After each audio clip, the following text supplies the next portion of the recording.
Delegates and alternate delegates, ladies and gentlemen, please take your seats. The 2024 Republican National Convention will begin in a few moments.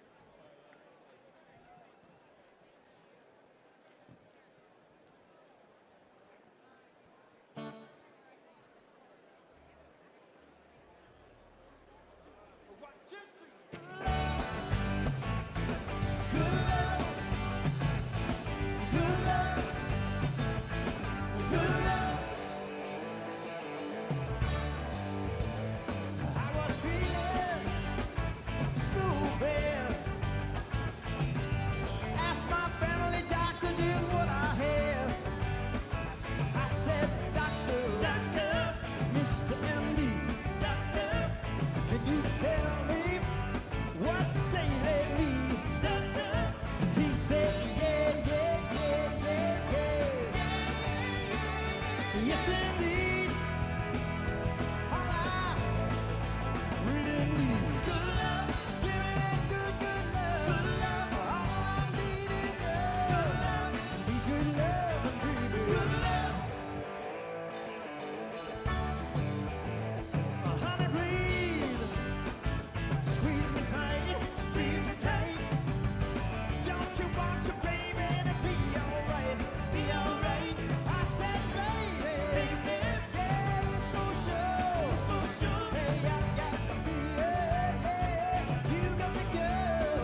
Ladies and gentlemen, the chairman of the Republican National Committee, Michael Whatley of North Carolina.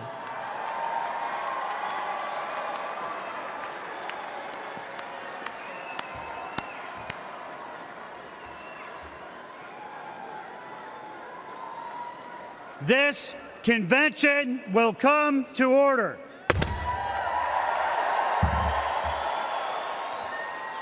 Delegates and alternate delegates, ladies and gentlemen, welcome to the 2024 Republican National Convention.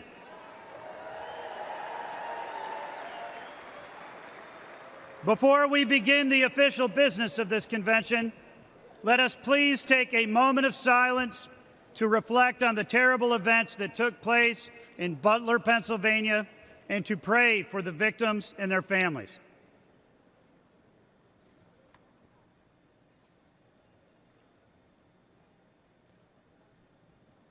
Thank you. Offering today's invocation, please welcome from the Greek Orthodox Archdiocese of America, His Eminence, Archbishop Elpidophoros.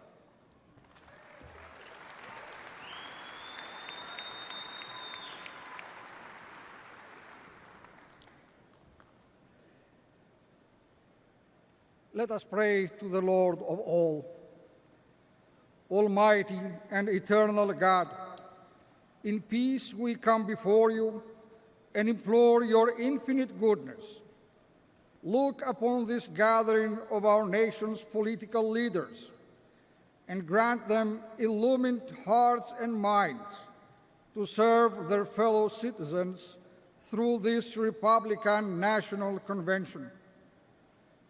Grant unto the nominee President Donald J. Trump and to his advisors and counselors wisdom, grace, and the spirit of duty, that they may embrace all Americans' needs, shining the light of good government upon the venerable institutions of the world's best hope for everyone's life, liberty, and pursuit of happiness. Grant unto the delegates a powerful recognition of purpose to bear witness to divine providence, which has shielded this great land through the centuries and drives us to a more perfect union with one another, ever building on the labors of those pioneers of patriotism who went before us. Preserve, protect, and defend the servicemen and women who daily safeguard our freedoms, so that in prosperity and tranquility we can worship you, the Creator, Redeemer, and Sanctifier of the universe, and be the blessed people whose God is the Lord. Amen.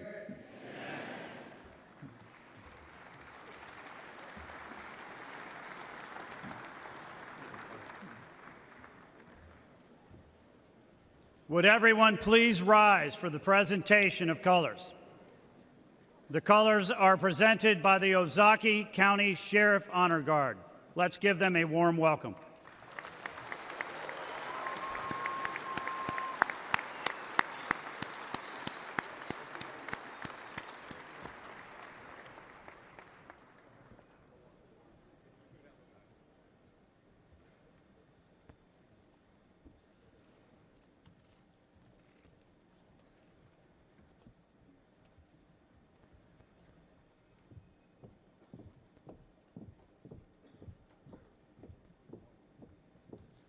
Detail. Halt! Order. Arms. Please remain standing for the Pledge of Allegiance and the National Anthem. Right shoulder. Arms. Ready. Cut. Present. Arms.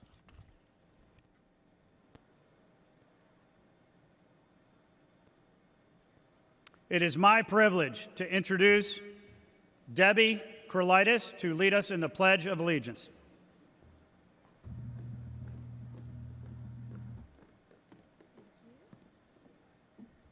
Thank you so much. What an honor this is for all of us. Please join me. I pledge allegiance to the flag of the United States of America and to the republic for which it stands, one nation, under God, indivisible, with liberty and justice for all.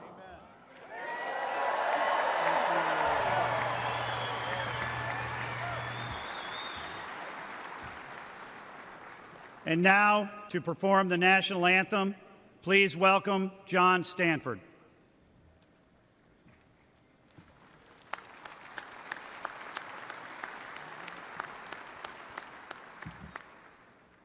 Oh, say, can you see by the dawn's early light what so proudly we held at the twilight's last gleaming, whose broad stripes and bright stars through the perilous fight o'er the ramparts we watched were so gallantly streaming, and the rocket's red glare, the bombs bursting in air, gave proof through the night that our flag was still there.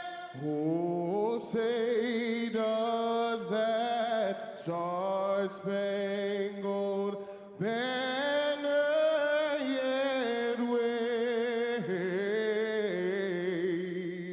o'er the land of the free and the home of the brave?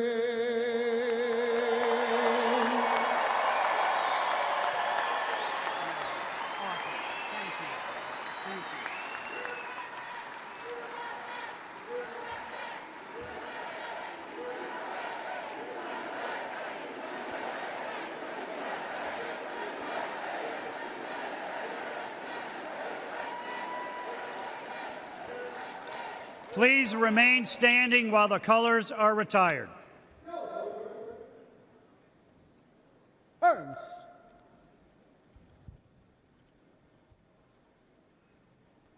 Order. Arms.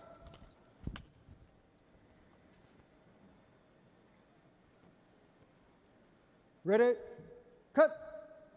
Port. Arms. Right face. Forward, march.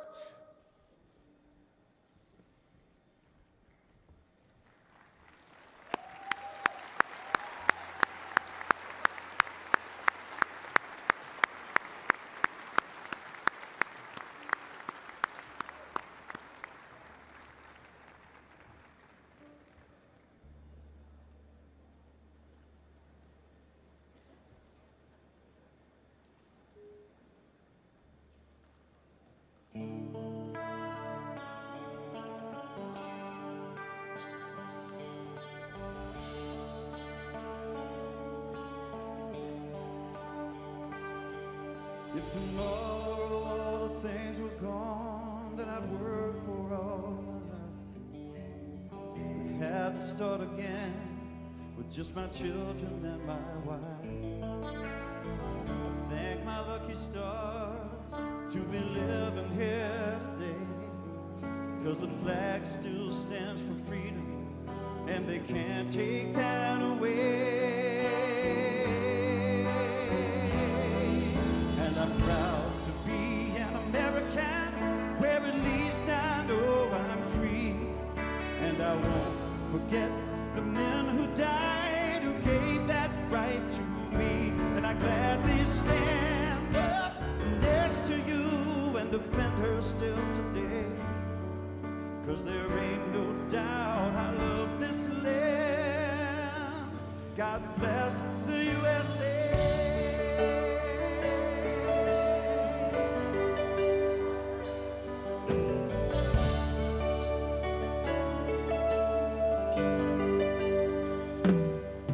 From the lakes of Minnesota to the hills of Tennessee, across the plains of Texas, from sea to shining sea, from Detroit down to Houston, from New York to LA, where there's pride in every American heart. And it's time we stand and say that I'm proud to be an American, where at least I know I'm free. And I won't forget the men who died, who gave that right to me. And I gladly stand up next to you and defend her still today. 'Cause there ain't no doubt I love this land. God bless the USA.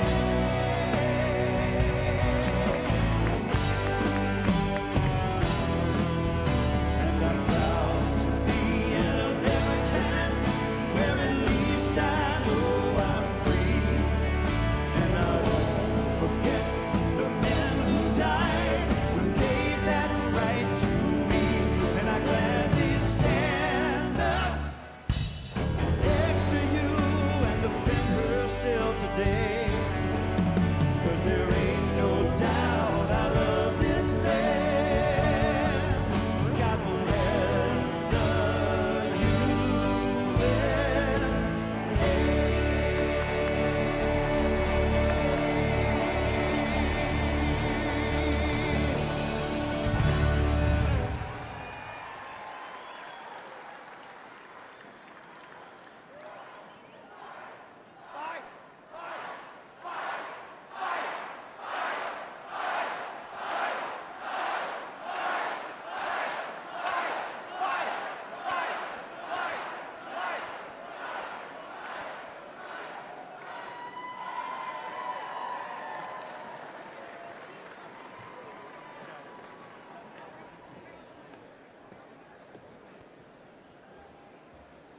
Ladies and gentlemen, the chair has an important announcement to make so that we may proceed in an orderly manner under our current time constraints. As described in our rules and the order of business, to enable the chair to be certain that any motion offered has met the necessary requirements of our rules, the chair would like to put the delegates on notice that the chair, through the Secretary of the Convention, must be provided in advance with satisfactory written evidence of support of a majority of delegates from each of the necessary number of states required by our rules. This written confirmation is consistent with our modern practice and precedent during previous conventions with similar announcements, as well as the use of written certificates for the presentation of the names of our candidates for nomination. Also, the chair would like to remind all delegates that the rules require that the notification of evidence of written support necessary to present a name of a candidate for the nomination of the office of President and Vice President of the United States must be submitted to the Secretary of the Convention prior to the placing of the names of candidates for nomination. I also wish to remind our guests and alternates that participation in convention business is limited to the delegates on the floor. In particular, it is important that guests and alternates in the gallery remain silent during voice votes to ensure that the chair can hear the accurate results. In other words, if you are not on the floor, you are not speaking during votes. The chair now recognizes the Secretary of the Republican National Convention, Vicki Drummond from Alabama, for the purpose of reading the call of the convention. Please give her a warm welcome.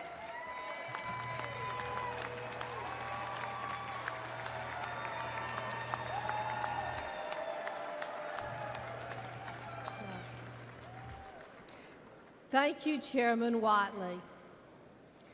To the Republican voters of the United States of America, In accordance with the rules of the Republican Party adopted by the 2020 Republican National Convention on August 24, 2020, in Charlotte, North Carolina, and as amended by the Republican National Committee on April 14, 2022, in Memphis, Tennessee, the Republican National Committee hereby directs that a National Convention of Delegated Representatives of the Republican Party be convened in Milwaukee, Wisconsin, no earlier than 8:00 a.m.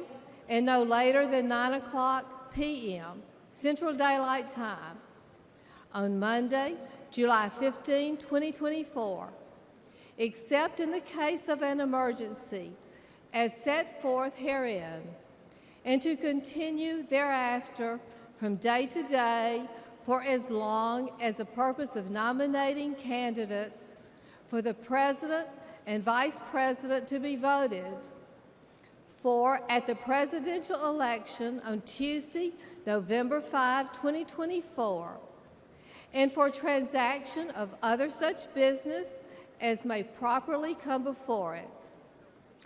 Said convention membership and the allocation and binding of convention delegates with respect to the nomination of the Republican candidate for President of the United States will be governed by the rules of the Republican Party and set forth therein.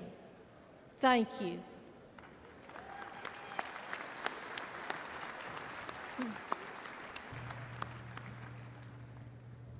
Thank you very much, Secretary Drummond. The chair now recognizes the delegate from Illinois for the purpose of making a motion.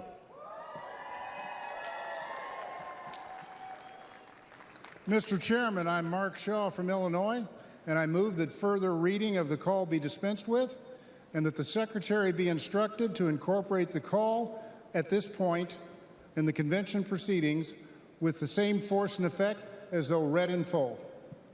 Without objection, the previous question is ordered. The question is on agreeing to the motion to dispense with the reading of the entire call for the convention and that the call be made part of the permanent record of the convention. All those in favor signify by saying aye. Aye. All those opposed signify by saying no. In the opinion of the chair, the ayes have it and the motion is adopted. Without objection, the motion to reconsider is laid on the table. The chair states that pursuant to the call and Rule 42 of the Rules of the Republican Party, as adopted by the 2020 Republican National Convention and as incorporated by the call for this convention, Rules 26 through 42 shall be the temporary rules of the convention. Vicki Drummond, Secretary of the Republican National Committee, has presented to the chair the temporary roll of delegates and alternates to the convention. Ladies and gentlemen, it is now time for the convention to elect its temporary chairman. Pursuant to the authority granted to me by the Republican National Committee, I nominate as the temporary chairman of the convention the Honorable Henry McMaster, Governor of South Carolina, the Honorable Brenna Bird, Attorney General of Iowa,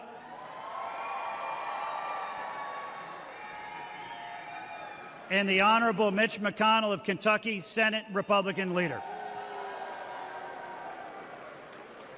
All those in favor of electing Governor McMaster, Attorney General Byrd, and Leader McConnell as the temporary chairman signify by saying aye. All those opposed signify by saying no. In the opinion of the chair, the ayes have it, and the motion is adopted. Without objection, the motion to reconsider is laid on the table. The chair appoints the following individuals to the escort committee for the temporary chairman: Peggy McMaster of South Carolina, Bob Byrd of Iowa, and the Honorable Elaine Chao of Kentucky.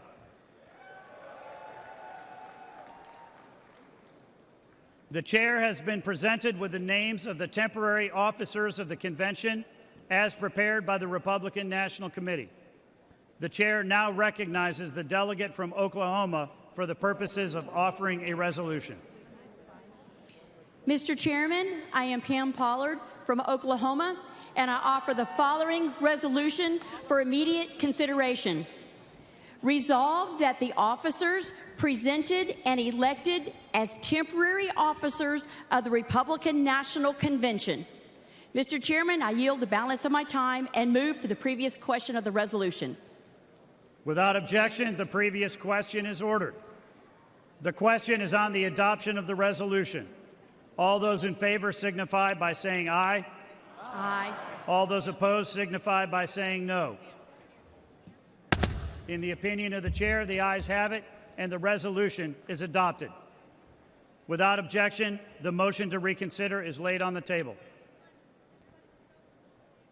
Ladies and gentlemen, we are about to begin a very important part of our program. I would like to ask that the aisles be cleared and the delegates please take their seats. Thank you.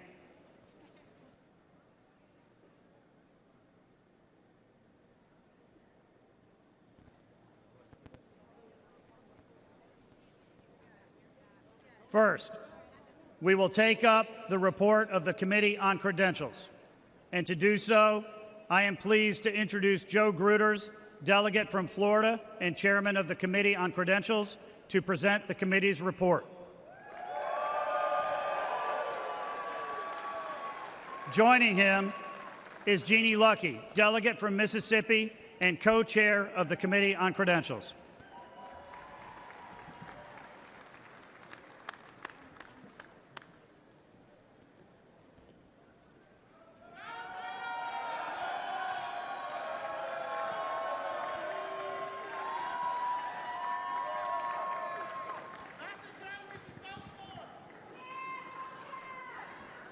Mr. Chairman, it is my privilege at this time to offer the following resolution and ask for its immediate consideration.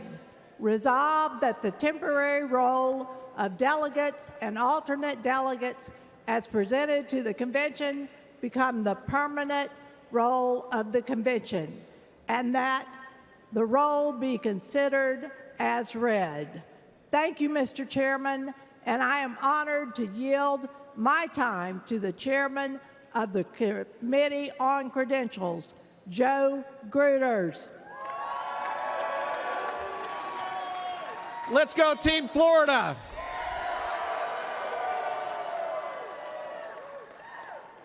Thank you, Madam Co-Chair. Mr. Chairman, it has been my privilege to serve as the chairman of the Committee on Credentials.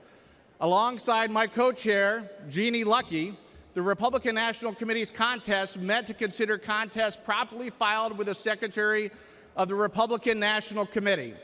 The committee issued recommendations which were submitted to the Republican National Committee on July the 10th, 2024. The Republican National Committee adopted the committee's on contests recommendations, which were incorporated into the temporary rule and forwarded to the Convention Committee on Credentials. One appeal was taken before this Committee on Credentials. Following that appeal, the committee voted to seat the delegates of Missouri as originally certified.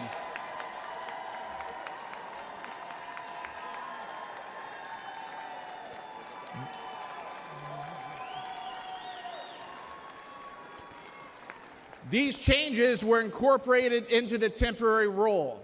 On behalf of all of us who have the privilege of serving as members of the Convention Committee on Credentials, it is my honor to certify the delegates and alternates to this convention who will serve to nominate the next president in the United States, President Donald J. Trump.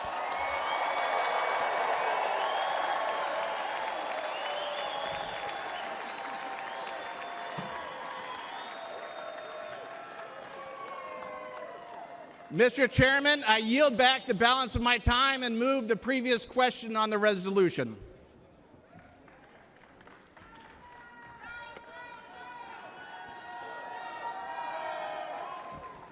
Without objection, the previous question is ordered. The question is on the adoption of the resolution.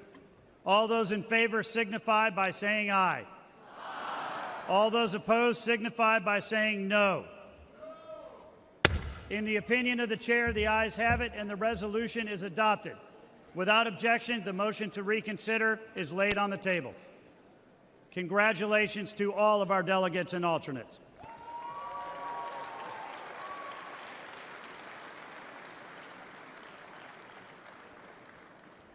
The chair is now proud to introduce Jeff Kent, delegate from Washington and chairman of the Committee on Rules and Order of Business, to present the committee's report. Joining Mr. Kent are the co-chairs of the Committee on Rules and Order of Business, Brian Jack from Georgia, and Julianne Murray, delegate from Delaware and chairwoman of the Delaware Republican Party.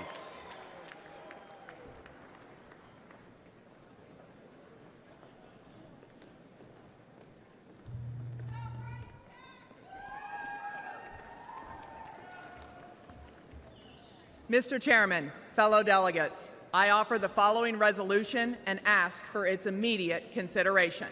Resolved that the rules as printed and distributed be adopted as the rules for the election and the governing of the Republican National Committee, the rules under which delegates and alternate delegates shall be elected, selected, and allocated, and the rules which serve as the rules of the Republican National Convention. Thank you, Mr. Chairman, and I am honored to yield my time to my fellow co-chair, Brian Jack.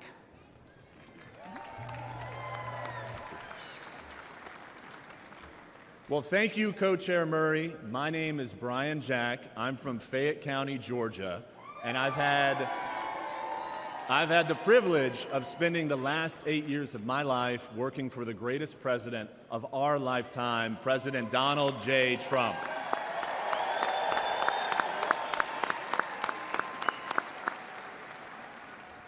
It has been my honor to serve as co-chairman of our convention's Committee on Rules and Order of Business. Thank you for enabling me, our committee chairman, Jeff Kent, and my fellow co-chair, Julianne Murray, to preside over our committee's work. And thank you to the 112 members of the Rules Committee for your tireless commitment to the rules that govern our Republican Party.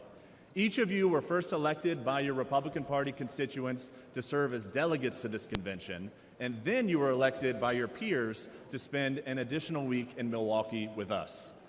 The rules package you overwhelmingly passed out of committee streamlines the way our party functions. It incentivizes greater Republican participation in our primaries, caucuses, and conventions going forward, and it enables us to nominate the 45th and 47th President of the United States of America, President Donald J. Trump.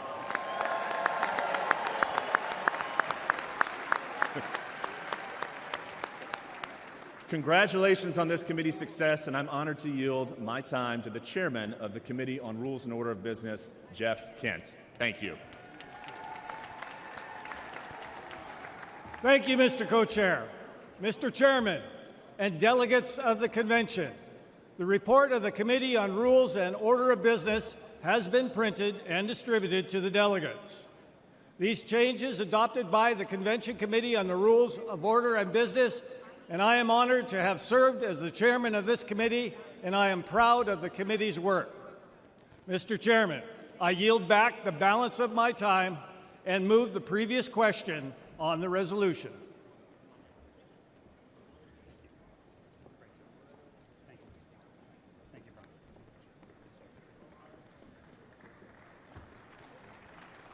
Without objection, the previous question is ordered. The question is on the adoption of the resolution. All those in favor signify by saying aye. All those opposed signify by saying no. In the opinion of the chair, the ayes have it, and the resolution is adopted. Without objection, the motion to reconsider is laid on the table. The chair now recognizes the delegate from Michigan and the chairman of the Michigan Republican Party, Ambassador Pete Hoekstra, for the purpose of offering a resolution. Mr. Chairman, I'm Pete Hoekstra from Michigan. In 1994, I had the honor of working with Newt Gingrich to develop the Contract with America. Soon, this convention will adopt a platform that will make America great again. I offer the following resolution and ask for its immediate consideration.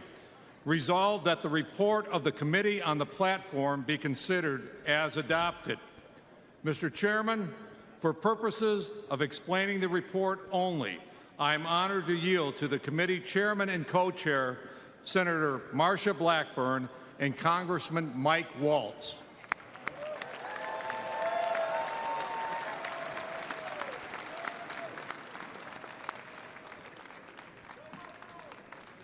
I now have the honor of recognizing the chairwoman of the Platform Committee, United States Senator for the great state of Tennessee, Marsha Blackburn.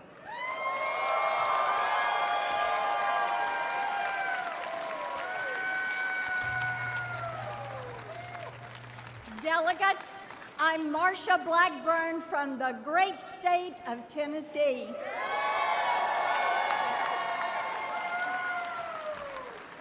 Last week, I had the honor of chairing the Republican Platform Committee, and I'm here today to report on our work. I would like to thank all the delegates who served on the committee and helped us produce a platform that all Americans can be proud of. It's a different kind of platform. It is not a laundry list of special interest wishes, but a succinct, clear agenda and a promise to the American people. I talked with our next president, Donald J. Trump, and he personally reviewed, edited, and approved our platform because he knows our platform is important. Every American can read our platform and know what we believe and how we will make America safer, stronger, wealthier, and greater than ever before.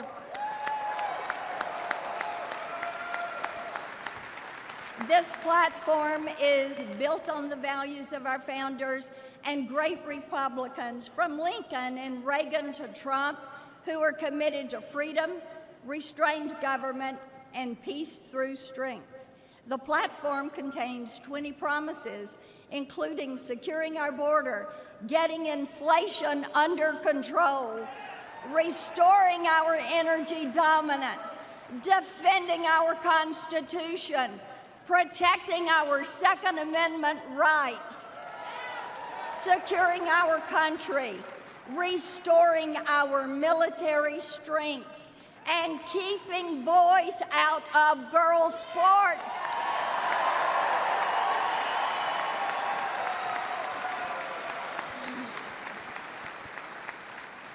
And protecting life for the born and unborn.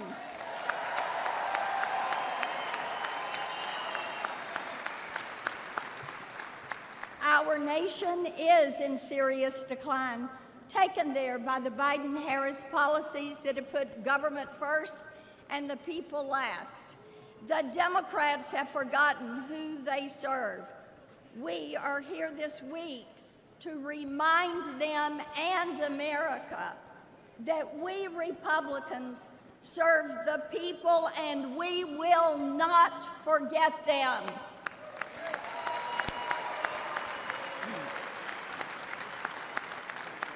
That's why our platform is dedicated to the forgotten men and women of America, and it will unite all Americans. It is of, by, and for the people.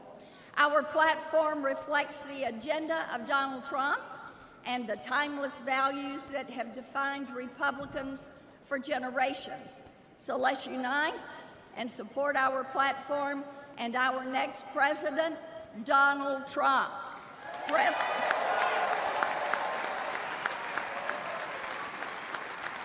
We all know President Trump will keep his promises as he did in his first term as president and restore American greatness. That is why we must return Donald Trump to the White House. Thank you.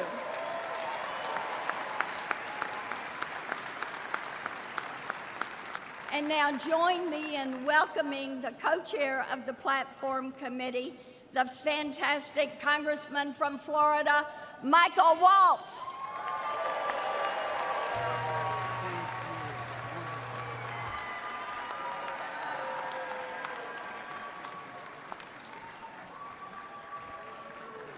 Florida. Hey, thank you, Senator Blackburn. It was such an honor to serve with you as the co-chair of the Platform Committee.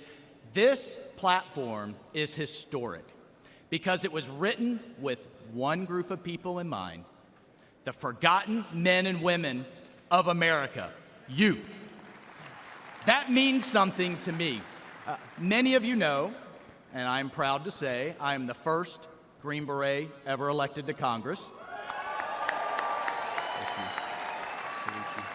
And I'm also the son of a single mother raised on the wrong side of Jacksonville who worked 3 jobs just to get us by. Me and my family were the forgotten men and women of America. And now I stand as a testament to the American dream. And I tell you that under the leadership of the Republican Party, no American will be forgotten anymore. It's over. On the strong foundation of this platform and with President Trump and the Republicans at the helm at every level of government, we will overcome every threat facing this nation. We will close our disastrously open border. We will defend our justice system. We will restore our economy. We will unleash American energy and flood the world with clean, cheap American oil and gas. Drill, baby, drill. We will.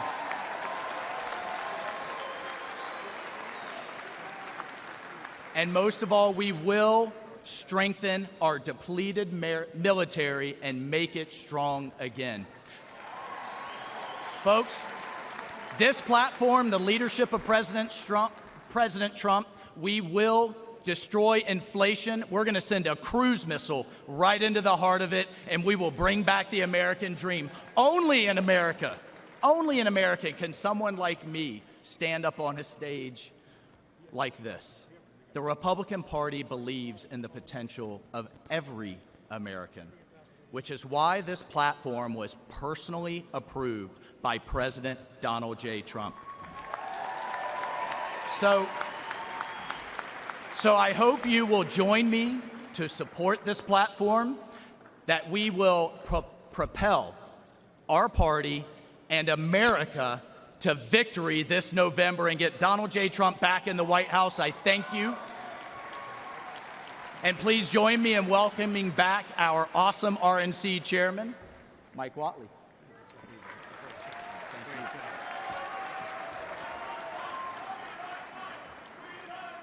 Thank you, Congressman Waltz. Now to the delegate from Michigan. Mr. Chairman, I yield back the balance of my time and move the previous question on the resolution. Without objection, the previous question is ordered. The question is on the adoption of the resolution. All those in favor signify by saying aye. All those opposed signify by saying no. In the opinion of the chair, the ayes have it, and the resolution is adopted.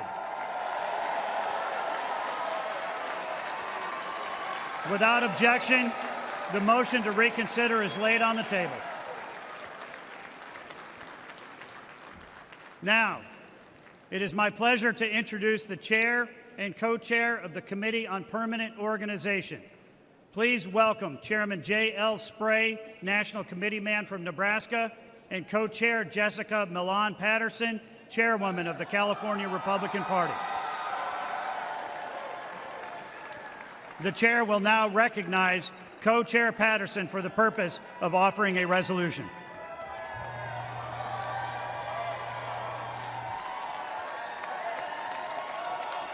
Thank you, Mr. Chairman. I'm Jessica Milan Patterson, the chairwoman of the California Republican Party, and I offer the following resolution and ask for its immediate consideration.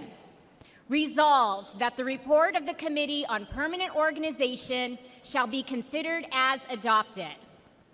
Thank you, Mr. Chairman, and it is my honor to yield my time to the chairman of the Committee on Permanent Organization, J.L. Spray from Nebraska.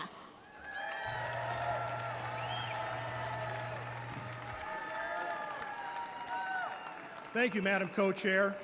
Mr. Chairman Whatley, delegates, and distinguished guests, as the chairman of your Committee on Permanent Organization, I have the distinct honor to present to you the report of the Committee on Permanent Organization.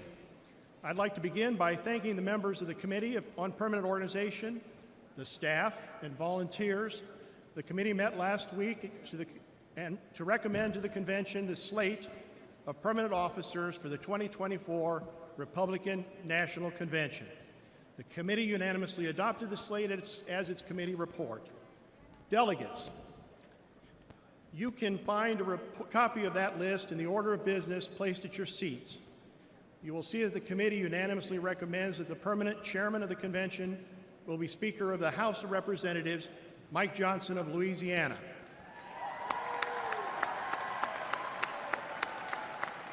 The committee further recommends that all other officers, including the temporary chairman and all the temporary officers whose names have been entered into the record of this convention, be made the permanent officers of this convention.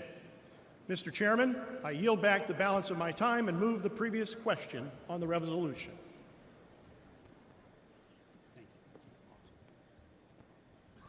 Without objection, the previous question is ordered.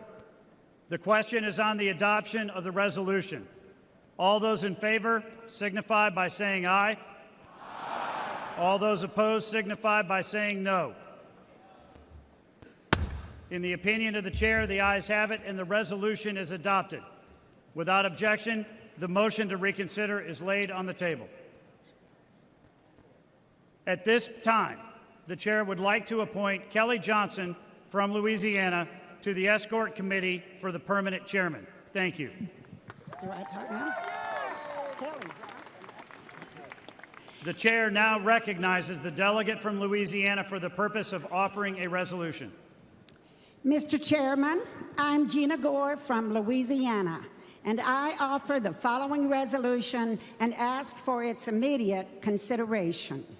Resolved that those elected as the members of the Republican National Committee under the procedures of each state, American Samoa, the District of Columbia, Guam, Puerto Rico, the Northern Mariana Islands, and the Virgin Islands, and whose names have been submitted to the Secretary of the Convention, are hereby declared ratified to serve as members of the Republican National Committee from the adjournment of this Republican National Committee until the successor committee has been ratified by the next Republican National Convention. Mr. Chairman, I yield back balance of my time and move the previous question on the resolution. Without objection, the previous question is ordered. The question is on the adoption of the resolution. All those in favor signify by saying aye. Aye. All those opposed signify by saying no. In the opinion of the chair, the ayes have it, and the resolution is adopted. Without objection, the motion to reconsider is laid on the table. The chair now recognizes the delegate from West Virginia for the purpose of offering a resolution. Mr. Chairman, I'm Josh Holstein from West Virginia, and I offer the following resolution and ask for its immediate consideration.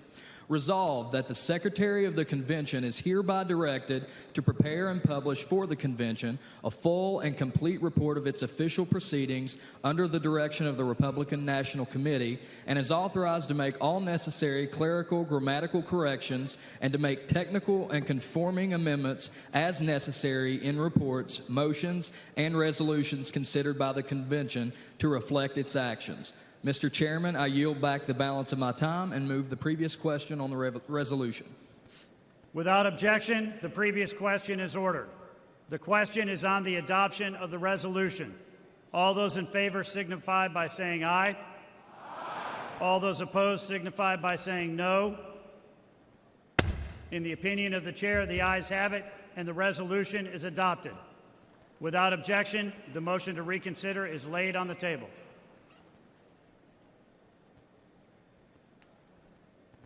Delegates and alternates, ladies and gentlemen, I now have the distinct honor of introducing the Speaker of the United States House of Representatives and the permanent chairman of the convention, Speaker Mike Johnson of Louisiana.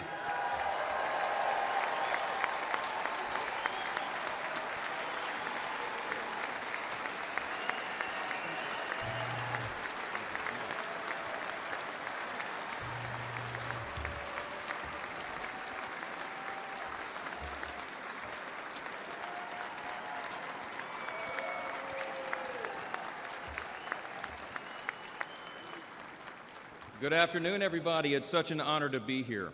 Before we begin, I'd like to remind the delegates of the provisions of the rules, which require that each candidate for a nomination for President of the United States demonstrate sufficient support prior to the presentation of the name of the candidate for nomination. The chair wishes to inform the delegates at this time that it has been furnished in a timely manner and with evidence of sufficient support of the candidates who will be presented for President and Vice President of the United States in compliance with the rules of the convention. Also, as prescribed under the rules, the total time for nominating speeches and seconding speeches for any candidate for President or Vice President shall not exceed 15 minutes. It has also been the custom at past conventions to permit the chair to recognize non-delegates for the purpose of making nominating speeches and seconding speeches. Without objection, the reading of the roll call of states for presenting the names for candidates for nomination is dispensed with, and non-delegates shall be permitted to make nominating and seconding speeches. At this time, the chair now recognizes the delegate from Iowa and the chairman of the Republican Party of Iowa, Jeff Kaufman, for the purpose of nominating. Please give him a warm welcome.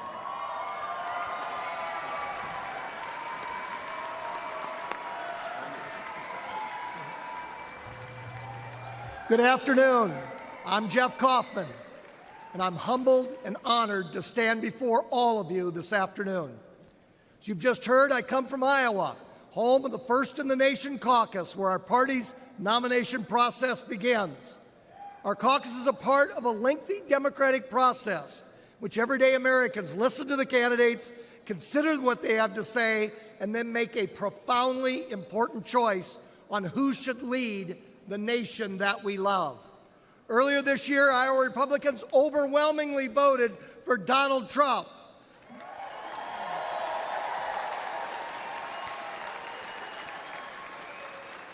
Then the vast majority of Republicans in primaries and caucuses across the nation seconded Iowa's good judgment in a nominee.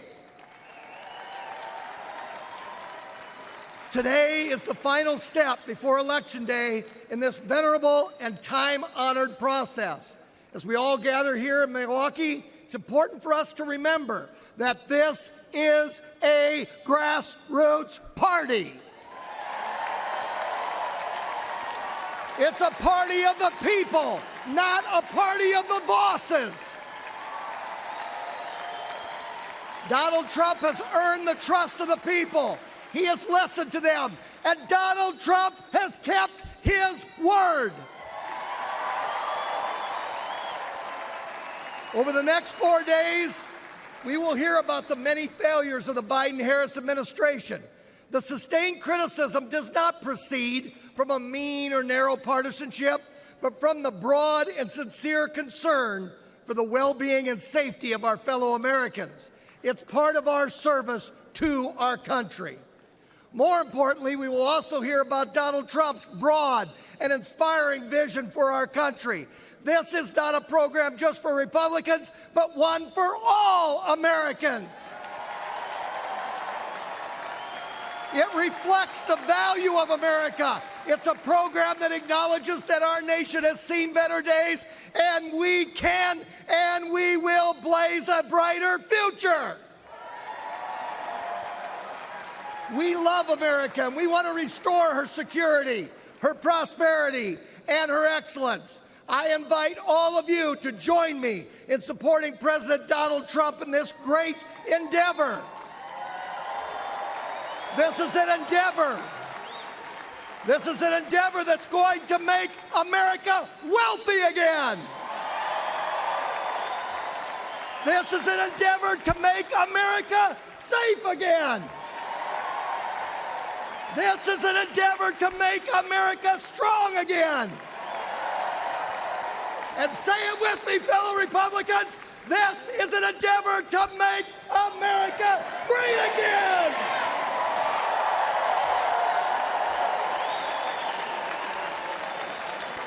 So here we go. It is my honor to nominate Donald J. Trump for the office of President of the United States.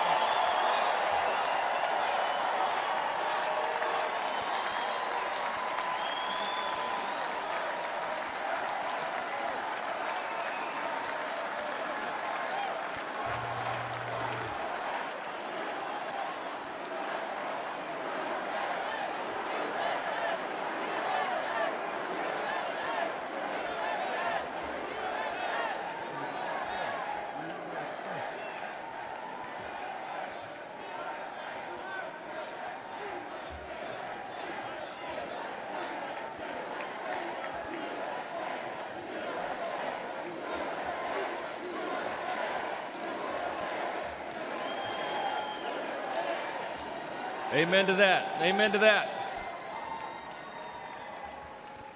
The chair now recognizes the delegate from Nevada and the chairman of the Nevada Republican Party, Michael McDonald.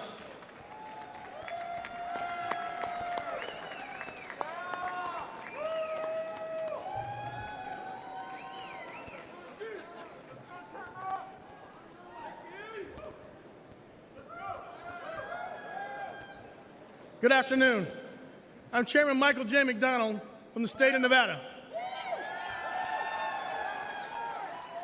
It has been an honor of a lifetime to stand by President Trump's side since 2015. In Nevada, we held the first in the West Caucus, where we blew the Democrats' narrative apart. That you cannot have voter ID, that you cannot have paper ballots, and that you cannot have results of an election on election night. In Nevada, a state that is resilient on service industry, President Trump has proposed to eliminate taxes on tips on day one.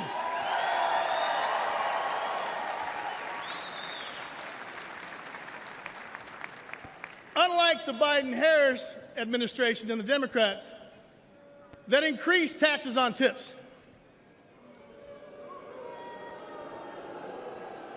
President Trump has transformed our party to the champion of the working men and women. We fight for what's right, not for what's easy. We're in a battle for the soul of our nation because we want the best future for our family and for our country. President Trump is our fearless leader who withstood the persecution of a weaponized lawfare, and who has fought even harder and stronger to represent and fight for all of us. I ask all Americans to join me in taking back our nation by supporting President Trump as he leads us back to victory once again.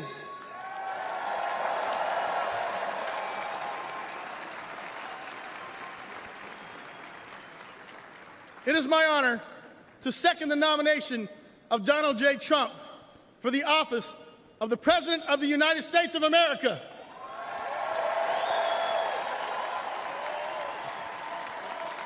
God bless you.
Ladies and gentlemen, Speaker Mike Johnson.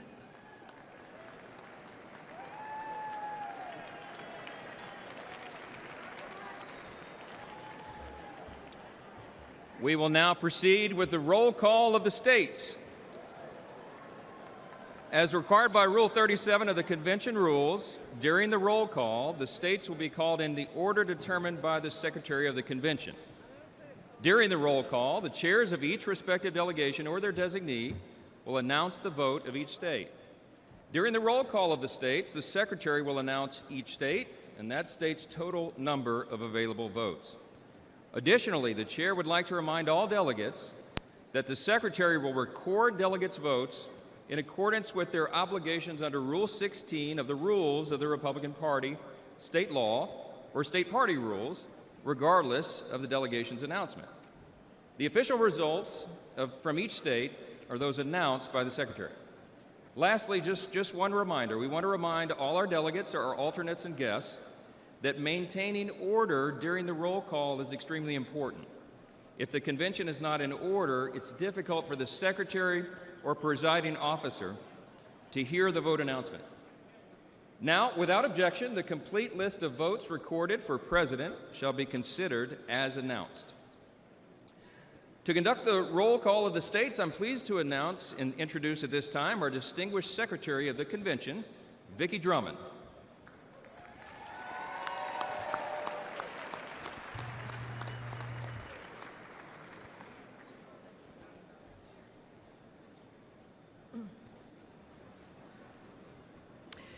Delegates and alternates, let us commence with the call of the roll of the states. Iowa, 40 delegates. You got to do it. Madam Secretary, I speak for the delegation from the great state of Iowa, the inspiring home of Caitlin Clark. And Madam Secretary, the great state of Iowa proudly cast all of its 40 votes for President Donald J. Trump.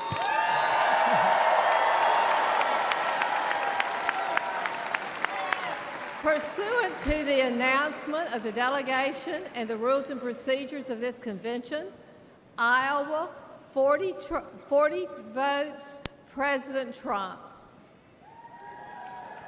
Nevada, 26 delegates. Madam Secretary, the great state of Nevada proudly casts all of its 26 votes for President Donald J. Trump.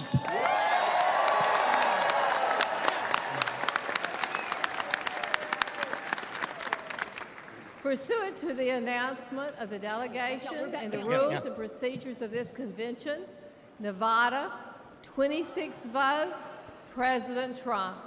Yeah, there you go. Oklahoma, 43 delegates.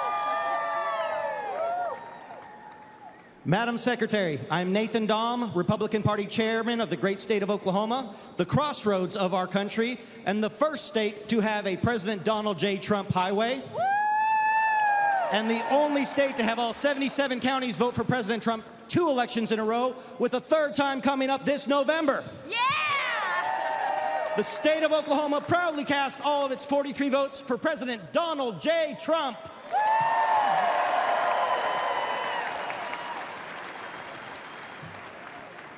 Pursuant to the announcement of the delegation and the rules and procedures of this convention, Oklahoma, 43 votes, President Trump. West Virginia, 32 delegates.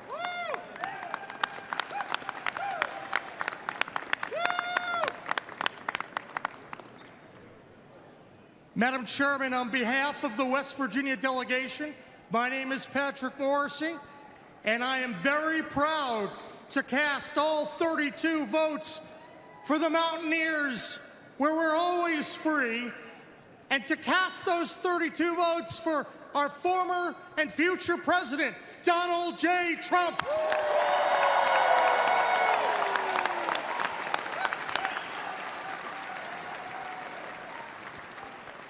Pursuant to the announcement of the delegation and the rules and procedures of this convention, West Virginia, 32 votes, President Donald J. Trump.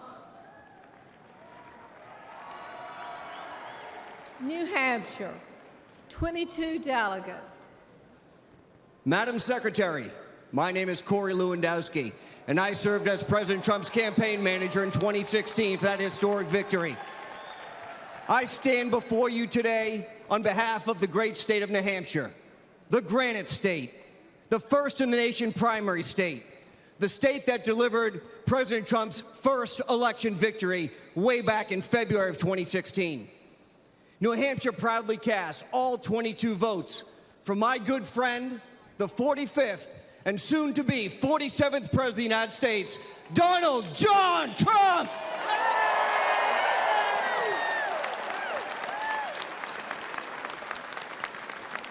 Pursuant to the announcement of the delegation and the rules and procedures of this convention, New Hampshire, 22 votes, President Trump. Nebraska, 36 delegates.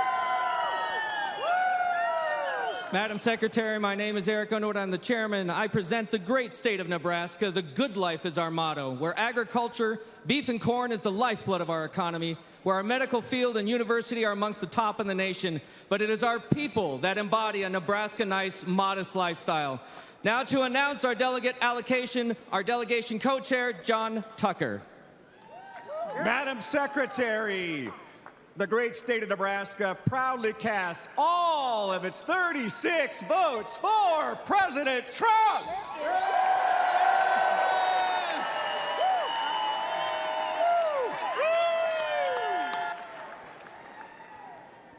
Pursuant to the announcement of the delegation and the rules and procedures of this convention, Nebraska, 36 votes, President Trump.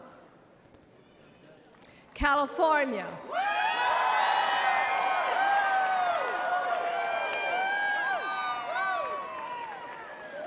California, 169 delegates. California represents nearly 5.4 million registered Republicans, more than any other state in the nation. From its pristine beaches to its soaring mountains, from expansive deserts to the redwood forests, the Golden State is responsible for securing today's GOP House majority. It will be the state responsible for returning a House majority to Washington this November so that President Trump has a partner in Congress to support his common sense agenda. With the largest delegation in the nation, Madam Secretary, the great state of California proudly casts all of its 169 votes for President Donald Trump.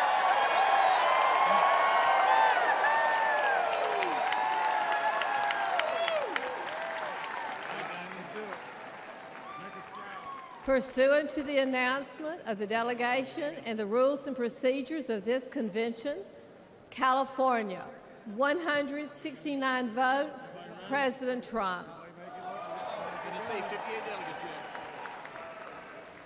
Tennessee.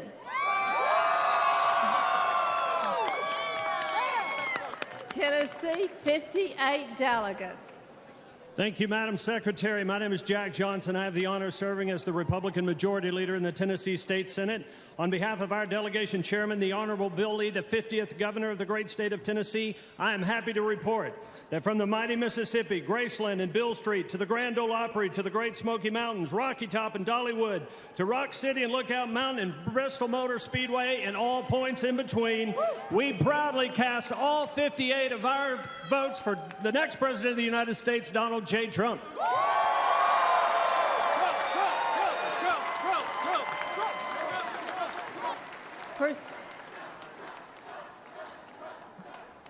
Pursuant to the announcement of the delegation and rules and procedures of this convention, Tennessee, 58 votes, President Trump. Washington, 43 delegates.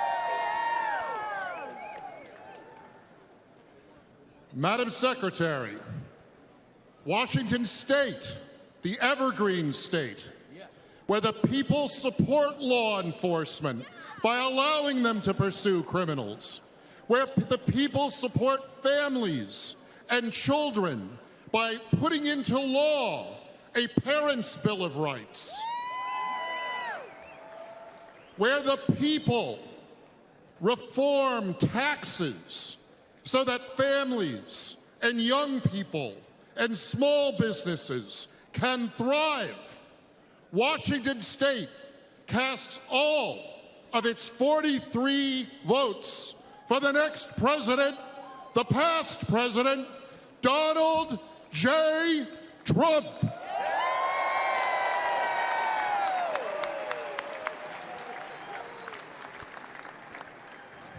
Pursuant to the announcement of the delegation and the rules and procedures of this convention, Washington, 43 votes, President Trump.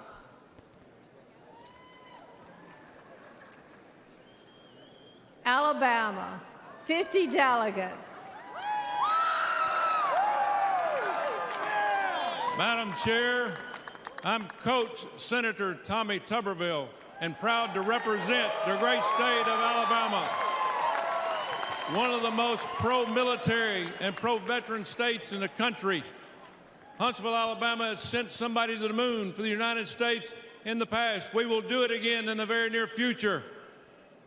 We stand for the flag and kneel for God. Amen. Madam Chair, we proudly cast our 50 delegates for the next President of the United States, Donald J. Trump.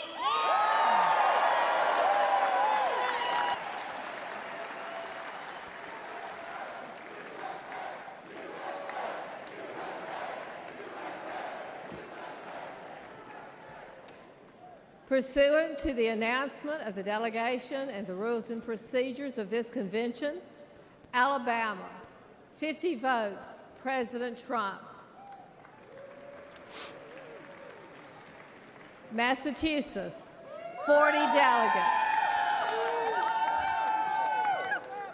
Madam Secretary, the great Commonwealth of Massachusetts, home of John Quincy Adams, Samuel Adams, Patrick Henry, and other great patriots who made America great, proudly casts all of its 40 votes for our next president, Donald J. Trump.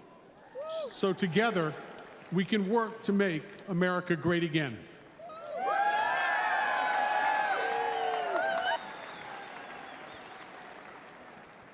Pursuant to the announcement of the delegation and the rules and procedures of this convention, Massachusetts, 40 votes, President Trump. Indiana.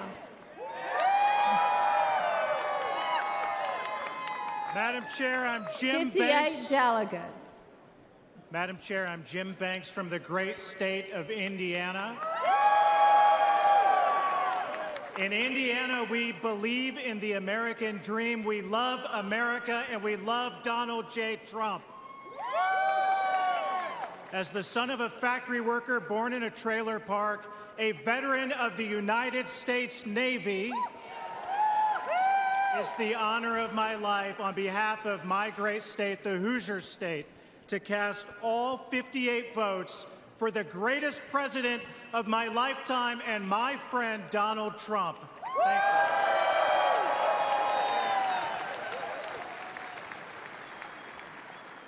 Pursuant to the announcement of the delegation and the rules and procedures of this convention, Indiana, 58 votes, President Trump. Georgia,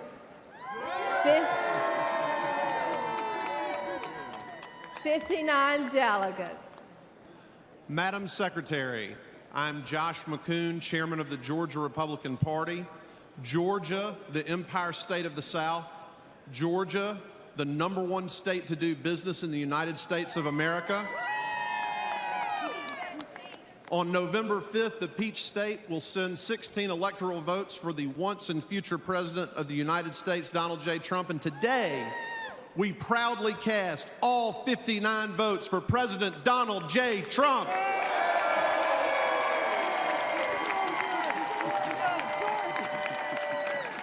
Pursuant to the announcement of the delegation and the rules and procedures of this convention, Georgia, 59 votes, President Trump. Utah, 40 delegates.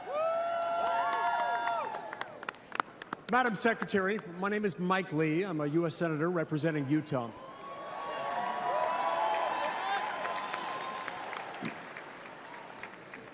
Utah is a place where we have big families, big hearts, and big ideas. It's a place where we love freedom. We love the Constitution, and we despise tyranny. In Utah, from the Red Rocks to the snow-capped mountains with the greatest snow on earth, we know what heaven on earth looks like. Utah, the 45th state admitted to the Union, today proudly casts all of its 40 delegate votes for President Donald J. Trump and his newly announced running mate, my friend and colleague, J.D. Vance.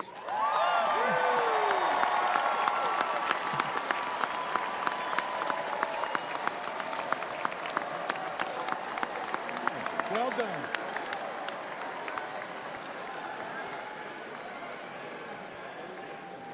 I'm wearing my glasses. Is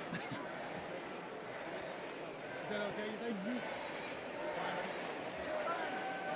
I need you to move over just a little bit. Pursuant to the announcement of the delegation and rules and procedures of this convention, Utah, 40 votes, President Trump.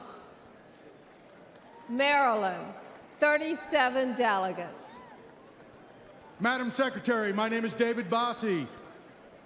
Maryland, the old line state, the 7th state to enter the Union, known for the amazing Chesapeake Bay and Blue Crab, and the United States Naval Academy, the home of Fort McHenry, the historic site that inspired the Star-Spangled Banner, and the home of the next United States Senator from Maryland, Larry Hogan.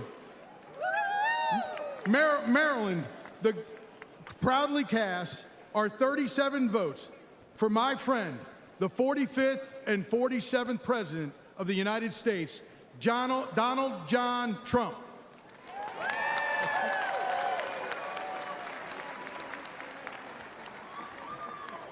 Pursuant to the announcement of the delegation and the rules and procedures of this convention, Maryland, 37 votes, President Trump.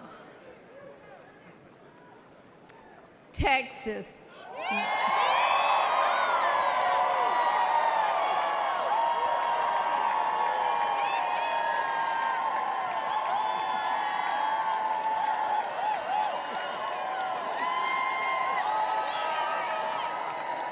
Madam Secretary,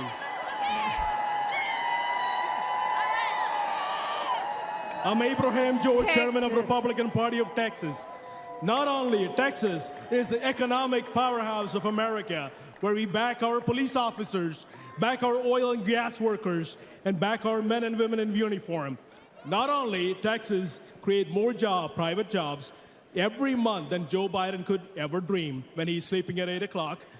Not only we are the state where no Democrat has won a single statewide office since 1992.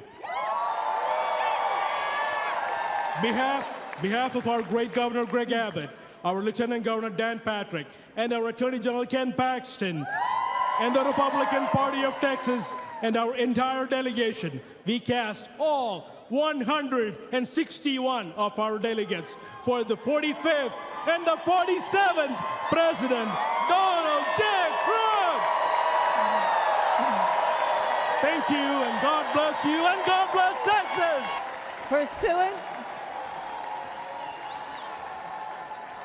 Pursuant to the announcement of the delegation and the rules and procedures of this convention, Texas, 161 votes, President Trump. Bernie. Iowa, 79 delegates. Madam Secretary Alex Triantafilou, Chairman of the Ohio Republican Party. I stand here today with my friend Bernie Moreno, who's going to retire forever politician Sherrod Brown and deliver a win to the United States Senate. We proudly cast our 79 votes for President Donald J. Trump and J.D. Vance.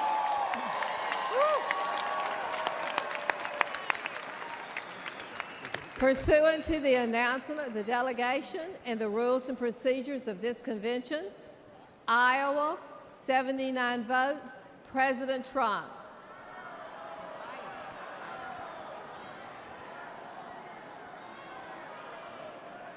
America, Samoa, 9 delegates.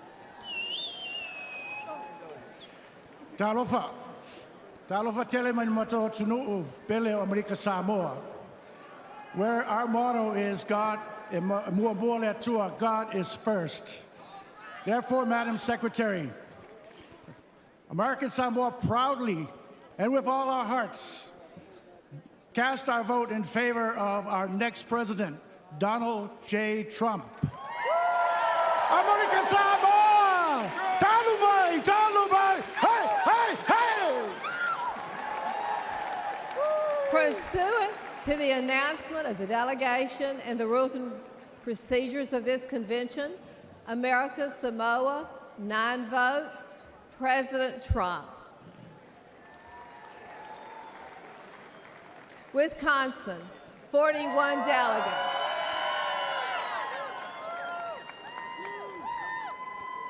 Madam Secretary, on behalf of the Wisconsin delegation, we welcome everyone here to this 23rd Psalm place we call home, where 170 years ago, this great party was founded down the road in Ripon, Wisconsin, in a little white schoolhouse. Madam Secretary, the great state of Wisconsin proudly casts all of its 41 votes for Donald J. Trump.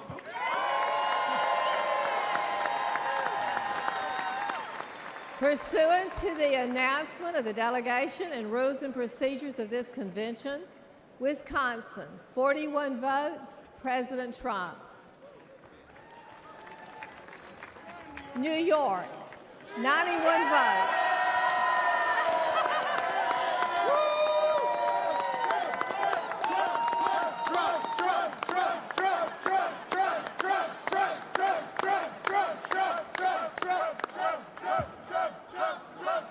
President Donald J. Trump will always be a New Yorker, and New York will always love President Donald J. Trump.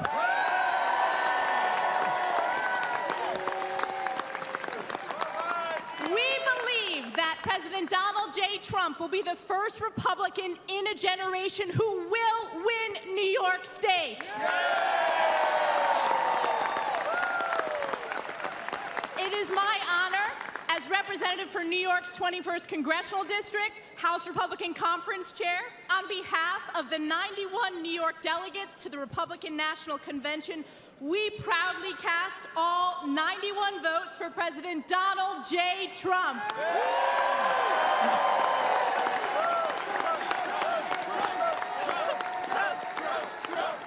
Pursuant to the announcement of the delegation and the rules and procedures of this convention, New York, 91 votes, President Trump. Florida.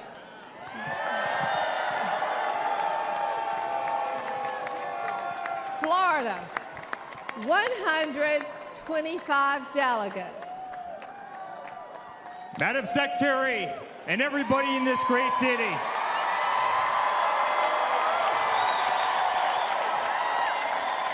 on behalf of our entire family and on behalf of the 125 delegates in the unbelievable state of Florida, we hereby nominate every single one of them for the greatest president that's ever lived, and that's Donald J. Trump, hereby declaring him the Republican nominee for President of the United States of America.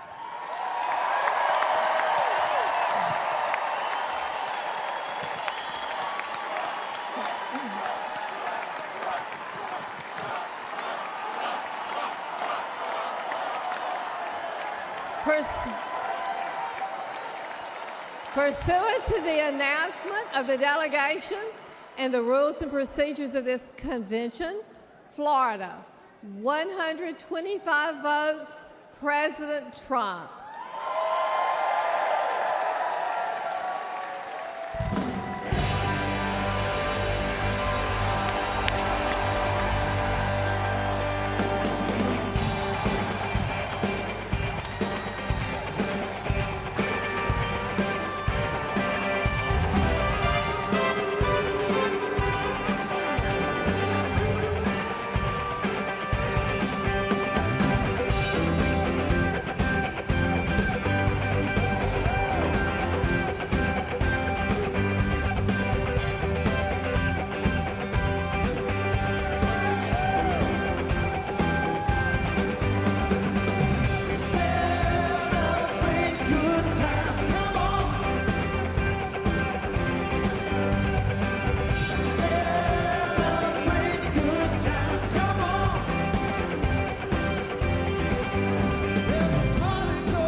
We will now continue with the roll call of the states.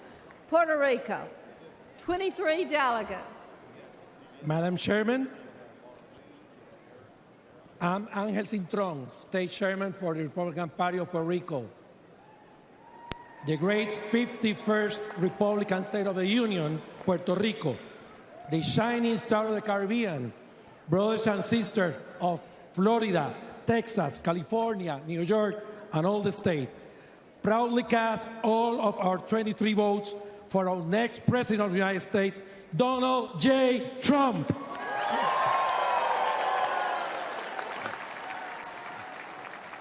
Pursuant to the announcement of the delegation and the rules and procedures of this convention, Puerto Rico, 23 votes, Donald Trump, President Trump. Kentucky, 46 delegates.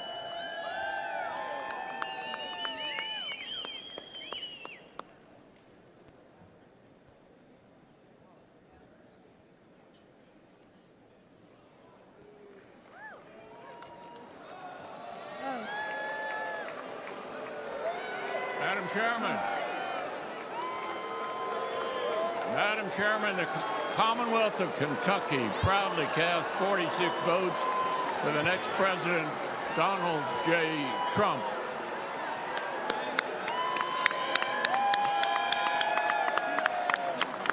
Pursuant to the announcement of the delegation and the rules and procedures of this convention, Kentucky, 46 votes, President Trump. Hawaii, 19 delegates. Aloha mai kako. We are the delegation from the beautiful state of Hawaii. We carry with us the traditions of the father of the Hawaii Republican Party, Prince Kuhio Kalanaʻaneole Piʻikoi. And we carry his sentiment when he said, "We are Republicans from the top of our heads to the bottom of our feet."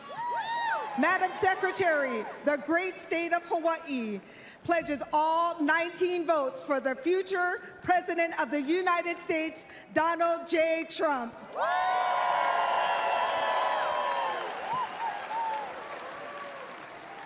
Pursuant to the announcement of the delegation and the rules and procedures of this convention, Hawaii, 19 votes, President Trump. Kansas, 39 delegates.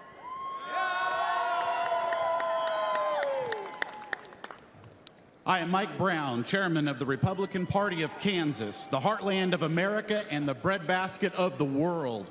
Also the aviation capital of the world and the home state of Bob Dole and Dwight D. Eisenhower.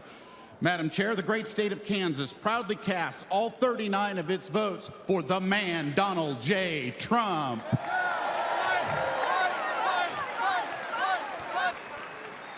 Pursuant to the announcement of the delegation and the rules and procedures of this convention, Kansas, 39 votes, President Trump. Louisiana, 47 delegates.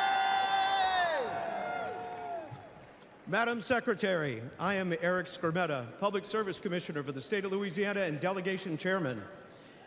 Louisiana, led by my friend, Republican Governor Jeff Landry, home of the Speaker of the House of the United States Government, Mike Johnson, House Majority Leader Steve Scalise, host of the 2025 Super Bowl for the NFL for the 11th time, the state with the lowest utility rates in the country, and becoming a center for capital investment for the United States. Louisiana, the sportsman's paradise, casts all of its 47 delegate votes for the bold and brave Donald J. Trump.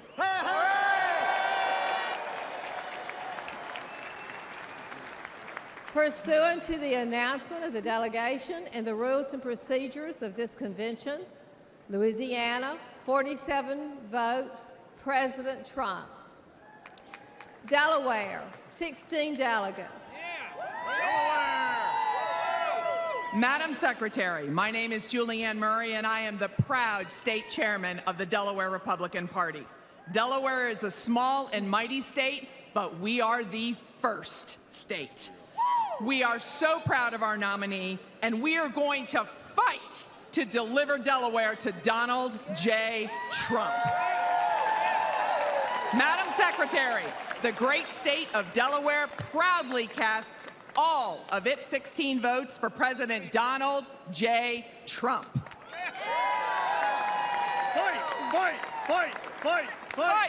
Pursuant to the announcement of the delegation and the rules and procedures of this convention, Delaware, 16 votes, President Trump. Guam, 9 delegates.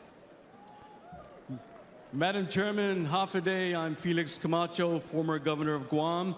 We send a warm half a day and Sejus Maasi from the great territory of Guam, where America's day begin, Itano Imansamoru. The home of the newest Marine Corps base, Camp Blas, and over 20,000 members of our armed forces, Army, Air Force, Navy, Marine Corps, Coast Guard, and Space Force, and over 23,000 veterans. So, Madam Chair, the great territory of Guam proudly cast all 9 of its votes for President Donald J. Trump.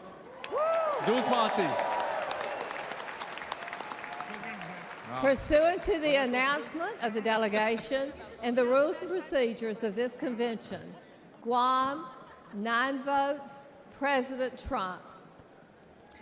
Connecticut, 28 delegates. Madam Secretary, my name is Ben Proto, and I have the honor of serving as chairman of the great state of Connecticut's Republican Party. Connecticut, the Constitution state, the arsenal of democracy, and the home of the 2-time, soon-to-be 3-time NCAA men's basketball champion UConn Huskies, proudly cast 28 votes for the 45th president and soon-to-be 47th president of the United States, Donald J. Trump.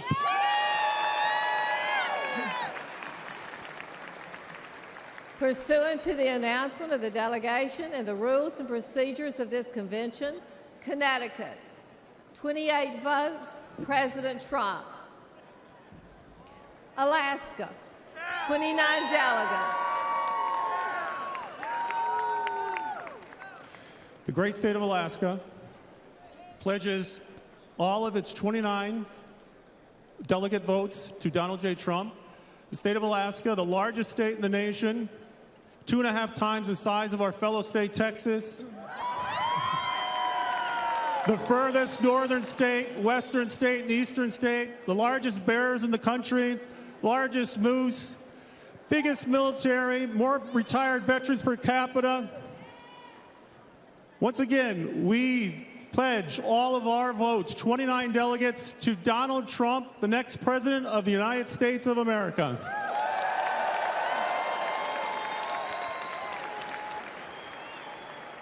Pursuant to the announcement of the delegation and the rules and procedures of this convention, Alaska, 29 votes, President Trump. Oregon, 31 delegates.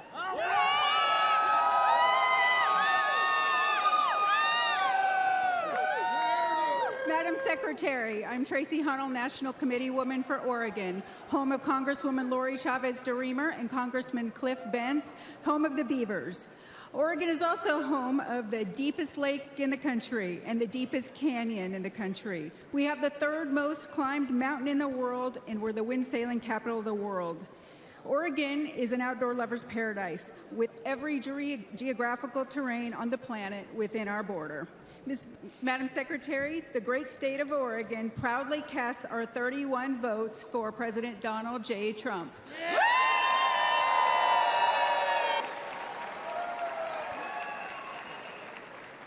Pursuant to the announcement of the delegation and the rules and procedures of this convention, Oregon, 31 votes, President Trump. I love it. Mississippi, 40 delegates.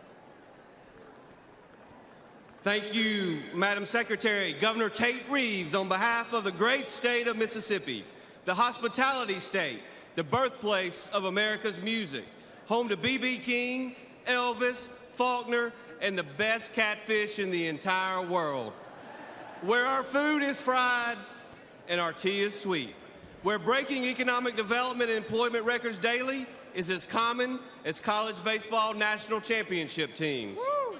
A Republican stronghold and a key piece of the Red Wall, from the mighty Mississippi River to the sweet Gulf Coast and everywhere in between. I am incredibly excited, honored, and proud to cast all 40 of our votes for the next president of these great United States, Donald J. Trump.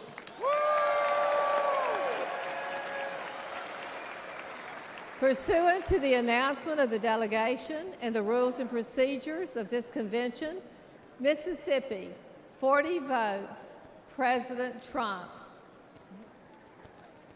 Northern Mariana Islands, 9 delegates. Half a day, John Tiro, Madam Secretary. I am Irene Hall, and I am the National Committee Woman and Delegation Chair of the Northern Mariana Islands. On behalf of the 9 delegates from my beautiful Commonwealth of the Northern Mariana Islands, we are so proud to cast all of our votes for our President, Donald J. Trump!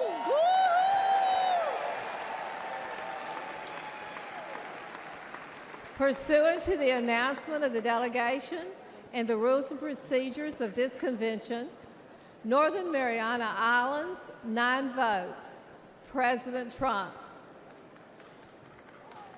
Wyoming, 29 delegates. Madam Chairman, I'm Wyoming Secretary of State and Wyoming Delegation Chairman Chuck Ray. The Cowboy State is the energy capital of our country. We supply coal, oil and gas, soda ash, ag products for the entire world. And Wyoming, the Cowboy State, is Trump country. We've supplied the highest margin of victory for President Trump in both 2016 and 2020. And with that, Wyoming, the cowboy state, casts all of its 29 delegates for President Donald J. Trump.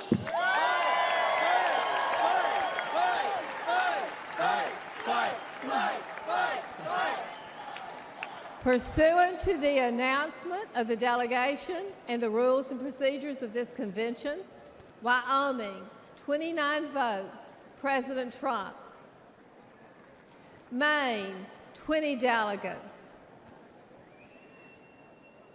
Hi, my name is Demi Kazunas. I'm a proud Army veteran, a dentist, a daughter of legal immigrants, mother and grandmother, and will be the next U.S. Senator from the great state of Maine. But today, as chair of the Maine delegation, the largest exporter of lobsters and blueberries, also known as vacation land, and we delivered one electoral college vote for President Trump in 16 and 20 out of all of New England. We stand here proudly with my delegation of 20 to cast all of our votes for the next President of the United States, Donald J. Trump.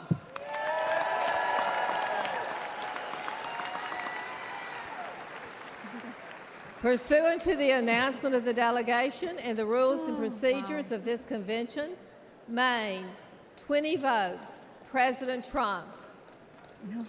Missouri, 54 delegates. Madam Secretary, Missouri, the Show Me State, home of the four-time Super Bowl champions, the Kansas City Chiefs. Home of the best United States Senators, Josh Hawley and Eric Schmidt. From the great Northwest of the Pony Express to the Lake of the Ozarks, Bass Pro Shop, and St. Louis Arch, the mighty Missouri is casting 54 delegates for our favorite president and the next president of the United States, Donald J. Trump.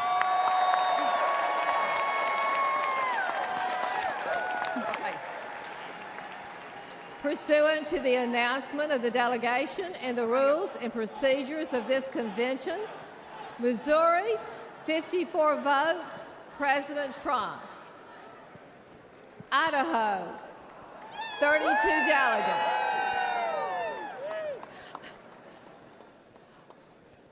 I'm Dorothy Moon, chairwoman of the Idaho Republican Party, and also the delegate sponsor. I'm excited to have all of the delegates behind us, all 32 votes, to go toward Donald J. Trump. We are the gem state. We are very rural. We have a lot of mountains and rivers, and we also love freedom and liberty.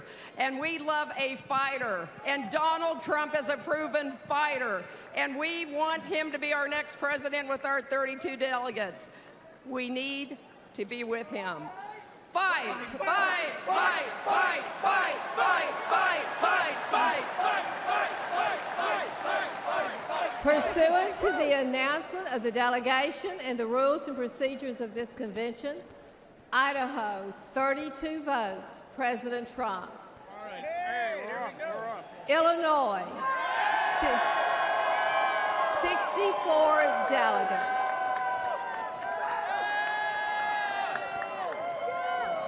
Madam Secretary, I'm Congresswoman Mary Miller, and I'm proud to represent Illinois, the land of Lincoln, the first Republican president. And on behalf of parents who are horrified by Joe Biden's attack on parental rights, on behalf of farmers who are being crushed by the Biden economy, on behalf of our daughters who Biden is forcing to compete against men in sports, and on behalf of the victims of the Kamala Harris border crisis, Madam Chairwoman, Illinois proudly casts all 64 votes for President Donald J. Trump.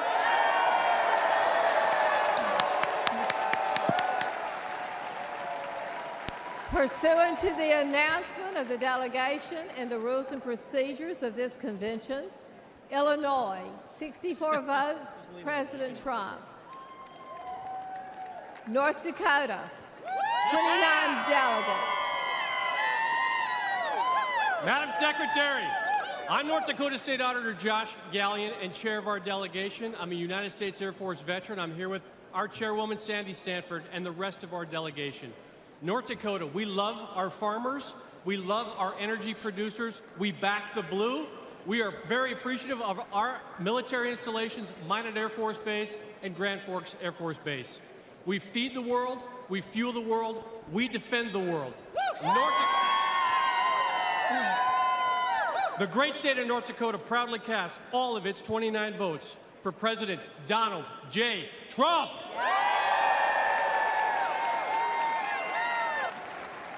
Pursuant to the announcement of the delegation and the rules and procedures of this convention, North Dakota, 29 votes, President Trump.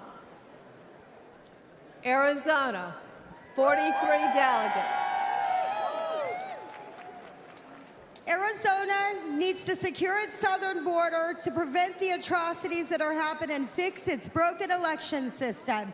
And that's why I, Shelby Bush, the delegation chair, and our wonderful state chairwoman, Gina Swoboda, and this entire delegation cast their 43 delegates to Donald J. Trump!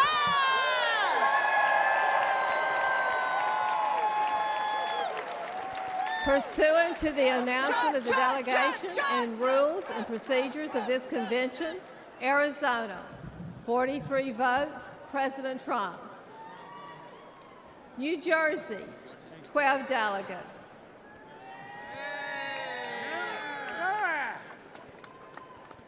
Madam Secretary, I'm State Senator Michael Testa from the great state, the Garden State, the state of New Jersey, a state where President Donald J. Trump has invested heavily.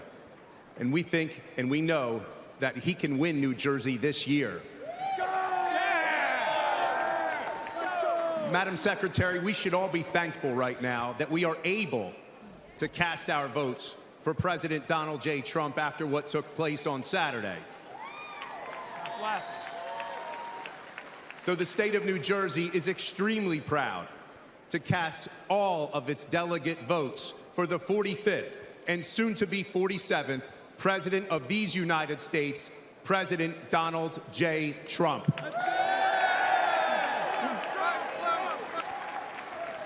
Pursuant to the announcement of the delegation and the rules and procedures of this convention, New Jersey, 12 votes, President Trump. U.S. Virgin Islands, 4 delegates. Madam Secretary, as chairman of the United States Virgin Islands, the land of welcoming people, beautiful beaches, tremendous culture, and the best rum in the world, proudly casts its 4 delegates for President Donald J. Trump.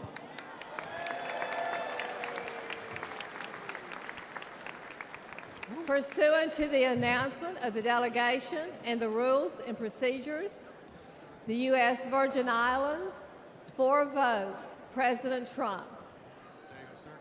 North Carolina. North Carolina, 74 delegates. Madam Secretary, I am Lieutenant Governor Mark Robinson, and God willing, I will be the next governor of North Carolina.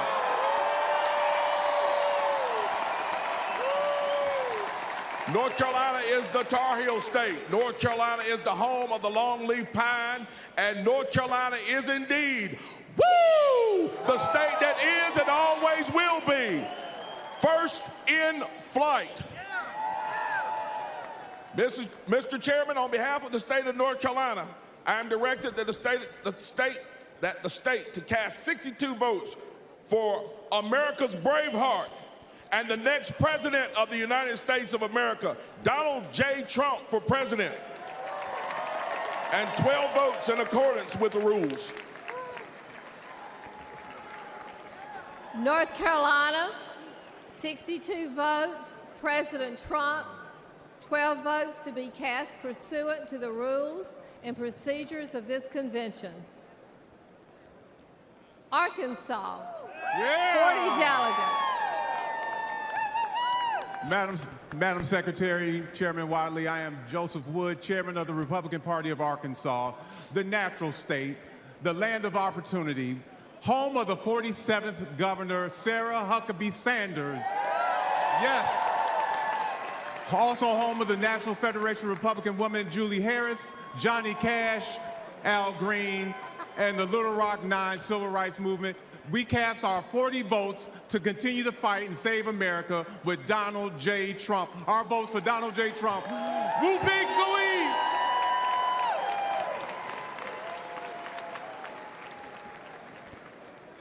Arkansas, 40 votes, President Trump. Virginia, 48 delegates.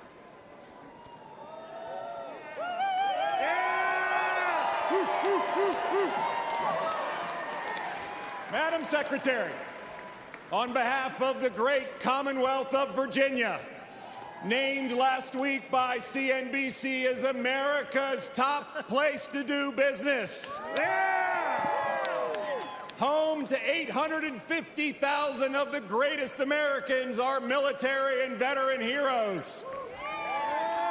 Home to Washington, Madison, Monroe, the first governor of the Commonwealth of Virginia, the voice of liberty, Patrick Henry, and home to Thomas Jefferson, who penned the most immortal words that we hold these truths to be self-evident, that all men are created equal, that they're endowed by their Creator with certain unalienable rights, and among them are life, liberty, and the pursuit of happiness.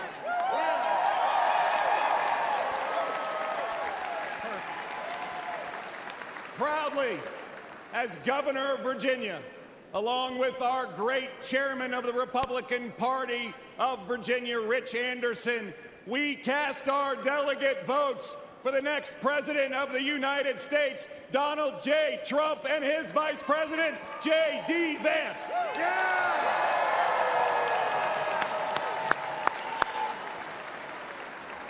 Virginia, 42 votes, President Trump. 6 votes to be cast pursuant to the rules and procedures of the convention. Michigan, 55 delegates. Madam Chairwoman, I rise from the great state of Michigan, where the Republican Party was founded under the Oaks on July 6, 1854, home of the gas-powered automobile, Flint, Vehicle City, Motown, Michigan State University Spartans, the 2023 football national champions, Michigan Wolverines, Cereal City, USA, the Great Lakes State, and sadly, the worst governor in America. We welcome you to the Midwest. The liberal elite call us flyover country. We're proud to be part of the so-called blue wall, and we're going to tear down that wall to once again elect our 45th and 47th president, Donald J. Trump. Michigan, cast our...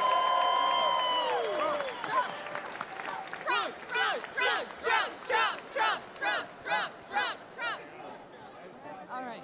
Michigan, 51 votes, President Trump. 4 votes to be cast pursuant to the rules and procedures of the convention. Minnesota, 39 delegates. Madam Secretary, the great state of Minnesota, the battleground state of Minnesota, which will elect a Republican for president for the first time since 1972 this year. Minnesota, the first state to fight to preserve our nation in 1861. Today, to preserve our nation again, we Minnesotans proudly pledge all 39 of our delegate votes for our next president, Donald J. Trump. Hey! Pursuant to the announcement of the delegation and the rules and procedures of this convention, Minnesota, 39 votes, President Trump. Colorado, 37 delegates. Madam Secretary, on behalf of the Colorado Republican Party and the great state of Colorado, the Centennial State, home of the U.S.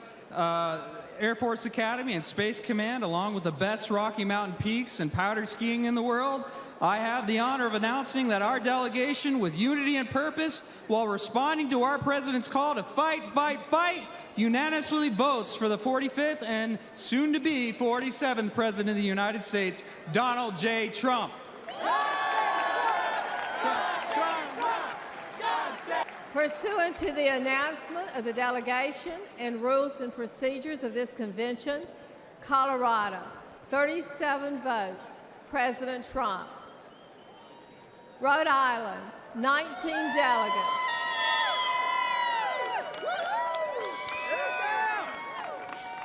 Madam Secretary, the ocean state, where almost 90 years of democratic control has led to the industrial vandalism of our ocean. Wind turbines in our ocean are killing our fishing industry and marine life, which has led to all pain and no gain. We were the first state to declare our independence from Britain and the last state to ratify the Constitution because we believe in states' rights. We are home to the independent man who wonders what happened to that independent freedom of religion spirit that Roger Williams brought into Rhode Island. Let's bring back the spirit and soul of America with patriotism and intelligence rather than blind, ambitious power. Madam Secretary, the great state of Rhode Island proudly casts all 19 votes for Donald J. Trump.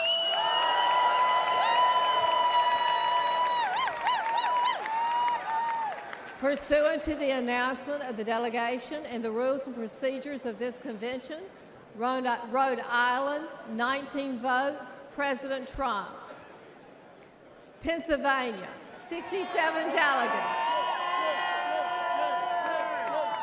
Madam Secretary, the great Commonwealth of Pennsylvania and its phenomenal delegation behind me, the birthplace of our nation and Constitution at Independence Hall, proudly cast all of its 67 votes for the bravest man in America, Donald J. Trump.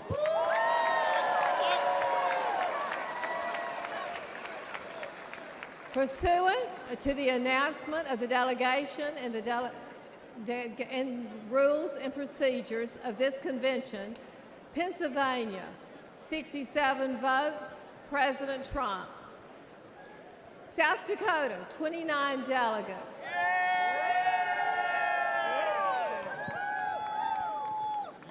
Madam Secretary, I'm Larry Roden, Lieutenant Governor of the great state of South Dakota. I'm proud to speak on behalf of myself and Governor Noem and our delegation. We represent the freest state in a nation built on the principles of freedom. On behalf of South Dakotans, I wanted to say one thing. President Trump helped bring fireworks back to our Mount Rushmore. That monument honors 4 of our greatest presidents, and I believe there's room for one more. Just saying. On behalf of South Dakota's 29 delegates, I proudly cast all our votes for President Donald J. Trump. South Dakota, 28 votes, President Trump. New Mexico, 22 delegates. Madam Secretary, I'm Jim Townsend, National Committeeman from New Mexico, joined with Tina Zhuk, National Committeewoman from New Mexico, and the delegation from New Mexico. New Mexico is known as the land of enchantment. We remember well when our citizens flourished and jobs were always available. Madam Secretary, we remember when the courts in our country were known for being fair and our borders were secure. Madam Secretary, we also remember who was responsible for that and who worked hard for America.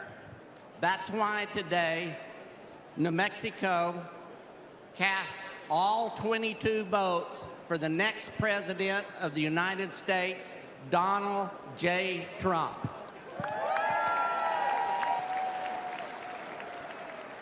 Pursuant to the announcement of the delegation and the rules and procedures of this convention, New Mexico, 22 votes, President Trump. Montana, 31 delegates. Madam Secretary, Montana is big sky country, abundant with God's blessings. Montana is the most patriotic state in the USA. Montana is debt-free and sanctuary city-free. As Secretary of State, along with all the delegates from Montana, we stand with a leader who has reshaped American politics and reinvigorated our spirit as a nation. He delivered on his promises: record job growth, historic tax cuts, securing our border, and protecting our Second Amendment. It is our honor to cast 31 votes for our next president, Donald J. Trump. Pursuant to the announcement of the delegation and the rules and procedures of this convention, Montana, 31 votes, President Trump. South Carolina, 50 delegates.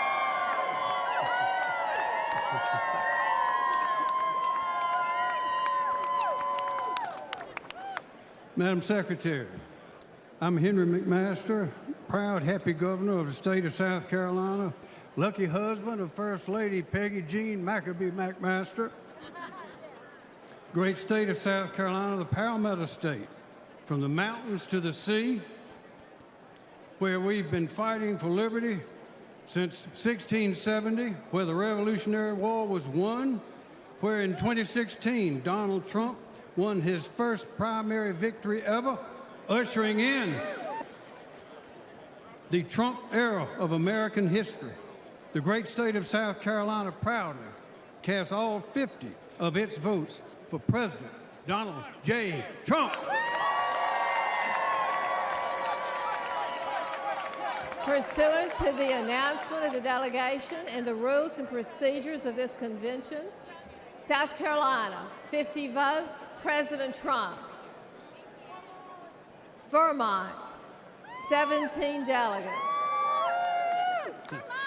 Madam Secretary, thank you. My name is Gerald Malloy. I am a proud Vermonter, a Vermont delegate, and a veteran. I am also the Vermont Republican Party nominee for the United States Senate, and I'm the guy that's going to retire Bernie Sanders. Oh, yeah. Oh, yeah. Vermont is the Green Mountain State. It's the 14th star. A long history of leadership and innovation for the United States. Ethan Allen, John Deere, President Calvin Coolidge. Our motto is freedom and unity. Unfortunately, right now, we've got a problem with unity and division in the United States. There's one man that's going to reunite our country and make America great again. It's Donald Trump, 45th and 47th president. Mr. Chairman, the great state of Vermont proudly casts all of its 17 votes for Donald J. Trump. Pursuant to the announcement of the delegation and the rules and procedures of this convention, Vermont, 17 votes, President Trump. District of Columbia, 19 delegates. Madam Secretary, on behalf of the District of Columbia, I am directed by that district to cast its 19 votes for president in accordance with the rules. District of Columbia, 19 votes to be cast pursuant to the rules and procedures of the convention. Thank you, delegates.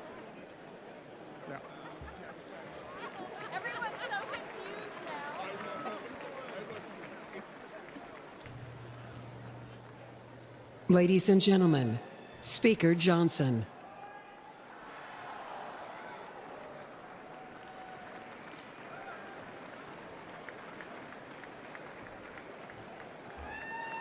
All right. The chair is prepared to announce the results. the following candidate received the following votes: 2,387 votes for President Donald J. Trump.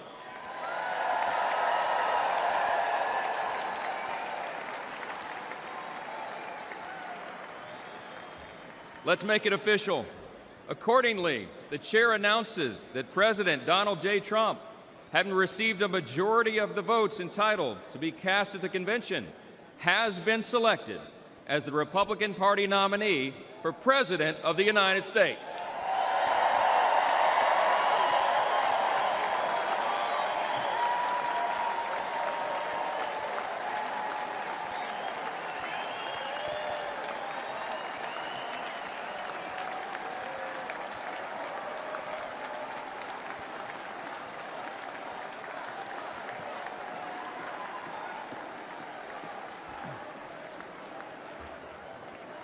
The chair is pleased to appoint the following to serve as the escort committee for President Donald J. Trump: Eric Trump, Donald Trump Jr., Tiffany Trump, Ivanka Trump, and Barron Trump. Thank you very much.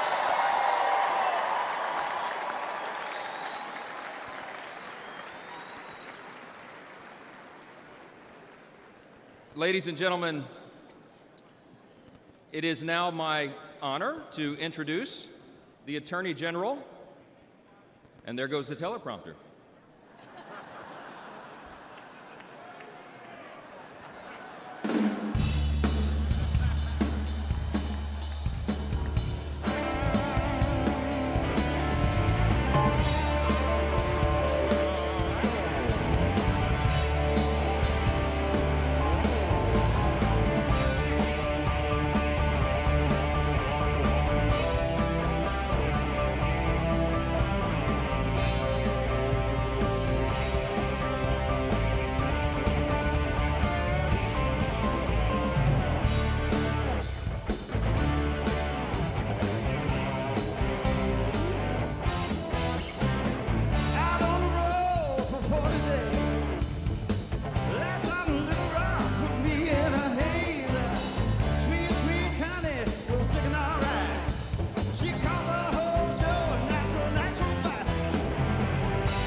stretch her highway.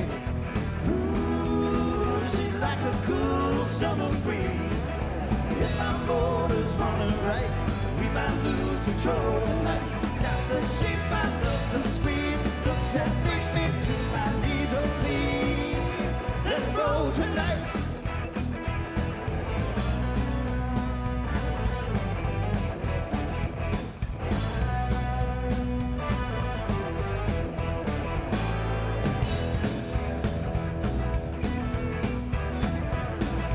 Might be doing more than 55 when I get my baby by my side. I know and power line, for the stroke I'm satisfied. Come on, take my baby for a ride. Ooh, she's like a smooth stretch of highway. Ooh, she's like a cool summer breeze. If my motor's running right, we might lose control tonight. Got my shape, I love to squeeze. Looks that bring me to my knees. Oh, please,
let it roll tonight.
All right, ladies and gentlemen, thank you for your patience. It is now my honor to introduce the Attorney General of Iowa, Brenna Bird. Please join me in giving her a warm welcome.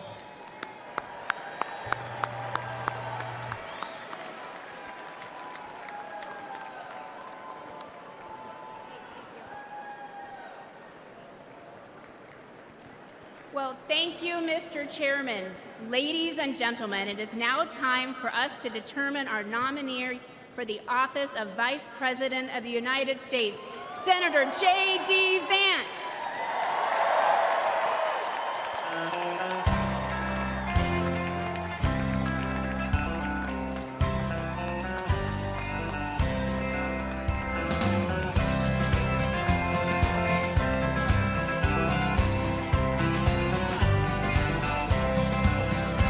Why don't we liberate these United States? We're the ones who need it worst. Let the rest of the world help us for change, and let's rebuild the very first. Wow. Our highways and bridges are falling apart. Who's blessed? Who has been cursed? There's things to be done all over the world. Let's rebuild America first.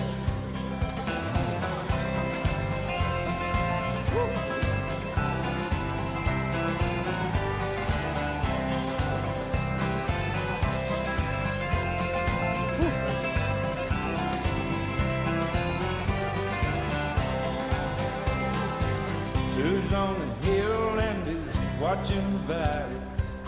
Who's in charge of it all?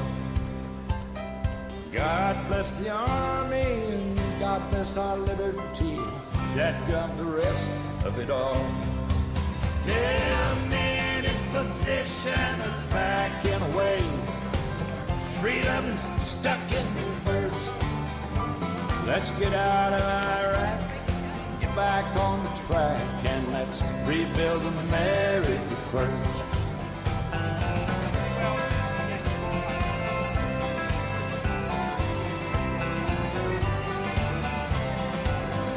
Once more.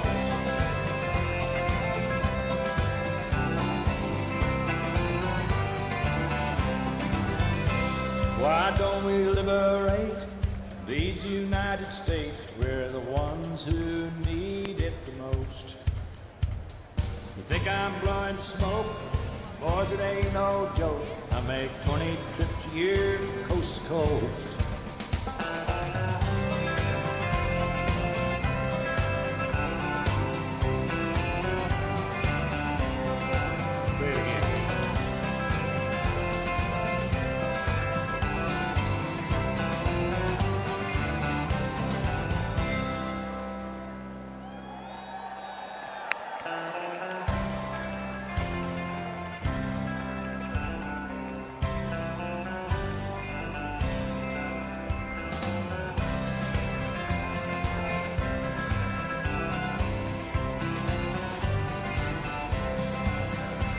Why don't we liberate these United States? We're the ones who need it worst.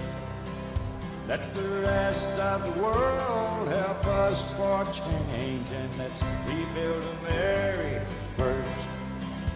Our highways and bridges are falling apart. Who's blessed? Who has been cursed?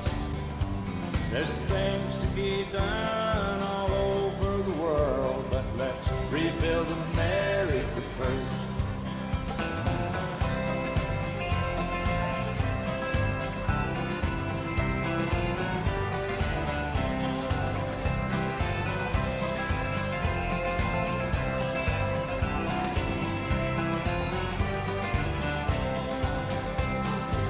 Who's on the hill and who's watching the valley? Who's in charge of it all? God bless the Army and God bless our liberty. That got the rest of it all. Yeah, men in position are backing away. Freedom is stuck in reverse. Let's get out of Iraq, back on track and let's rebuild America first.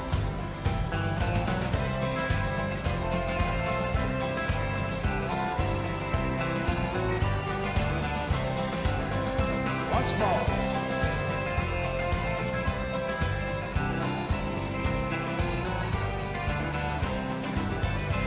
Why don't we liberate these United States? We're the ones who need it the most. You think I'm blowing smoke? Boys, it ain't no joke. I make 20 trips a year, coast to coast.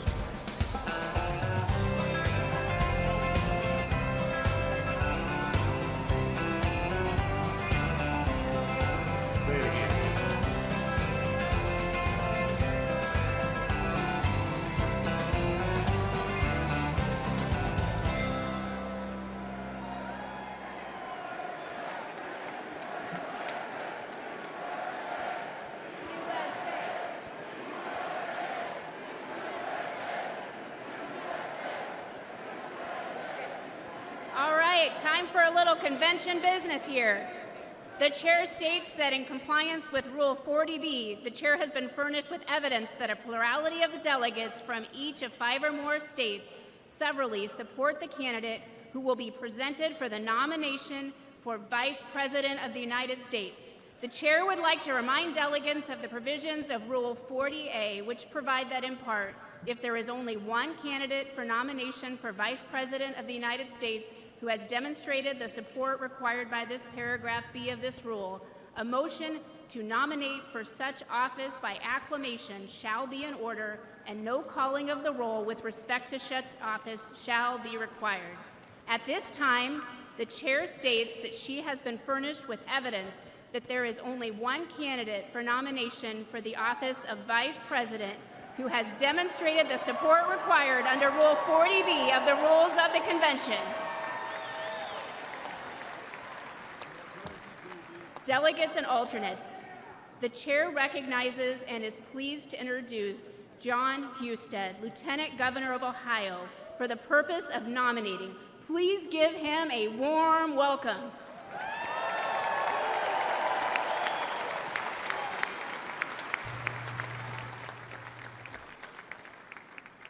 Are we ready? Are we ready to nominate a vice president? How about you, Ohio? Yeah! That's awesome. I'm John Husted, the Lieutenant Governor from the great state of Ohio.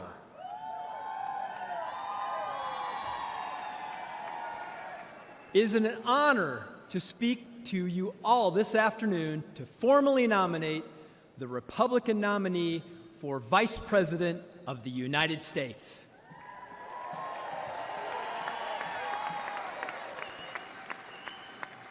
Ohio is the heart of it all, and that is certainly the case once again here today. The vice presidency is an office of sacred trust.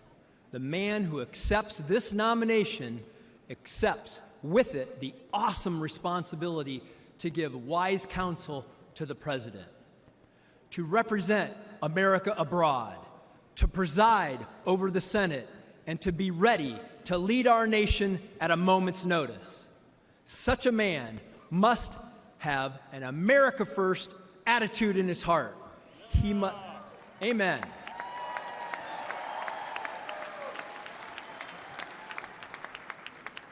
He must embrace his obligation to the American family, the American worker, and the American soldier.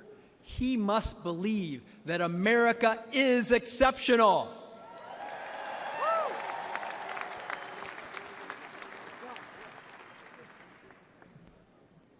And be prepared in the tradition of our founders to pledge his life, his fortune, his sacred honor to preserve, protect, and defend the Constitution of the United States.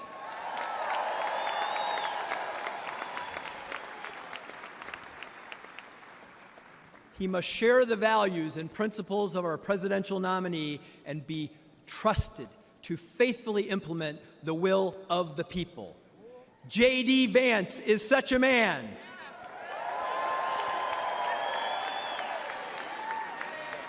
J.D. J.D. J.D. J.D. J.D. J.D. J.D. A man who loves America and will represent our people with moral courage, strength, and honor. J.D. is a living embodiment of the American dream. He came from humble beginnings, and even as his life took him to places he might have never imagined, he never forgot where he came from. Ohio values are in his blood.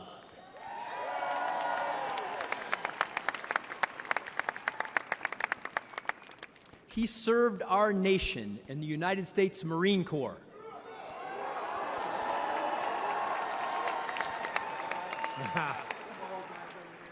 He is a graduate of The Ohio State University.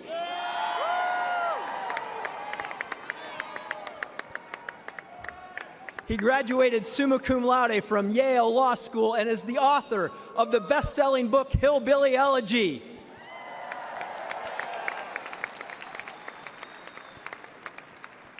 And he is a crusader for the people of the Ohio in the United States Senate. He has never forgotten the working people of our country, and he never will.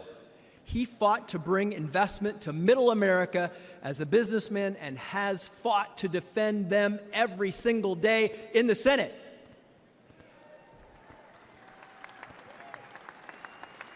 And this I know. He will faithfully stand by President Donald Trump's side as they win this election and change the course of our nation.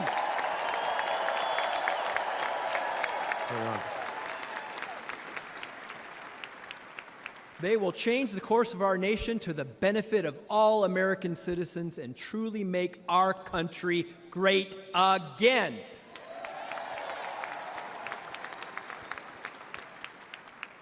It is therefore my honor to nominate Ohio Senator J.D. Vance for the office of Vice President of the United States of America.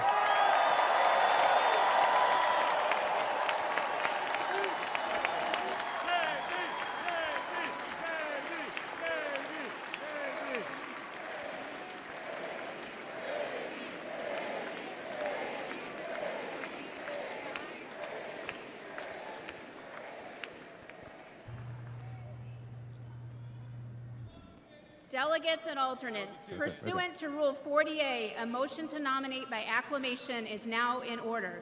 The chair now recognizes Delegate Bernie Moreno, Senate candidate from Ohio, for the purpose of making a motion. Thank you, Madam Chair. My name is Bernie Moreno. I'm honored to be the Republican nominee for the U.S. Senate from the great state of Ohio. I know firsthand that my dear friend J.D. is a selfless and brilliant fighter. He is a patriot who loves America. He loves Ohio. He loves his family. He's a great father. He's a great man. And that's what we need in this nation today. To J.D. Vance, America First is not just a slogan. It's his North Star. He has followed it every moment of his life and career. He knows what it's like to live in poverty, forgotten by Washington politicians. He is dedicated to ensure that no American is ever forgotten again.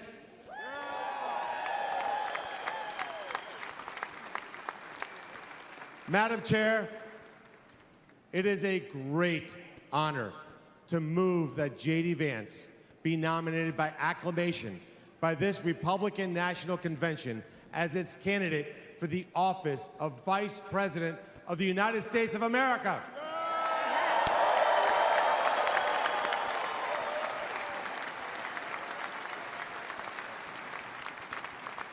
Without objection, the previous question is ordered.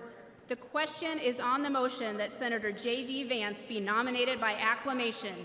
All those in favor signify by saying aye. Aye! All those opposed signify by saying no. In the opinion of the chair, the ayes have it, and the motion is adopted. Without objection, the motion to reconsider is laid upon the table.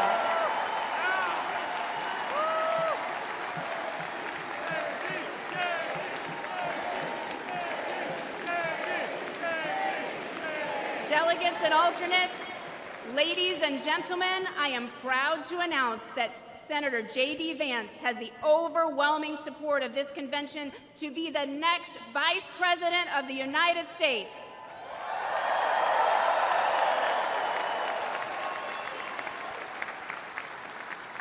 The chair is pleased to make the following appointments to the Escort Committee for Senator J.D. Vance, his vice presidential nominee. Usha Vance, thank you, and God bless America.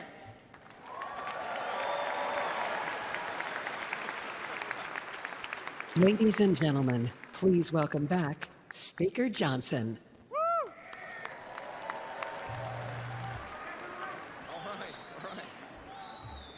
What a great night. Pursuant to Rule 40D of the rules of the Republican Party, I formally declare President Donald J. Trump and J.D. Vance as the Republican nominees for President and Vice President of the United States.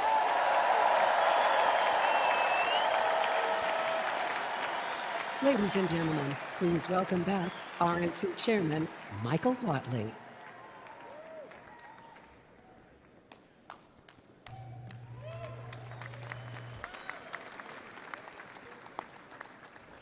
What a great afternoon for the Republican Party, and what a great afternoon for America. It is now time to take the official convention photograph.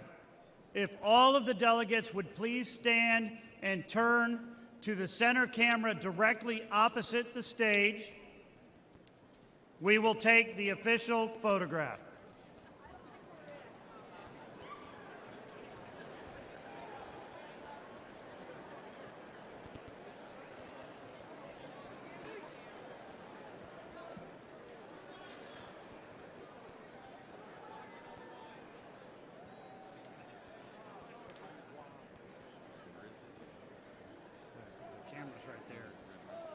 Right above it. See the guy with the big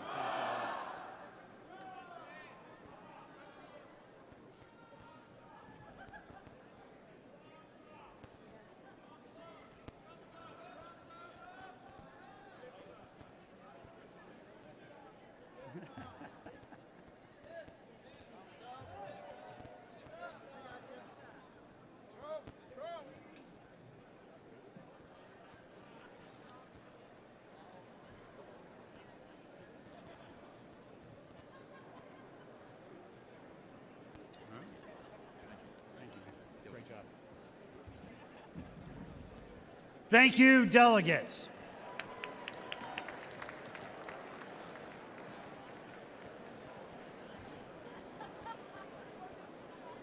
At this time, please welcome Leora Levy, delegate and National Committee woman from Connecticut, who will lead us in a benediction.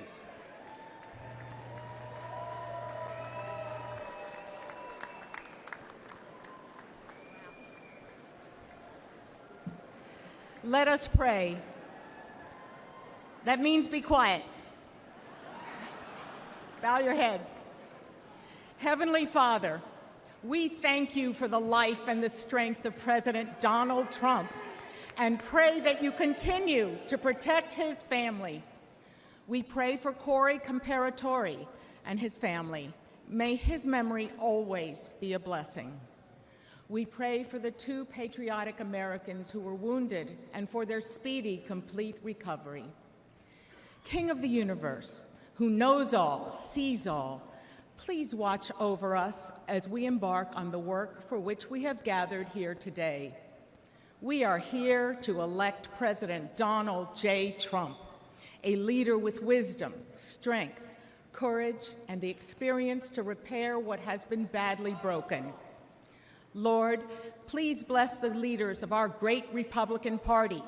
Bless President Trump, Vice President J.D. Vance, RNC Chairman Michael Whatley, Co-Chairman Laura Trump, the delegates, alternates, and guests gathered here today as we work to make America great again.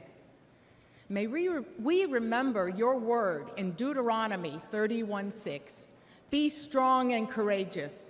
Do not be afraid because of them, for the Lord your God goes with you. He will never leave nor forsake you. Our Father in heaven, bless our exceptional country, the United States of America, and all who stand vigilant to protect us, the members of our armed forces, police, and first responders. O Lord our God, we pray for the peace of Jerusalem, your eternal city, and for all the children of Abraham. We remember and pray for freedom for the hostages kidnapped and held so cruelly against their will. Lord, please keep them in your sight and hasten the day of their freedom. Lord, we have gathered here from different communities, cities, states, and territories. Let us pray together, united for our nation, the United States of America. May our prayers unite the American people to work together for the betterment of our nation and of the entire world. May America be a light unto the nations and an emissary of clarity and leadership for the world. Grant peace, goodness, blessing, grace, loving kindness, and mercy to us. Bless us, our Father, all of us as one, with the light of your face. Amen.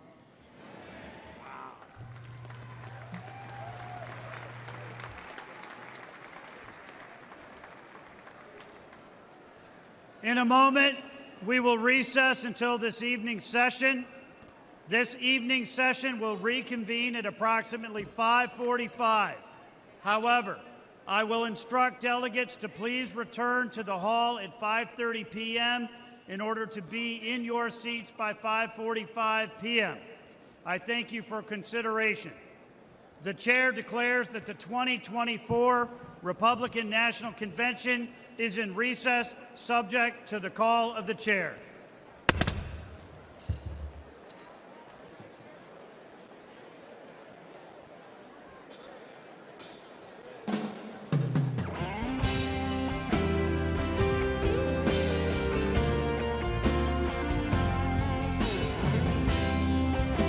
Thank you. I'll be back in with the chair at 5:45.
hang on one sec. I think I just got updated. Yeah, hang on. I got an updated script. Okay, hang on a minute. Come on, Bentley. Good job, buddy. Good job. My dog. Yeah, I don't know. At the end?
welcome.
to do.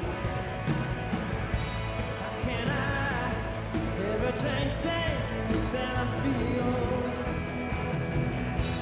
If I could, maybe I'd give you my world.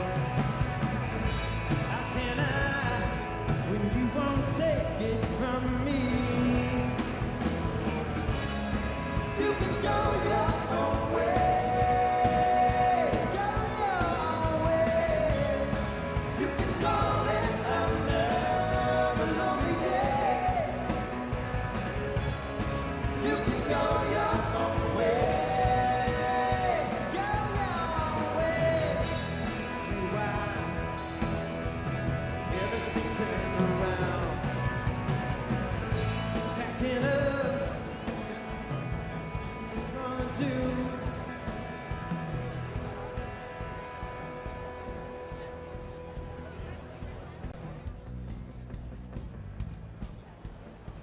Delegates and alternate delegates, ladies and gentlemen, please take your seats. The program is about to begin.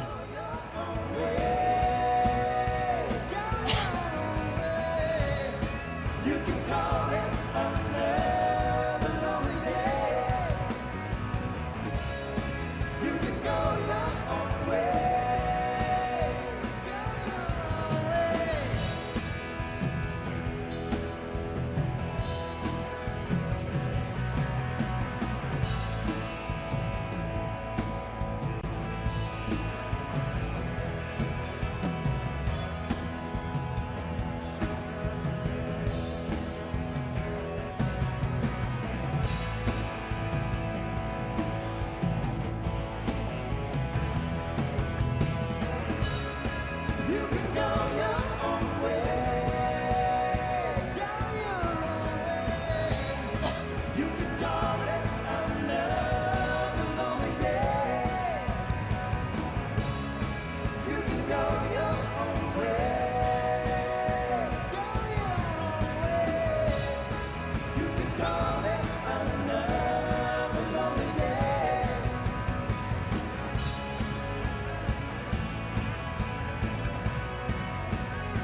America has reached the highest inflation in 40 years.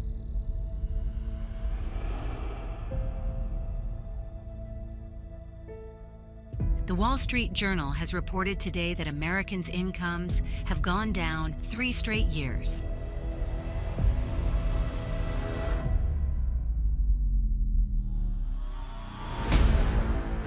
A new report says 1 in 5 seniors are skipping their prescription medicine due to costs.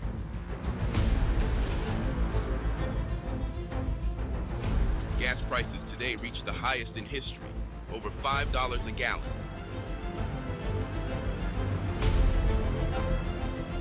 Interest rates have skyrocketed on everything from car loans to housing.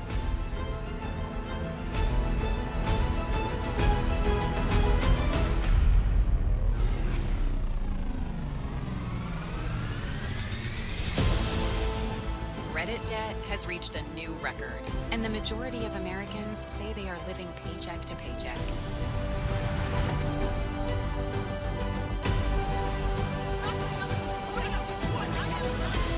According to the LA Daily News, Bidenomics has been a disaster for Americans.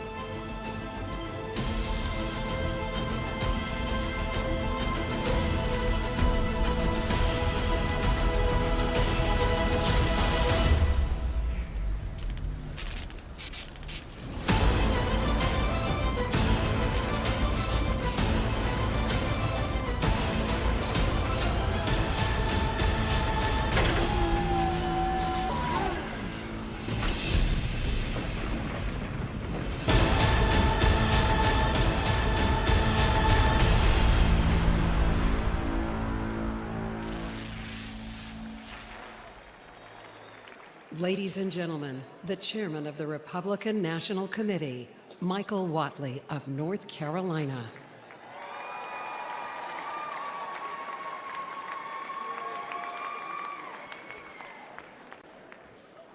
This convention will come to order. Delegates and alternate delegates, ladies and gentlemen, welcome to the 2024 Republican National Convention.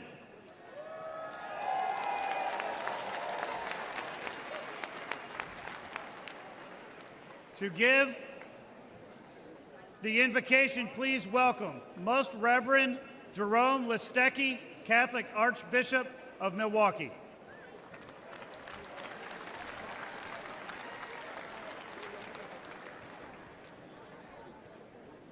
And let us pray. Lord, we thank you for our nation. Our founding fathers held these truths self-evident, that all are created equal, endowed by their Creator with certain unalienable rights, including life, liberty, and the pursuit of happiness.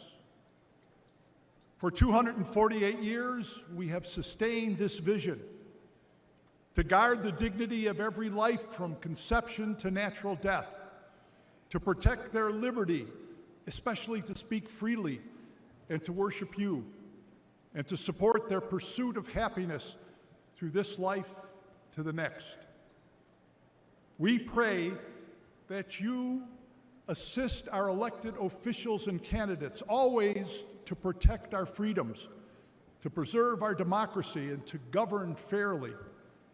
Grant them the wisdom every day to place the good of our nation above personal interests and to cherish our union.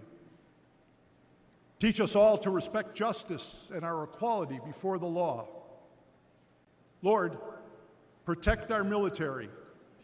Teach us gratitude, that we may never forget their selfless sacrifice, and protect also our first responders, police, firefighters, and EMTs, for their bravery too gives us peace.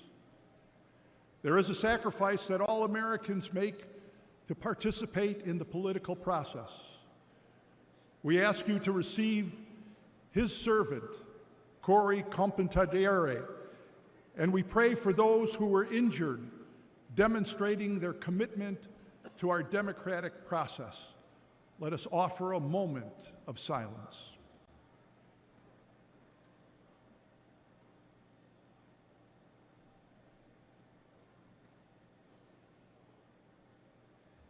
In the words of George Washington, Almighty God, keep the United States of America in thy holy protection and incline the hearts of the citizens to a brotherly affection and love for one another. Through Jesus Christ, our Lord. Amen. Amen.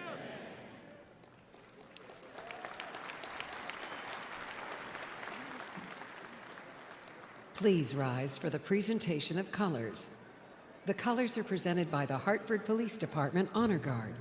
Let's give them a warm welcome.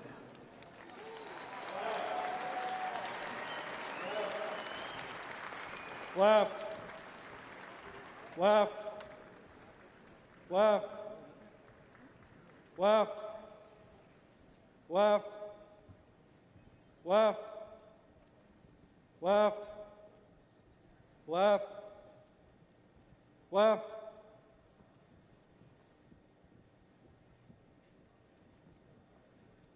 Detail, halt. Order, arms. Ready, cut.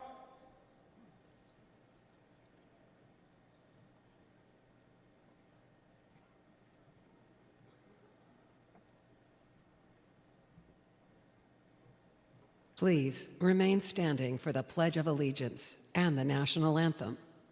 Right shoulder, arms.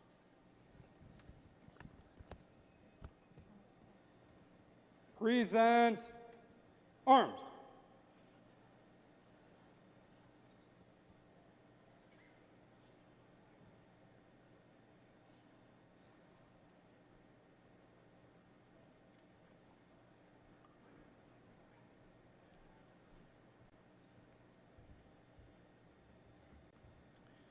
If you will, follow me. I pledge allegiance to the flag of the United States of America and to the republic for which it stands, one nation, under God, indivisible, with liberty and justice for all. Now, to perform the national anthem, please welcome the Great Lakes Adult and Teen Challenge Choir.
Please remain standing while the colors are retired.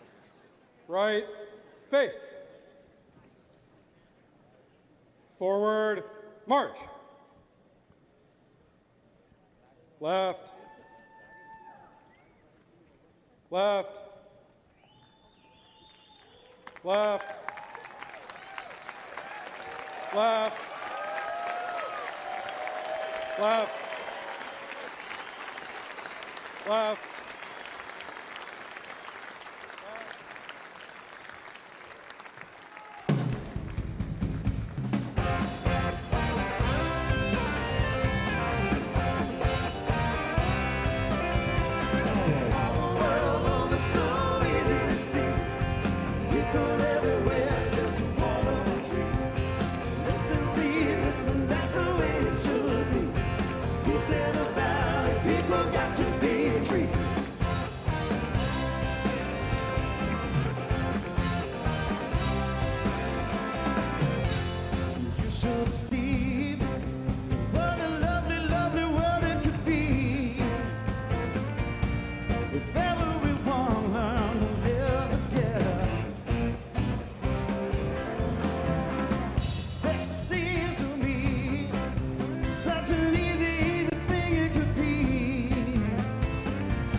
Ladies and gentlemen, please welcome back RNC Chairman Michael Whatley.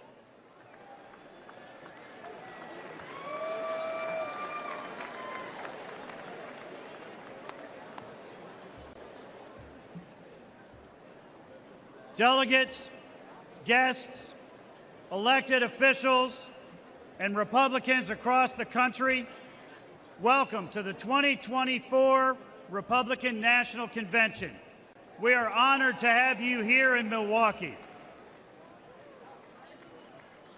Just days ago, we witnessed a horrifying assassination attempt against President Trump at his rally in Pennsylvania. We are praying for President Trump. We are praying for the injured. We are praying for the family of Corey Compatore. We must unite as a party, and we must unite as a nation. We must show the same strength and resilience as President Trump and lead this nation to a greater future.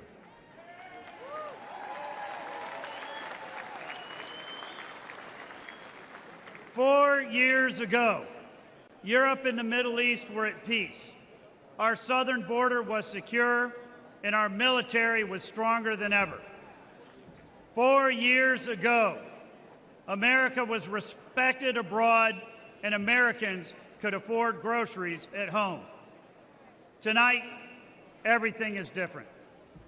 Russia has invaded Ukraine. Iran and its proxies have openly attacked Israel, and China is threatening Taiwan. More than 10 million illegal immigrants have flooded across our border, posing a direct threat to our communities, and inflation is crushing families from coast to coast. I am here tonight as the chair of your Republican Party to tell you it does not have to be this way.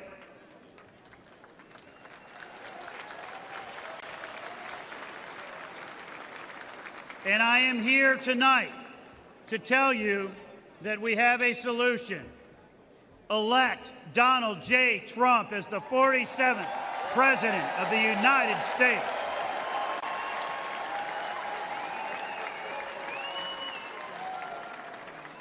Only President Trump can unite us and restore our economy, rebuild our southern border, and regain our standing in the world. When I became chairman of the RNC, I pledged to do 3 things to make that happen. First, we are going to get out the vote. Second, we are going to protect the ballot.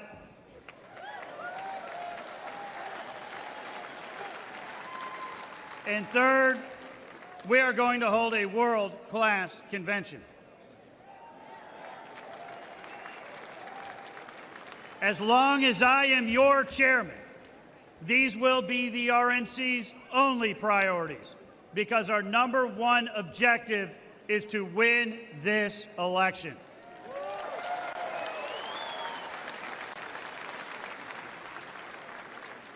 I am pleased to say that tonight we are kicking off the biggest and best convention in the history of the Republican Party, and we are united.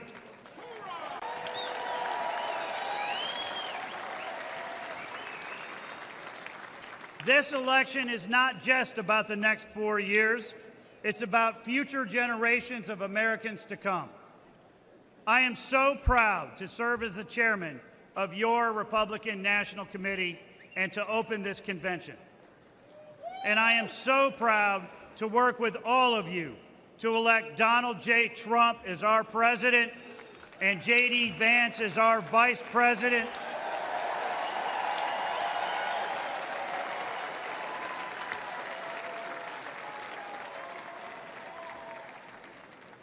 And to make America wealthy again, safe again, strong again, and to make America great again. Thank you.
Ladies and gentlemen, please welcome United States Senator Ron Johnson of Wisconsin.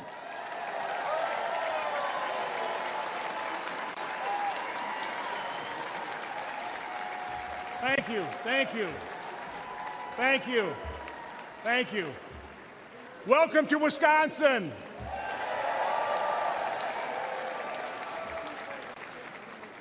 "170 years ago, the Republican Party was born here, founded on the principle of freedom and dedicated to the fight to end slavery. It is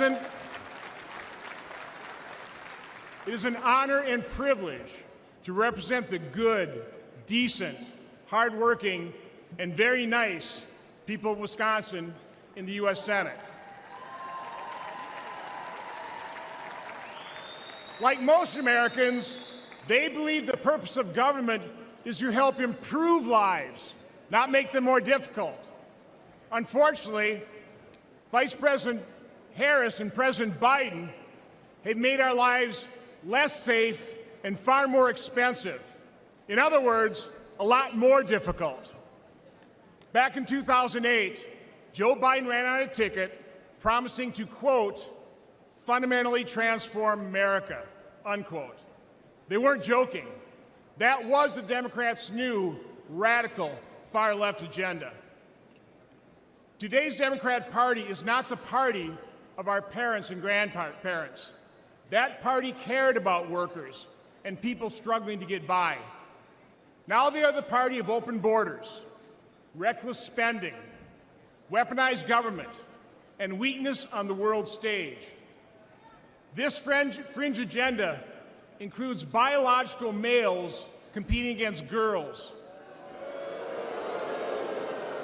and the sexualization and indoctrination of our children.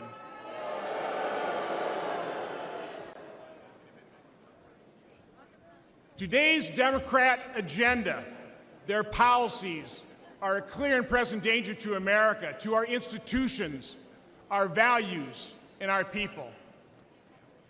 Democrats have forgotten American families. They have abandoned the hardworking middle class. But with President Trump and Republicans, those forgotten Americans are forgotten no more.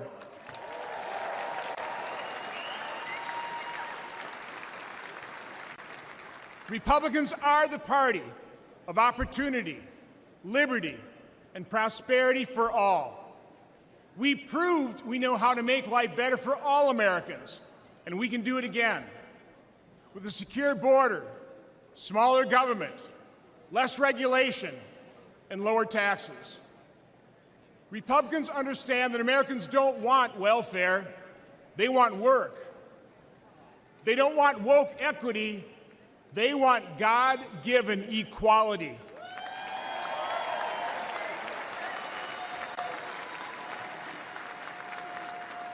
They want the promise of our founding documents, the right to pursue happiness. That's what Republicans will deliver. We've repaired the damage caused by Democrats before, and we will do it again.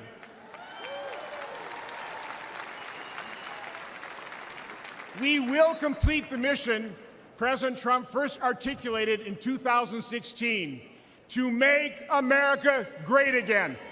Thank you, and God bless you. Thank you.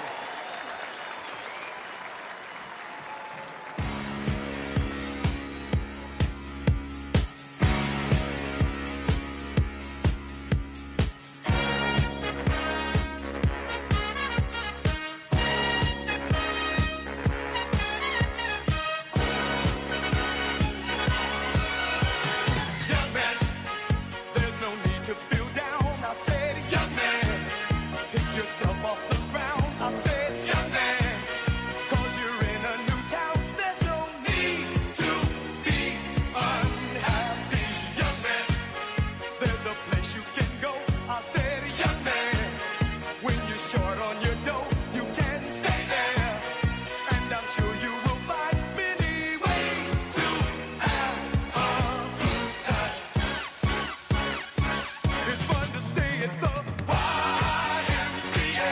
It's fun to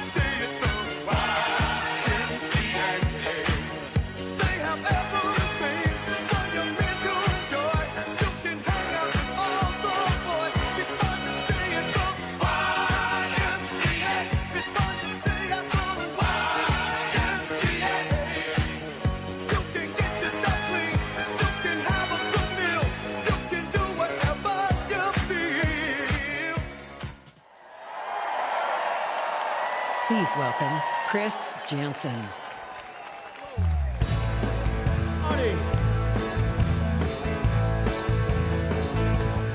Everybody in the RNC, top to bottom, somebody put your hands in the air and scream, baby! I love the number 3 winning, good bass fishing, bush hogging overtime. I like sitting in the stand with a gun in my hand. I'm an all-American guy. I like a bone on a steak and a Waffle House steak, seeing kids being raised right. I like a handshake deal and people that are real. I'm an all-American guy. I love F-250s, Alan Jackson's Little Bitty, and the beauty of a small town life. I like my chili in a bowl, Bob Seger, rock and roll, football on a Friday night. I love a cold beer can and the Leonard Skinner band, and a woman that I hold all night.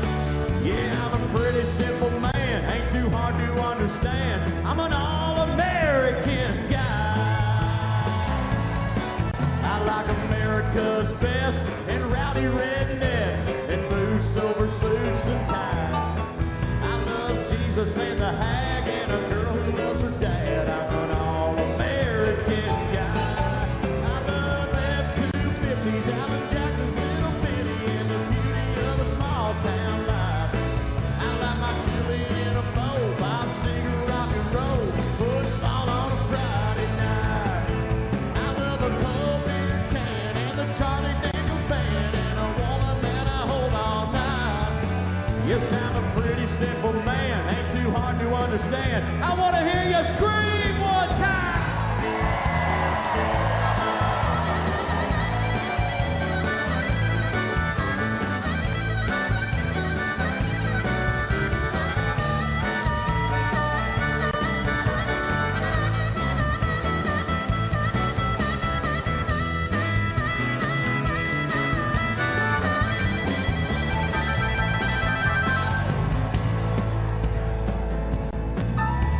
I can't hear you. They're listening around the world, RNC. I said, let me hear you scream, baby.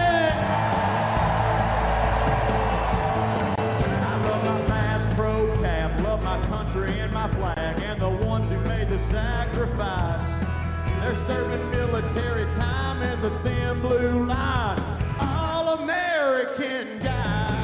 I love F-250s, Alan Jackson's Little Bitty, and the beauty of a small town life.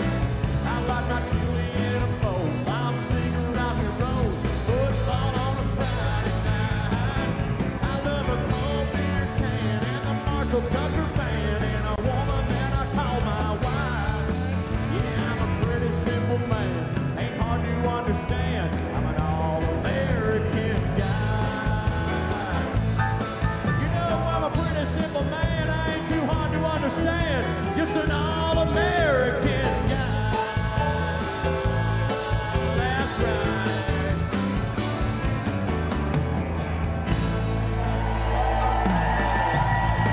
I can't hear you, Milwaukee! Everybody stay on your feet. Let's get some fun action in here. It's RNC 2024, and we are here to party for America, baby. We're here to party for America, baby. With every hand in the air, all the way to the top, side to side. I got a question for you, all the way back from 2016. Can somebody please buy me a boat? Now sing it loud and proud, all the way over there. I can see you now. Well, I ain't rich, but I damn sure wanna be. Yeah, working like a dog all day ain't working for me. Oh, I wish I had a rich uncle that would kick the bucket, and I was sitting on a pile like a Warren Buffett. I know everybody says money can't buy happiness, but it can buy me a boat. It can buy me a truck of gold. Yes, it can buy me a Yeti 110 ice down with silver bullets. Oh, and I know what they say.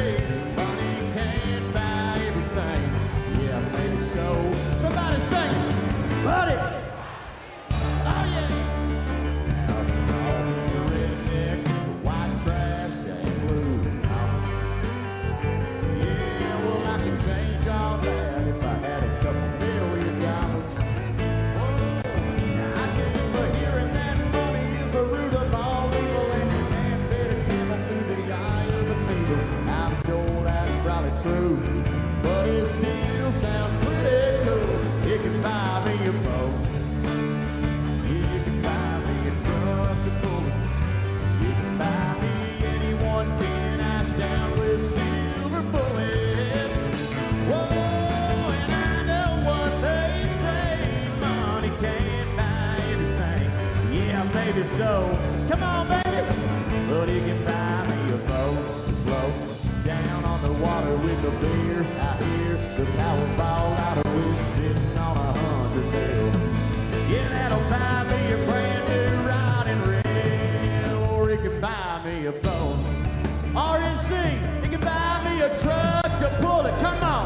You can buy me a Yeti 110 ice down with silver bullets. Oh, I know what they say. Money can't buy everything. Everybody said maybe so. Come on now. Buddy. Break it down, boys. Woo. You hear that? First day of the RNC in Milwaukee. And everybody is screaming really loud up in here.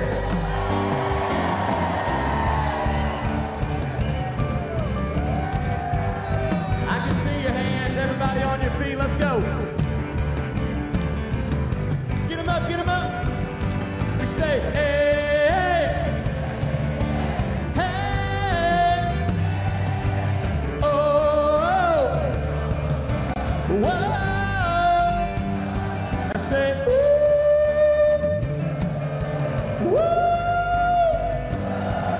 woo. Get your hands going, let's go.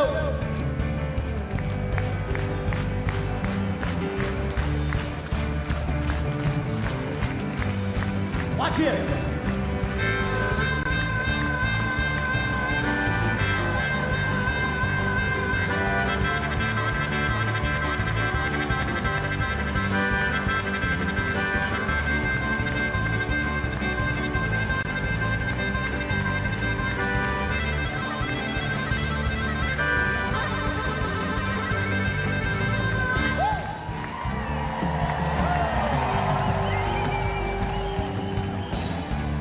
Concerts in this arena before.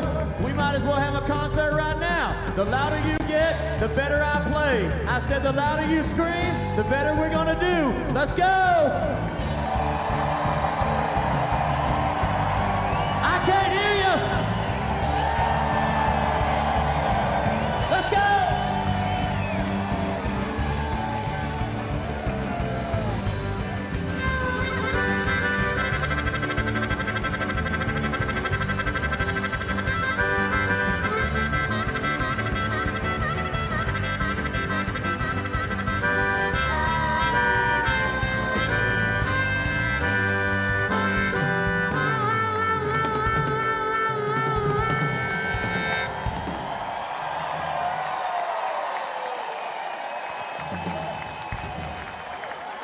We can get rowdier than that. Come on, it's 2024. We're here to party.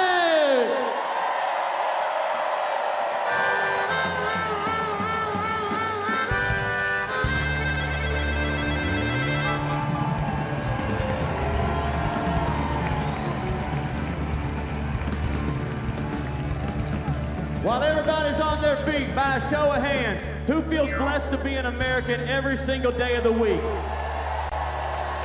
I said by a show of hands and everybody out of their seat, who feels blessed to be an American in the land of the free, the home of the brave, every single day of the week? Then keep your hands up on the count of three, scream 1, 2, 3, go!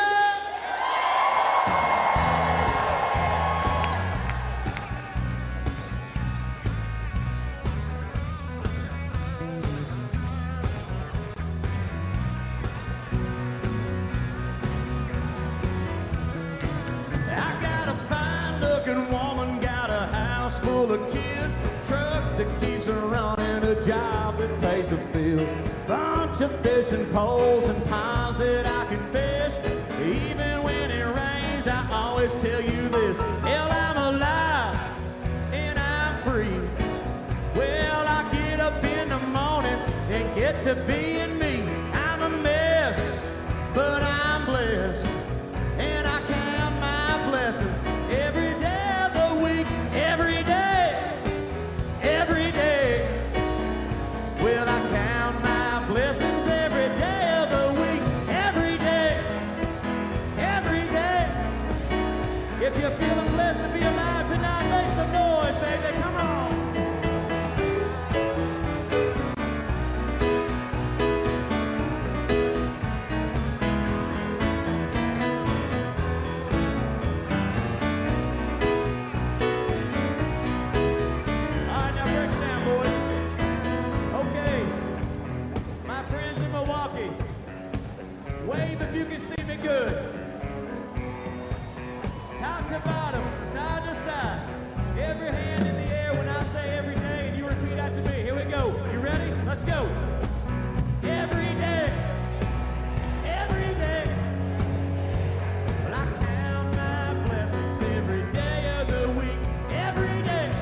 Please welcome Congresswoman Marjorie Taylor Greene of Georgia.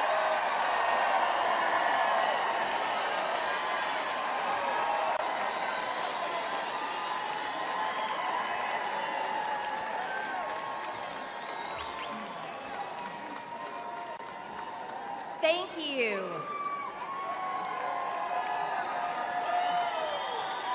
Thank you. Thank you. Today is a celebration. The American spirit is alive and well. And we have once again nominated for president the founding father of the America First movement, Donald John Trump.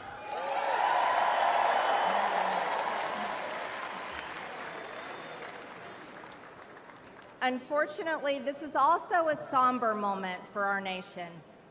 2 days ago, evil came for the man we admire and love so much.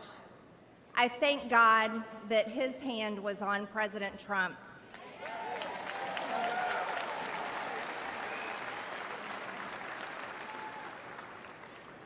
And I pray for the family of Corey Comprator, who was killed at the rally, and for other attendees who were wounded. Corey embodied the spirit of America First.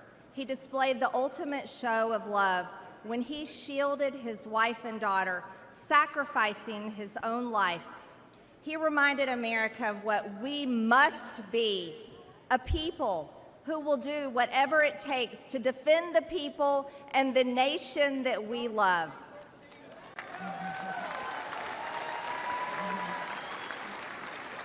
Thank you. I love you too. We will honor Corey's memory by building the country he wanted, the country he wanted for his children, and a government worthy of the American people. For far too long, the establishment in Washington has sold us out.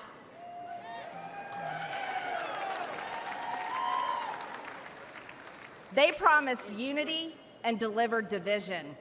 They promised peace and brought war. They promised normalcy and gave us Transgender Visibility Day on Easter Sunday.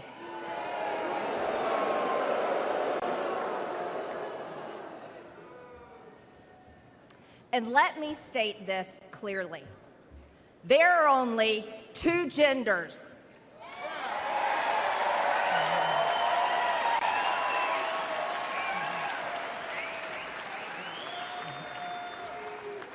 And we are made in God's image. Amen. And we won't shy away from speaking that simple truth ever. The Democrats ripped open our borders and allowed millions of illegal aliens to pour in, driving up the cost of housing and health care while slashing American wages and eliminating jobs. They claim that our economy is thriving, yet hundreds of thousands of American-born workers lost their jobs these past few years. The Democrats' economy is of, by, and for illegal aliens.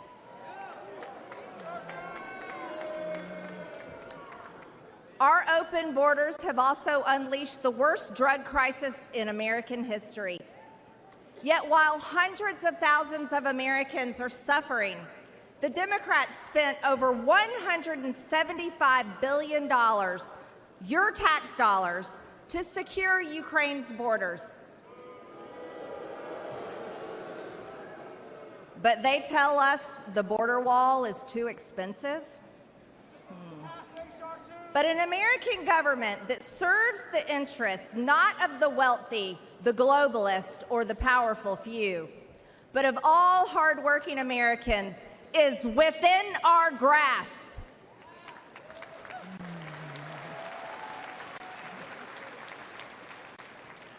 Donald Trump has, and he will, make America successful again. He will make us wealthy again. And as God as my witness, he will finally give us the country we deserve. because Donald John Trump is the leader America deserves. God bless the American people, God bless President Trump, and God bless the United States of America.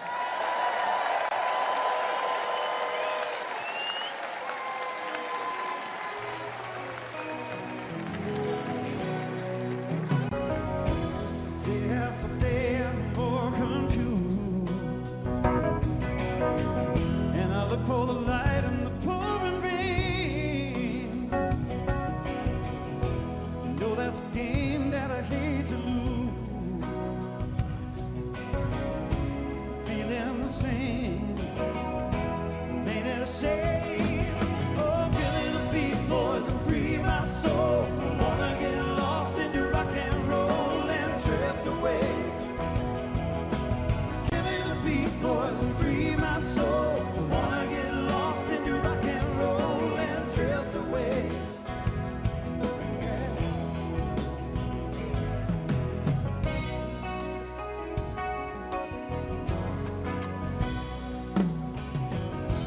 Beginning to feel that I'm wasting time.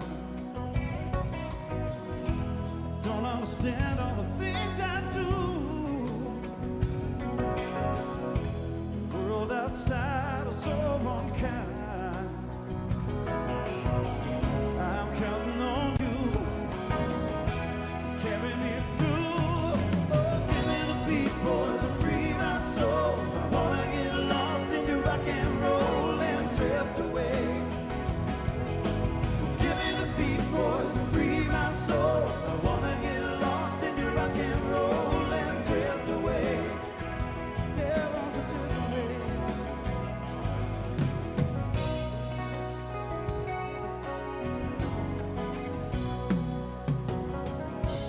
When my mind is free, you know a melody can move me.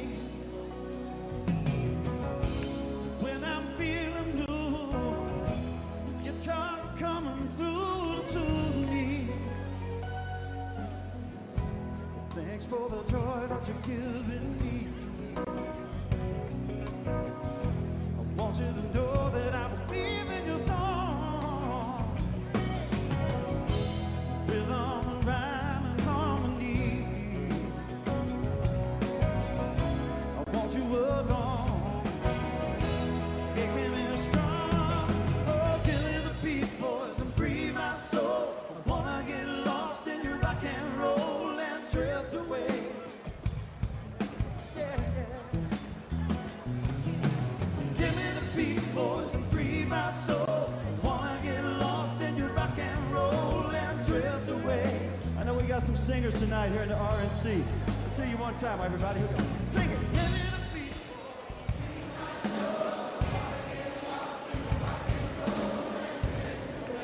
Sound good, y'all. Sound good now. Milwaukee, y'all. Sing it. Give me the beat.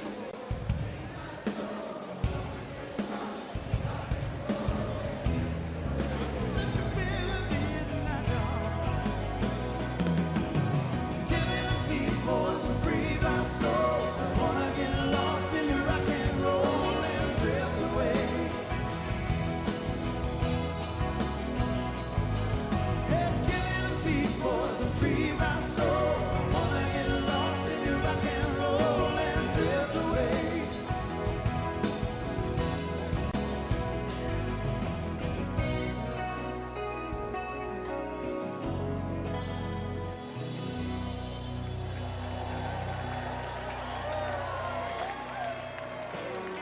Please welcome the Lieutenant Governor and current candidate for governor of North Carolina, Mark Robinson.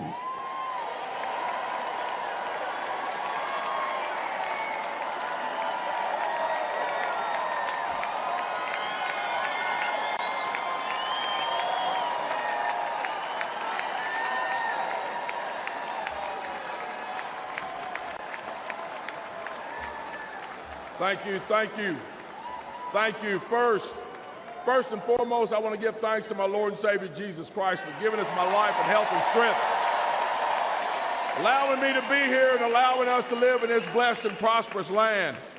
I am Mark Robinson. I am the first black lieutenant governor of North Carolina.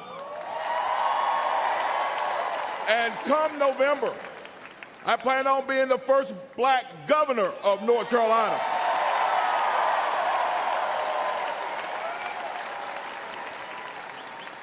But I am not one of the political elite. I grew up poor as the ninth of 10 kids in Greensboro with an alcoholic father who beat my mother. I love to tell you that I graduated from high school, found success, never worried about money again, but I can't.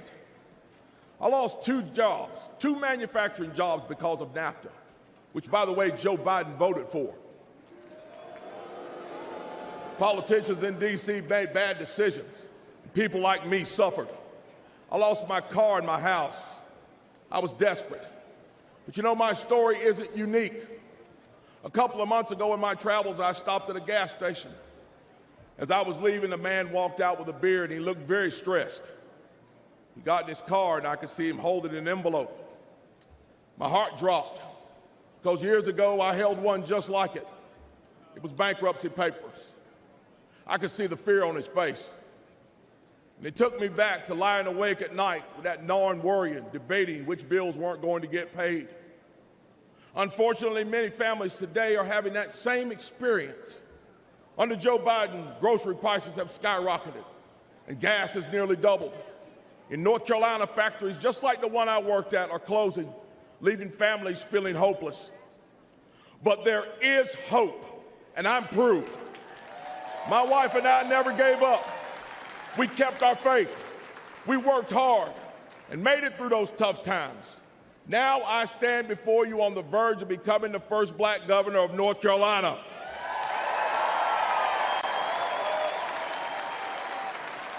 As governor, I will not forget where I came from or the struggles of the people I meet. And you know, there's someone else who will fight just as hard for you, President Donald J. Trump.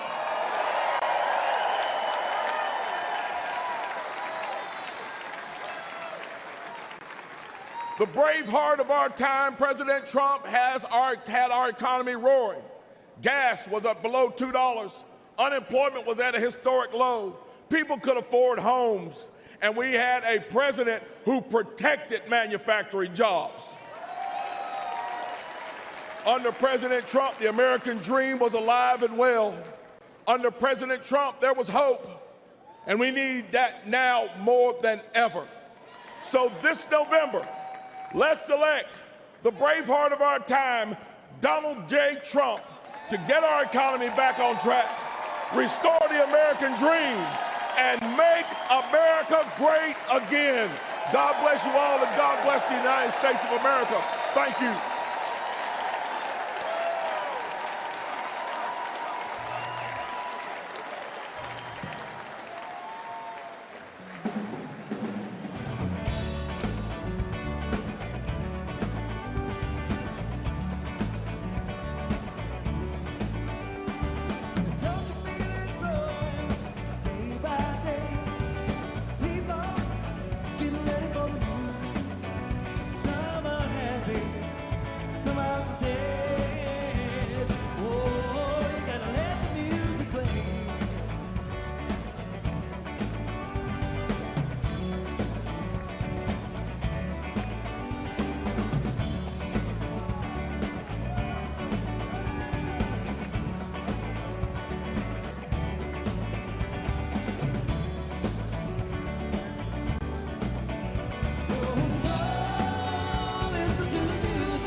Please welcome Congressman Wesley Hunt of Texas.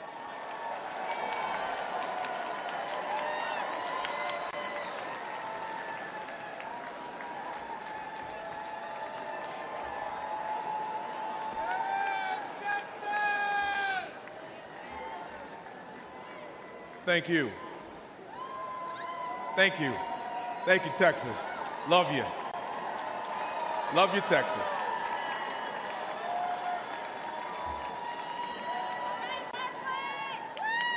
A president's greatest responsibility is to protect the American people. And both Joe Biden and Kamala Harris have failed. I'm a military guy. I flew Apaches in Iraq. Thank you. Thank you. Thank you. I understand that when you're given a mission, you show up, you identify the problem, and you execute. Biden and Harris haven't shown up. They don't seem to understand that they are the problem, and they've shown no empathy or remorse as the American people suffer from their failed leadership. They have imposed what Ronald Reagan called the cruelest tax on the poor, inflation. Today, 65% of Americans are living paycheck to paycheck because the dollar is worth less and less every day. Grocery prices have soared. Average Americans are spending $4,300 more on energy bills. But on November the 5th, we, the people, can fix this Democrat disaster. When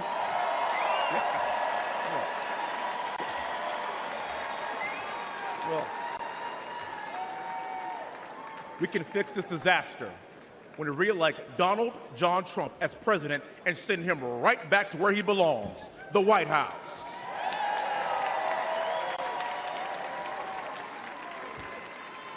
Under President Trump, American families had more money in their pockets and bank accounts. American families could invest, save, and buy a home. Under President Trump, we had the greatest economy in our lifetime, and in less than 4 years, under Joe Biden, everything changed. Ladies and gentlemen, that is why we must win in November to take our country back.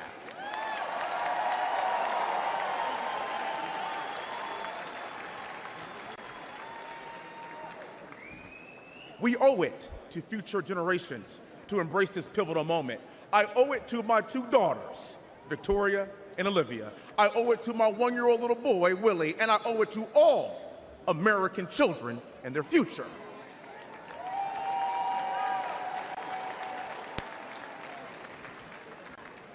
I'm the great-great-grandson of a slave. I'm the son of a retired lieutenant colonel. I'm the product of West Point along with my other two siblings.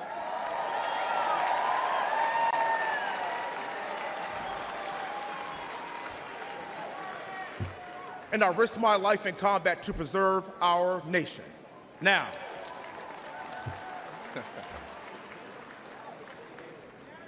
there's another man who is putting it all on the line to save our nation. His name is President Donald Trump.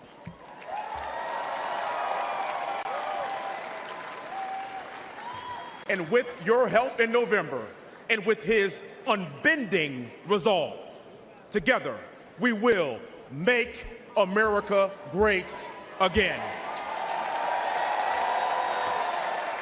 God bless you, Milwaukee. May God continue to bless these United States of America. Thank you.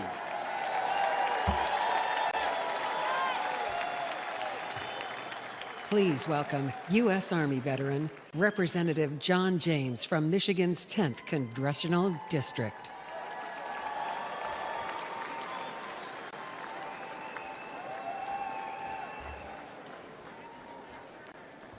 Good evening, Wisconsin. Warmest regards from Detroit, home of the NFC North champion, Detroit Lions.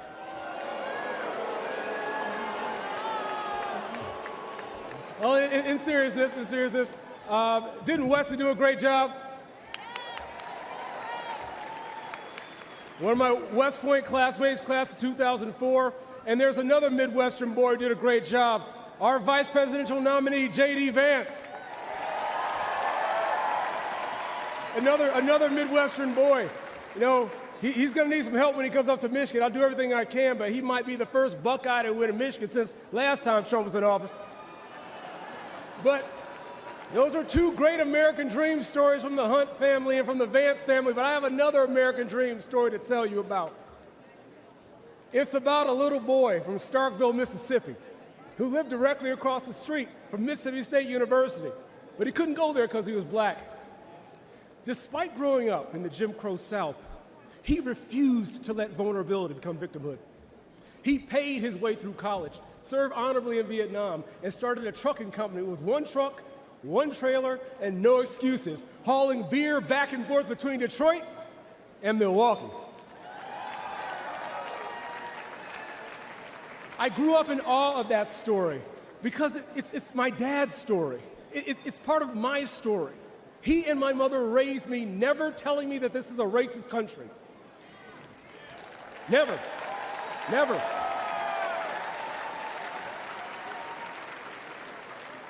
Even though we have marked blemishes in our past, even though we have much farther to go, even though they endured racism, it did not define the nation they loved. They taught me I could do anything I set my mind to. They taught me to put the Lord first always. They taught me to use my blessings to be a blessing to others. And that's what we're doing here today. That's why I went to West Point. I became a Ranger qualified Apache pilot and flew 750 hours operations in Operation Iraqi Freedom. You know, that's something else me and President Trump have in common. The bad guy shot at us both, but they missed. And we'll keep on fighting for America until the good Lord takes us home. By the grace of God, I was able to come home after my deployment and help run the company business. Now I have the honor of representing Michigan's 10th Congressional District, the #1 manufacturing district in the best state in the entire union. My family's story is the American dream story. But my biggest concern right now, my biggest fear, is will children today be able to look back and share that same story? Look, I firmly believe Americans have not given up on the American dream. Joe Biden and the Democrats have given up on the American dream. Joe Biden and the Democrats think they know how to spend your money better than you do. They want to take your dollars, they want to take your voice, they want to take your control and give it back to DC bureaucrats to execute their woke and Green New Deal agenda. Well, that plan doesn't work because hope is not a plan. Black people were sold on hope. Now our streets are rife with crime. Our kids can't read, and illegals are getting better help from Democrats in 4 days than we've gotten in 400 years.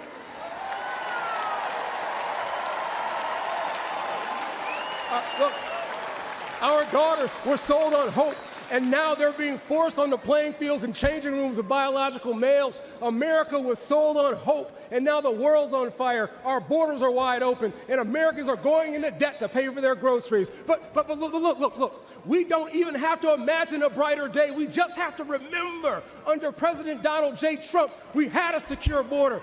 Under President Donald J. Trump, we had peace in Europe. And under President Donald J. Trump, we had an economy so good. We had an economy so good, Democrats were trying to give Obama the credit for it. Look. Yeah, I heard a little bit earlier today, if you don't vote for Donald Trump, you ain't black.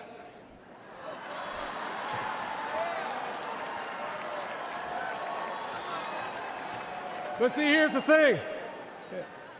By the grace of God and the proven leadership of Donald Trump, for every American, regardless of race, color, and creed, we can once again have a land where a child's outcome isn't determined by their zip code. We can once again have a land where hard work truly does get you ahead. We can once again have a land where you can go from poverty to prosperity in a single generation.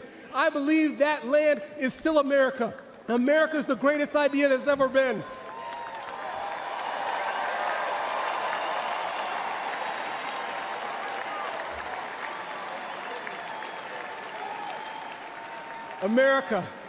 I believe deeply in my heart America's the greatest idea that's ever been. It's worth fighting for, it's worth sacrificing for, and it's worth getting out to vote for, because I truly believe in the deepest heart of hearts that with Donald J. Trump back in the White House, the best is yet to come. God bless you. Thank you. God bless America.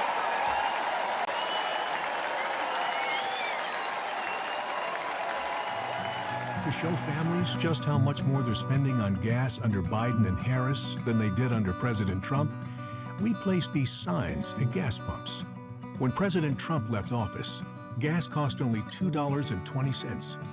Under Biden and Harris, gas skyrocketed to the highest price in history, over $5 a gallon.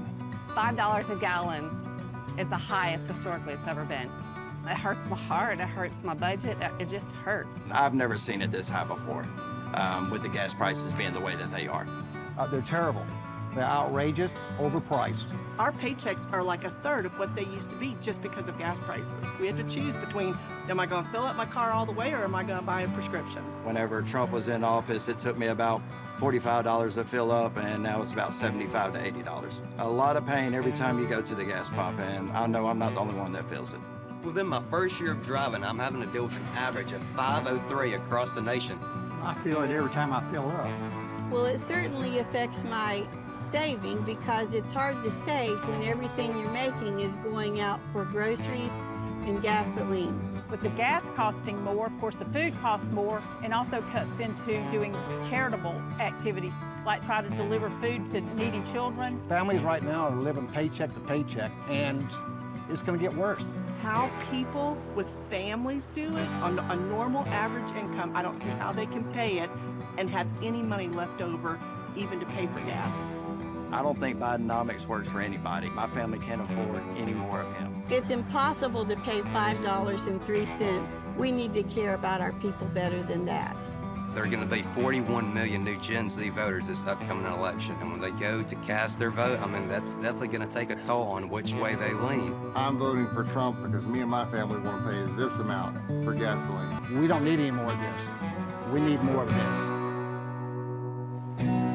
To show families just how much more they're spending on groceries under Biden and Harris than they did under President Trump, we placed these signs in grocery stores. You got a 49% increase under Joe Biden. I mean, a tremendous increase. It just goes on and on. It's ridiculous. I have definitely seen a price increase since Biden has been president. The food prices are astronomical. They're unaffordable. They're still going up. Every week you see something else that's gone up higher. It's hurting everybody. And when we would grocery shop, 5, 6 years ago, this is not the same grocery store that I remember. I do without a lot of things that I shouldn't because we can't afford it. Everything in the store is double the price. I mean, we're talking $600 a week just for my family of 6. I think it's especially hard on families with children. A lot of people are using food banks that never would have used food banks before. Living on Social Security or just disability, it's very difficult to be able to maintain the expenses. I have several elderly friends. They can't even get their medicine some months because they're paying so much for gas and groceries. When you check out, it's shocking. It's shocking what the increase is. Everything. Joe Biden's policy, Kamala's policies, they're killing us. But since Biden's come in, I gotta say it's gotten worse, and they don't even care. I served this country, and I've seen the biggest change in my entire life in these last 3.5 years. If you want to save this country, you need to vote for President Trump.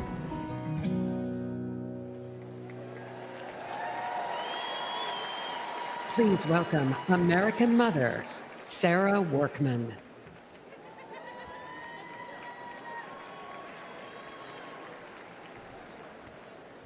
Good evening. I'm Sarah Workman from the great state of Arizona. Woo! I'm honored to be here tonight on behalf of everyday Americans. I'm a single mother who works 2 jobs to support my family. I know Americans can relate when I say that every time I fill up my gas tank, go to the grocery store, and try to pay the bills, I think, who doesn't miss the Trump days?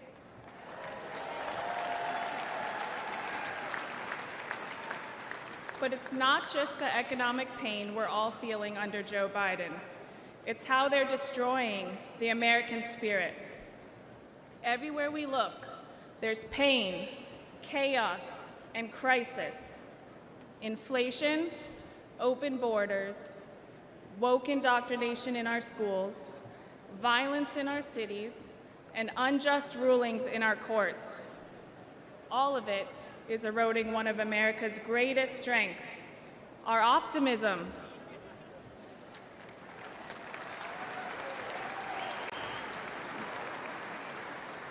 While the left is trying to divide us with identity politics, we are here tonight because we believe that America is always, should be, one nation under God.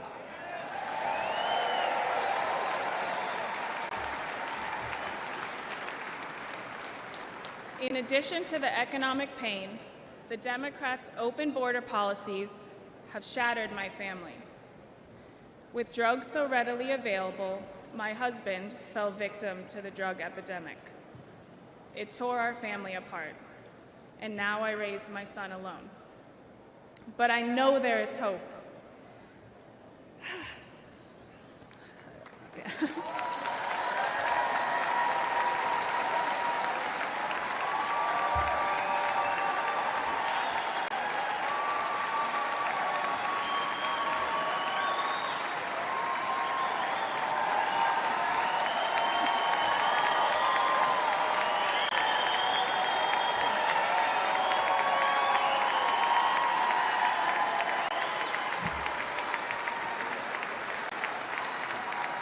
That is what this election represents for all of us who have been forgotten over the last 4 years.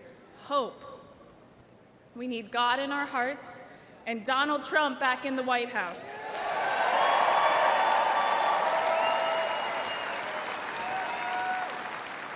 If you're watching tonight and you hear your own story and mine, Donald Trump put me on this stage to show that he hears us, he sees us, and we are forgotten no more.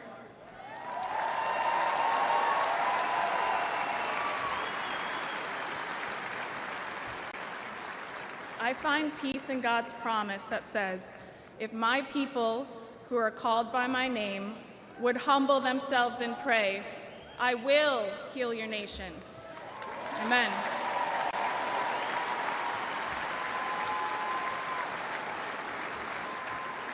With faith, hope, and love in my heart, I know we will make America great again.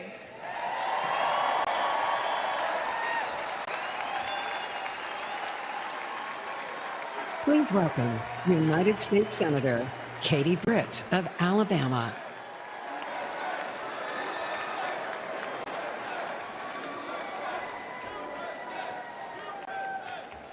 Good evening, Milwaukee. I'm Katie Britt.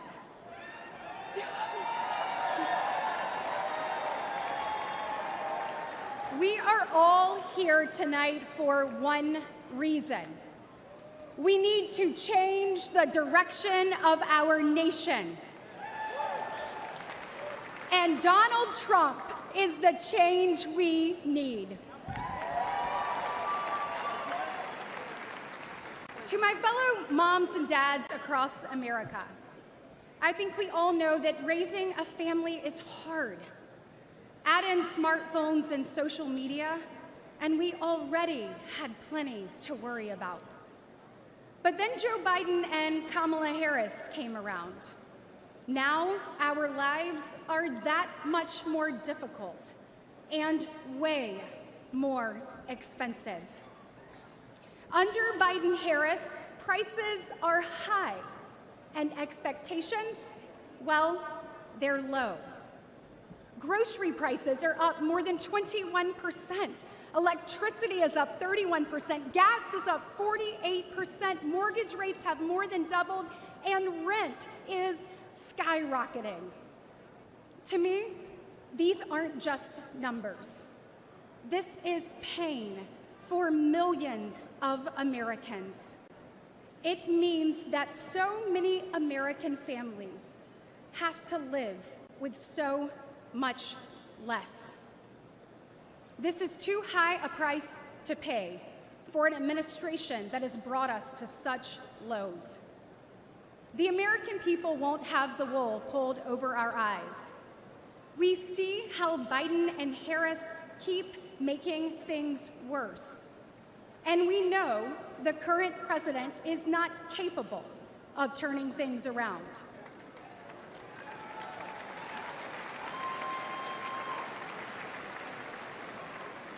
His weakness is costing us our opportunity, our prosperity, our security, our safety.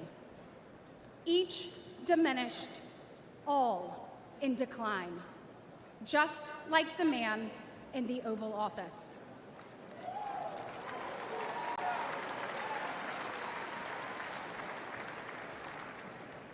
And it doesn't have to be this way. Under President Trump, we had the strongest economy in history. That's right. You didn't need to go into debt just to make ends meet. Energy dominant, stable prices, secure borders, safe streets, strong families and communities. That's what Donald Trump will deliver.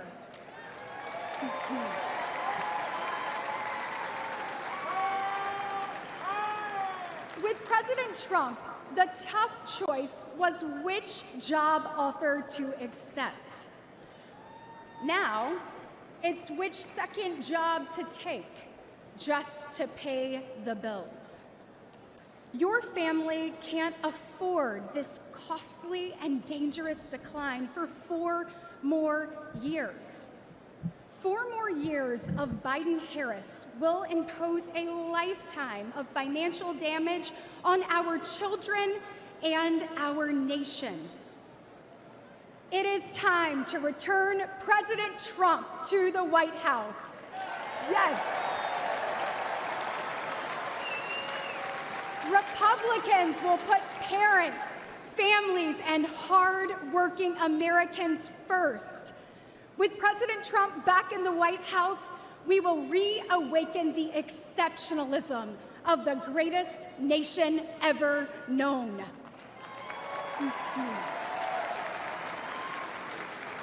We will defeat decline, dust off our dreams, and forge our future. Because families across our nation deserve better. Once again, America will be the land of limitless opportunity for all. And paving that path starts today. So let's roll up our sleeves, send President Trump back to the White House, and get America back on track. God bless.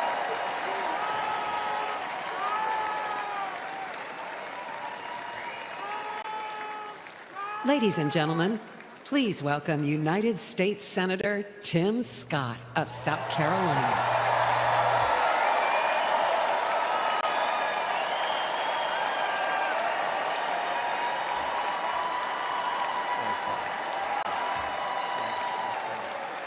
Wow. Wow. Wow. Wow. Thank you so much. Thank you. Hello, Milwaukee!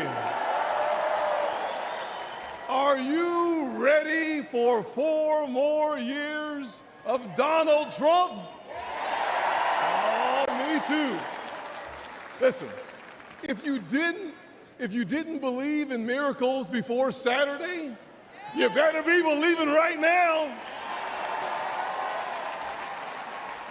Thank God Almighty that we live in a country that still believes in the King of Kings and the Lord of Lords, the Alpha and the Omega. And our God still saves, He still delivers, and He still sets free. Because on Saturday, the devil came to Pennsylvania holding a rifle. But an American lion got back up on his feet and he roared. Oh yeah, he roared.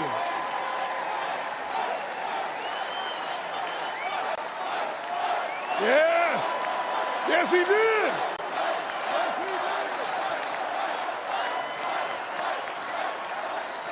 You see, America, this is a difficult time for our nation. Inflation is crushing families. Illegal immigration is crushing American workers. Failing schools and victimhood culture are crushing our poorest kids. And the weakness of the commander-in-chief has invited world wars all around our world. Joe Biden is asleep at the wheel and we're headed over a cliff. We hear despair in the voices of a millennial couple raising 2 kids in a 1-bedroom apartment because they can't afford a house. We see pain on the faces of Gold Star parents because their commander-in-chief, Joe Biden, literally forgets their son died in uniform on his watch. America, we deserve better.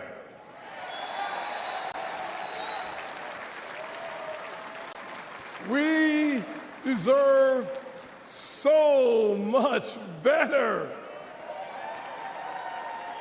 I was raised by a single mom in poverty.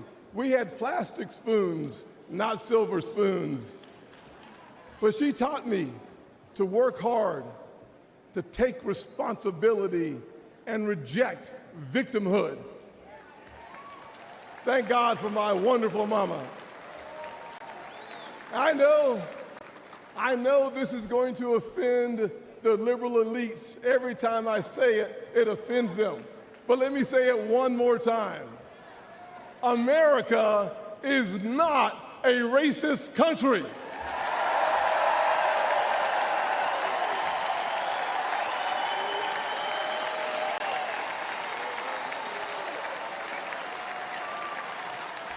No, we're not. But if you were looking for racism today, you'd find it in cities run by Democrats. Look on the south side of Chicago. Poor black kids trapped in failing schools. Thousands shot every single year, including one of my former interns, Daquan. But there's good news. It's conservative values that restores hope. It's Republican policies that lifts people up. I partnered with the greatest president of my generation, President Donald J. Trump.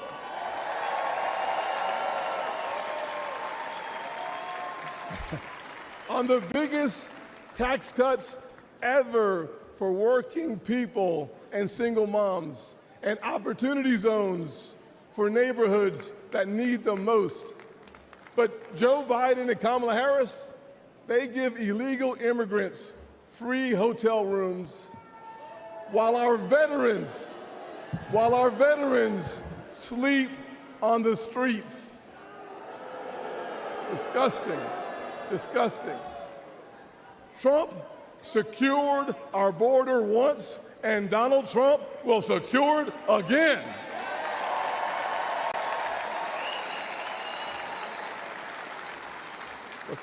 This November, we are not deciding simply the fate for the next 4 years. We're setting a course for the next 40 years.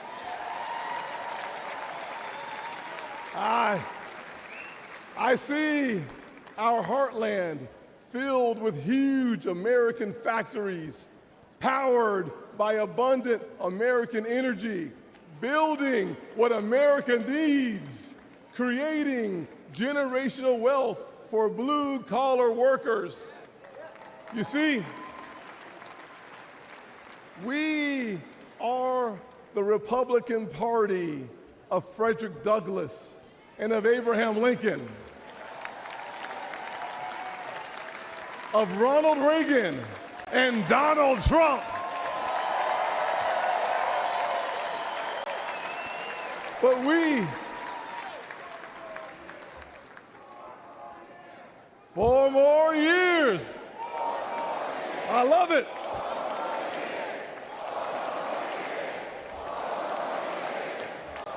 Awesome. We are not simply the party of our leaders. We are also the party of a young woman in Wisconsin taking over her family farm, an Hispanic father working 16-hour days in Nevada, and a black teenager in Philly starving for opportunity. We're not just the grand old party of the past. We are the great opportunity party of America's future.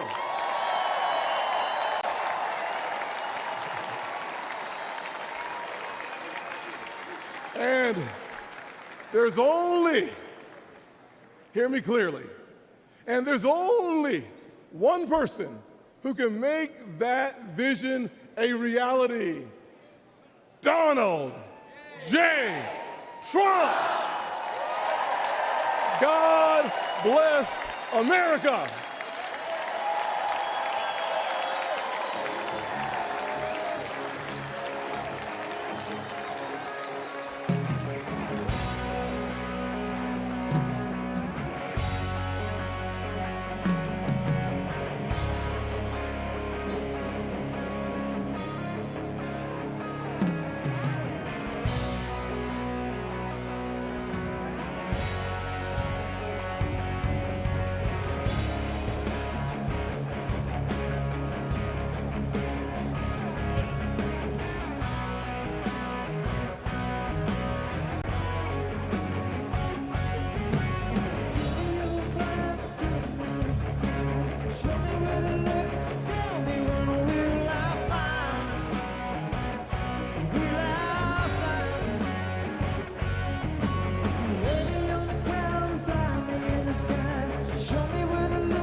This is the man responsible for your family's home economy.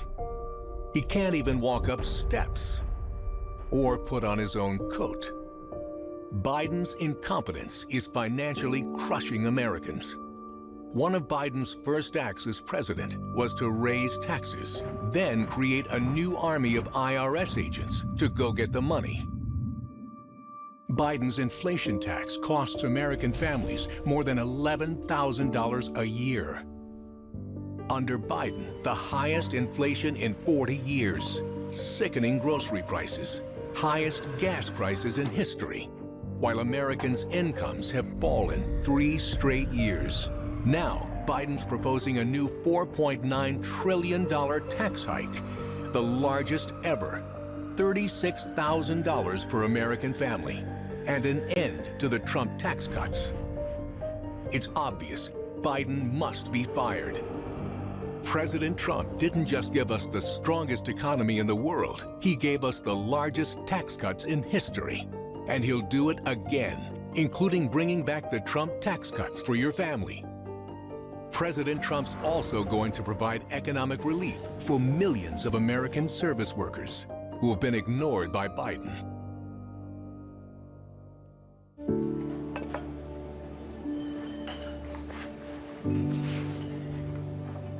You're looking at America's service workers. And they're over 150 million strong. Waitresses and waiters. Drivers and doormen. Bartenders and baristas. And like so many others in Joe Biden's America, they're struggling economically. The majority now live paycheck to paycheck. Their credit card balances at record highs, at astronomical interest rates, and their incomes are down 3 straight years. The good news? Help is on the way. President Trump's economic plan to restart America includes no tax on tips earned by our service workers. A huge financial shot in the arm. You see, unlike Biden, President Trump doesn't want these Americans to just survive. He wants them to thrive. President Trump, he'll make America affordable again. Please welcome the Governor of the Commonwealth of Virginia, Glenn Youngkin.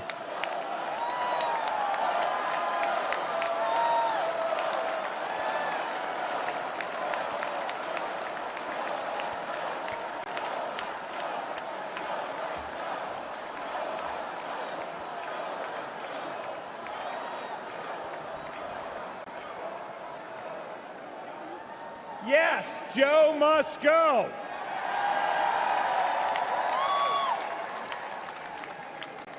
Good evening.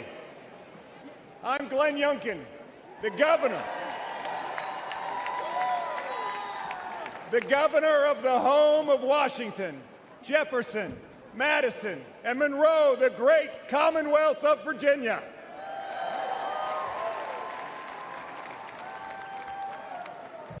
Tonight, we stop for a moment. We ask for God's grace to be on innocent victims. We ask him to be with their families. We thank him for this moment of unity. And we thank him for protecting our next president, Donald J. Trump.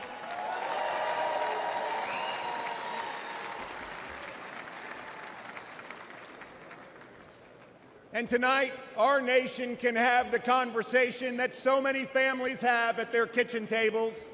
Yes, those tough conversations. How do we make it all work? The conversation young families from Midlothian, Virginia till Milwaukee, Wisconsin, whose dreams of buying a home have been shattered by 7.5% mortgage rates. The veterans from Fredericksburg, Virginia to Phoenix, Arizona, whose raises can't keep up with 30% increases in grocery prices and 40% increases in gas. The retirees from Roanoke, Virginia to Reno, Nevada, whose fixed income has been crushed by the silent thief of inflation unleashed by Joe Biden and Kamala Harris. Tonight, America, the land of opportunity, just doesn't feel like that anymore. But 8 years ago, there was an outsider, a businessman, who stepped out of his career to rebuild a great nation with the strongest economy, the mightiest military, energy independence, unlimited opportunity, lifting up every American. That outsider businessman was Donald J. Trump, and he will do it again.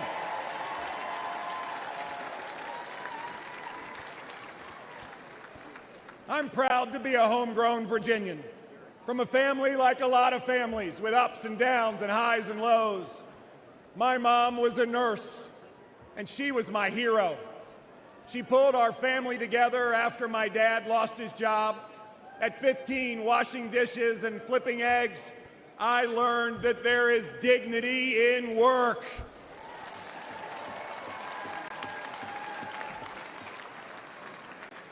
At the height of the pandemic 4 years ago, I asked my amazing wife, Suzanne, to go on a walk with me. I told her I planned to quit my job and run for governor.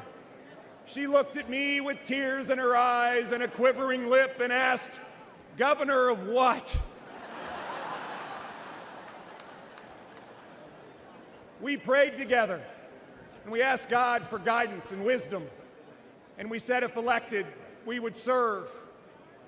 After 12 years of only electing Democrats statewide, in November 2021, Virginians elected a Republican outside businessman as their 74th governor.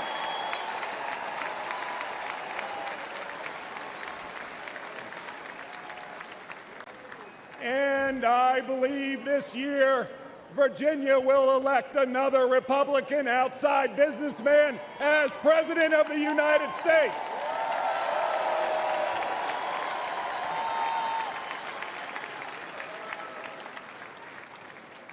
President Trump proved that common sense conservative leadership works. It works for America. And we're proving it in Virginia, too. $5 billion of tax relief, backing the blue. Slashing red tape, declaring loudly that, yes, parents matter. And creating jobs, lots of jobs. Virginia now has record job growth, and we were just named America's top state for business.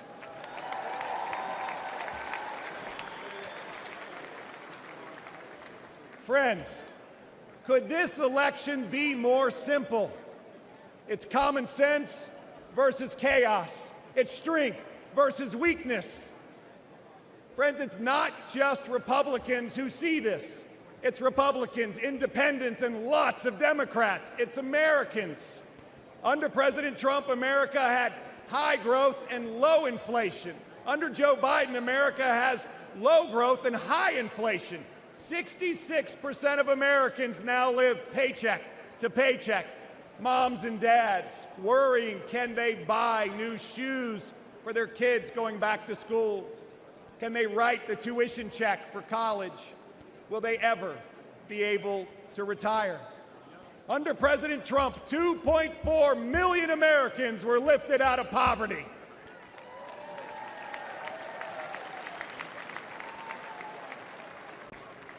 Women, Black Americans, Hispanic Americans, Asian Americans all saw record low employment. Under Donald J. Trump, we once again will have that rip-roaring economy that lifts up all Americans. That is our tomorrow.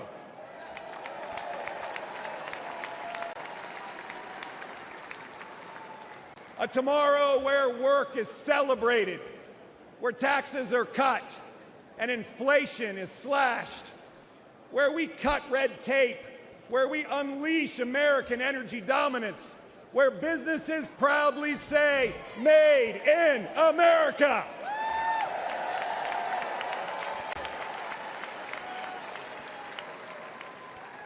Where entrepreneurs dream and small businesses thrive, where Americans from any background can pour their God-given talents into building their American dream.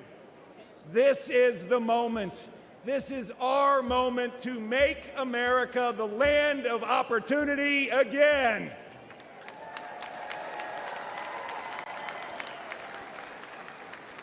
A nation built on a basic truth that we are granted certain unalienable rights, not by a king, but by an almighty creator. And that among these are life, liberty, and the pursuit of happiness.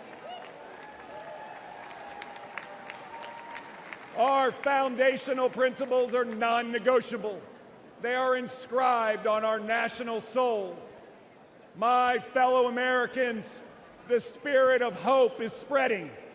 Everyone can feel it, and it will sweep across this nation when we elect Donald J. Trump, the 47th President of the United States. May God bless you, and may God bless the United States of America. Thank you.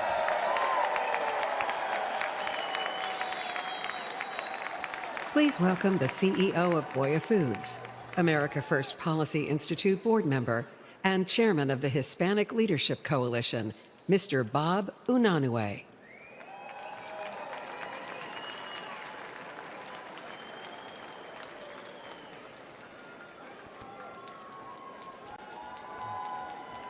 Buenas noches, familia. Good evening, family.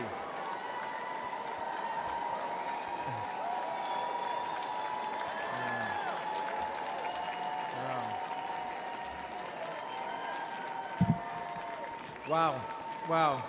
Gracias. 4 years ago, I dared to say that we were blessed by Donald J. Trump, a builder. Got into trouble for that. But more than a builder, he's a courageous leader. And he will bring this nation closer to God. He will bring strength to America. And he will bring prosperity back to America. And that's what my grandfather did as a 17-year-old in 1903. He packed his clothes and his dreams in a suitcase, and he got aboard a steamship. Like millions of other immigrants, he sought nothing more than a chance to build a better life. His American dream began when he opened a small grocery store in Manhattan. With love and determination, he built it into the largest Hispanic-owned food company in the United States. Thank you. Goya Foods grew as the Latino community flourished. The Latino community is diverse, but we are united in our values that include an unwavering faith in God, and an abiding love of family, and a fierce work ethic. We want the freedom to worship, to love, and to work in a way that gives us purpose, gives us a reason to get up every day. The Biden-Harris administration disrespects our values and has abused our community. They buried our businesses with inflation and government red tape. They even used the FBI to go after traditional Catholics as if we were terrorists. They put out the welcome mat for drug cartels. Biden's open-door policies is all the more insidious because it's couched in soft terms like compassion and sanctuary. In reality, it is cruel. Joe Biden's open southern border facilitates the largest criminal enterprise in the world, which disproportionately victimizes Latinos, especially children. Last year, an HHS whistleblower testified that the United States was the middleman in a large-scale child trafficking operation that has lost track of 85,000 children, a number too large for most football stadiums. Our border czar, Kamala Harris, that means so bad, and we have enough bad, we need some good, we need goodness, was missing in action.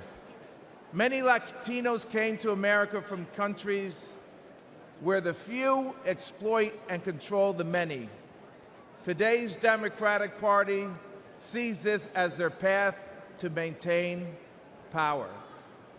Instead of lifting people out of poverty, their policies are making our lives worse. For many Latinos, it's déjà vu, although even though that's French.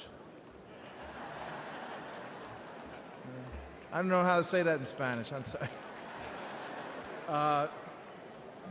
The Cuban philosopher Jose Marti said, mankind is composed of two sorts of men, those who love and create and those who hate and destroy.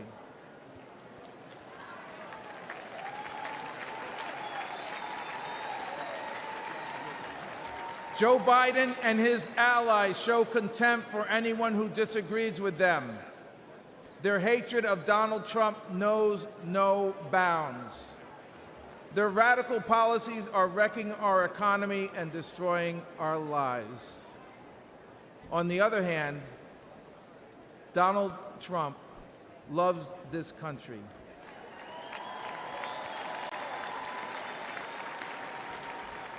He loves us, and he knows how to build and create. He understands that lasting prosperity is built on a foundation of family, faith, work, and freedom. And not the quicksand of government handouts. He believes we are blessed by God, and with a firm belief that with God, all things are possible, he will make America great again. Love you guys. Love you guys.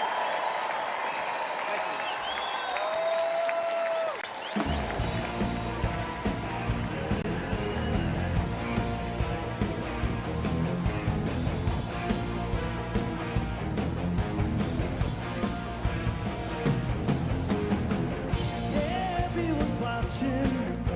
See what you do. Everyone's looking at you.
on your floor tonight.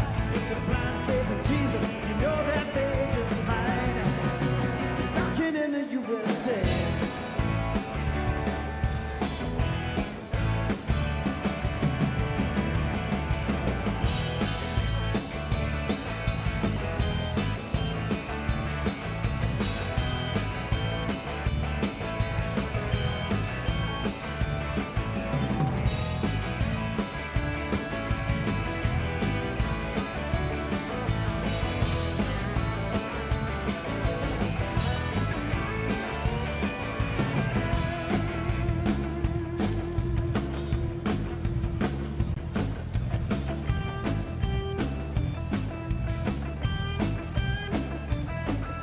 Voices from nowhere and voices from a larger town. Fill our head full of dreams and turn our world upside down. Yeah, there was Frankie Lyman, Bobby Fuller, Mitchell Battle, David Rock, Jackie Wilson, Shingle Eyes, Young Rascal, David Rock, Spotlight on Martha Reeves. Let's don't forget James Brown, rocking in the USA.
Ladies and gentlemen, please welcome Governor Kristi Noem of South Dakota.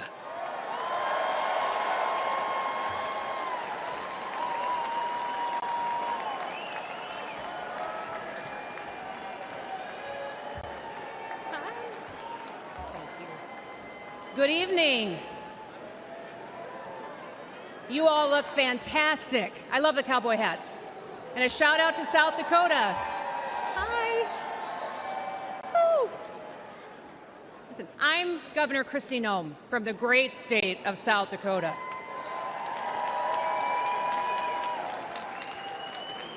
Leadership has consequences. It matters who's in the White House. Now, I've been governor under both President Trump and Joe Biden. And people ask me all the time, what's the biggest difference? And I tell them that President Trump honored the Constitution. He let me do my job. And He let me keep my people free.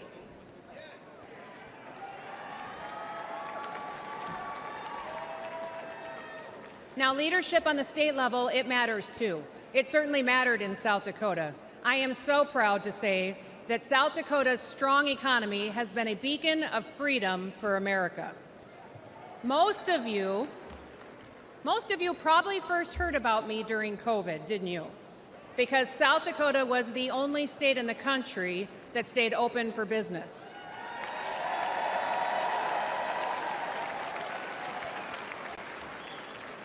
We didn't mandate anything.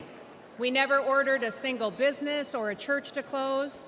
I never even defined what an essential business was, because I don't believe that the government has the authority to tell you that your business isn't essential.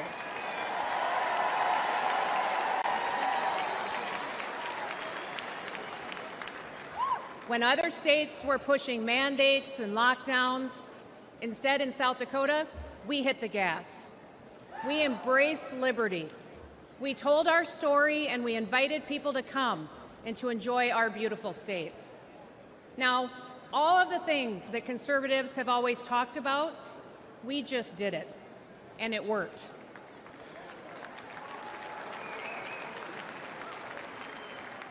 Our economy took off, and since I've been governor, we broke the national record for the lowest unemployment rate in American history at 1.8%.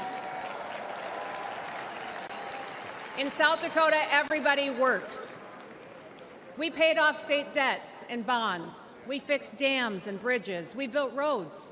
We have a fully funded pension plan and a AAA credit rating. We broke records for surpluses, and we balance our budget every single year.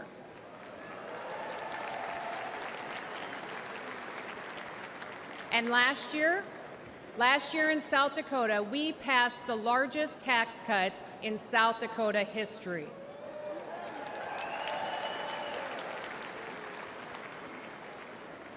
Under my administration, incomes in our state have gone up 36%.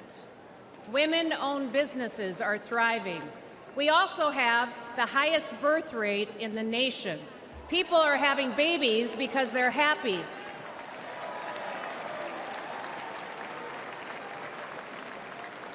And in South Dakota, we love babies. Our mental health challenges have gone down, our suicide rates are declining, and we are the #1 state in the country for a decline in overdoses because people have hope.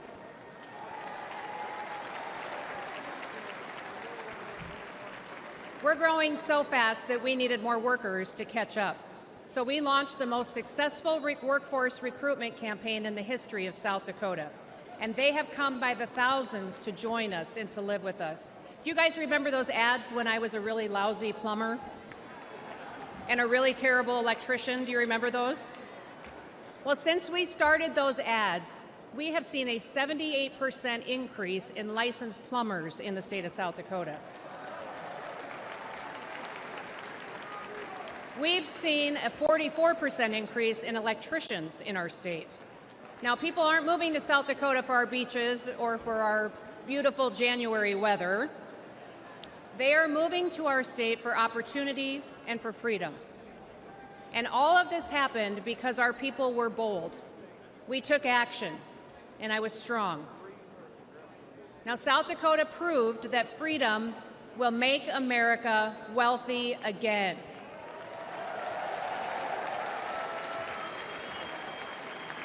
And with President Trump in the White House, with Senator J.D. Vance by his side, we will prove it across America.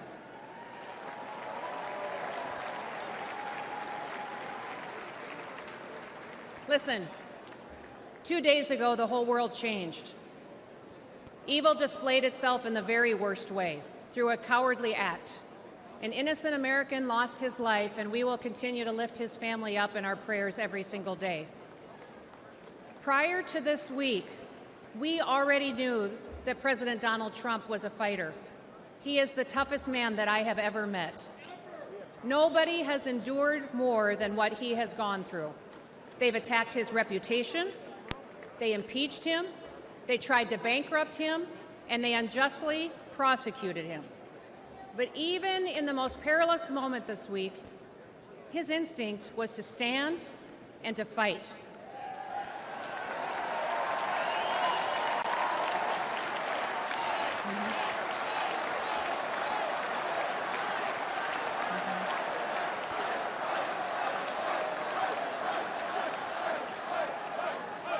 Donald J. Trump is our man in the arena. He will never stop fighting for us. He will never stop, and now he is bringing all of us together. Now, I know that many of you are angry, but now is the time to unite. And we have to get to work. We have to win the hearts and minds of every single American. Wake them up with truth and with wisdom. We need to listen to them. You can't win people over by arguing with them. Visit with your neighbors, at your job, at your church, at the gas station, or even at the grocery store. Listen, there are moments in our history, often after great hardship and tragedy, when true leaders unite our country. At one time, President Lincoln, he united our country. He delivered my favorite presidential address of all time. In fact, it's the only speech or poem or song that I ever made my kids memorize when they were young, when they were little. It was the Gettysburg Address, and it was delivered during our nation's bloodiest conflict. That speech so inspired people that they continued to fight for years, and they lost loved ones in order to preserve this union we call the United States of America.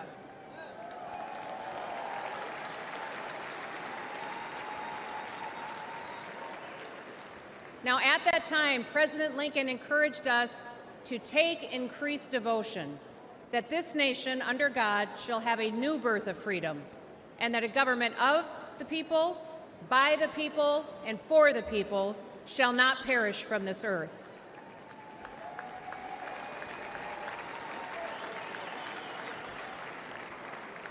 Like Lincoln, in the midst of our pain and division, Donald Trump is calling us to be touched by the better angels of our nature.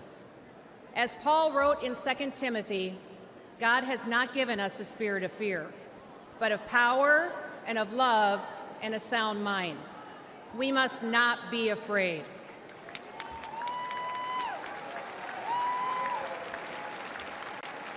Even in our darkest days, we have never once given up hope.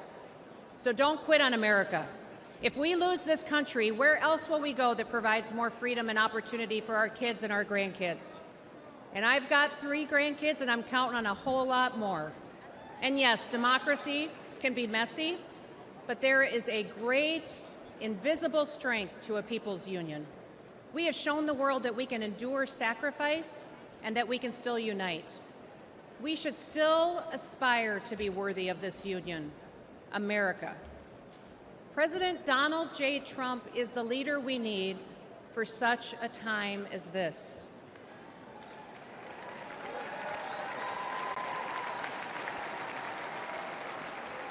So now, I need you to get to work. Get out there, go do it. Don't quit. Keep fighting, keep uniting, keep talking to people, win the hearts and minds, and may God bless you, and may God continue to bless the great United States of America. Thank you. Donald Trump's surprise visit to a construction site. Hundreds of cheering union members turned out to meet the former president. It was quite a scene. These are hardworking New Yorkers, okay, union members who have been working on this big construction site here in Midtown Manhattan near Trump Tower. USA, USA, USA. I think these maybe were Democrats, but for me, they're a Republican. We built a lot of great buildings in the city with these people. And they've given me great support. They're very, very talented people. They don't get the credit for it. They have very few people can do what they do. These union workers who are here to talk to the president are paying the price of failed economic policies currently in the country. And you heard in New York City chants of "We want Trump." We want Trump. We want Trump. We want Trump. A lot of people are talking about how unusual it is to see so many Trump supporters in Manhattan at 4, 5, 6 in the morning. Does that surprise you? No, absolutely not. President Trump is leading Joe Biden 3-1 on my presidential poll out of my 9,000 members.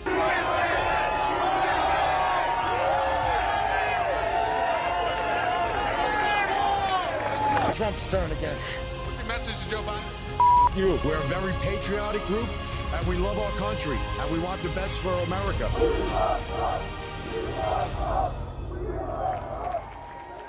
Ladies and gentlemen, please welcome Bobby Bartles Jr., business manager of Steamfitters Local 638.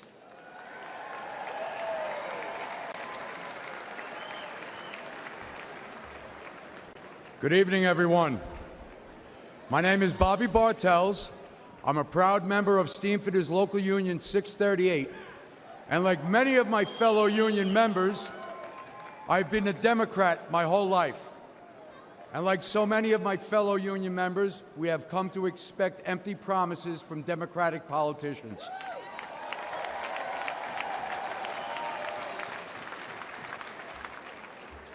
In 1986, after a decade of Democratic politicians' mismanagement, Central Park's iconic Woolman Ice Rink had fallen into an unusable state of disrepair. Politicians made promise after promise to fix the rink, and yet they did nothing. That's when Donald Trump stepped up.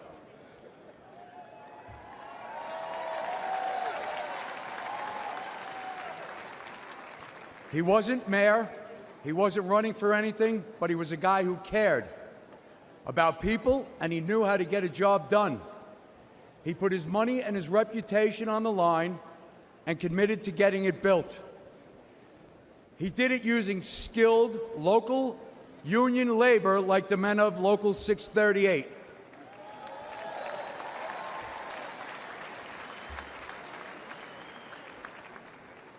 Together, we worked tirelessly on that project, completing it on time and ensuring kids would be skating that fall on that rink.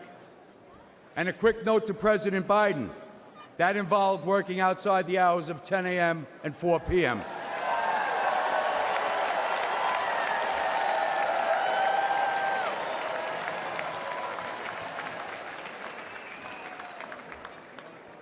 Early one hot summer morning on that job, I saw Donald Trump visiting the site.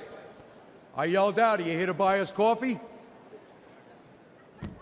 President walked right over. He wasn't the president at the time, but he walked right over, grinning, and handed me some cash and told us it was too hot for coffee. Go buy sandwiches and drinks for everyone.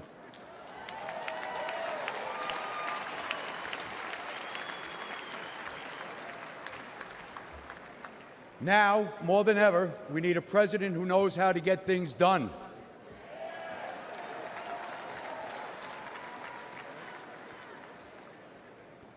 We have an open border inviting illegal immigrants to take our American jobs and lower our wages.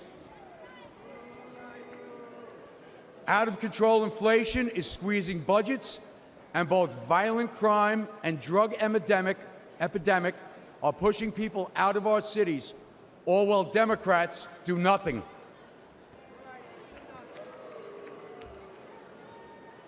That's why this union Democrat will be voting Trump along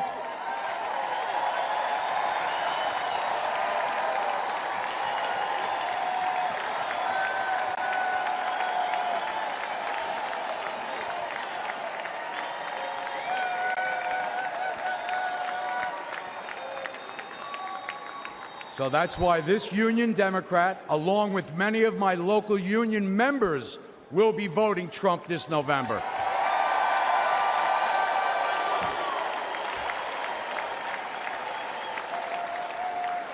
So that we can take back the middle class, take back the country, and rebuild the middle class that my union has helped build over so many years.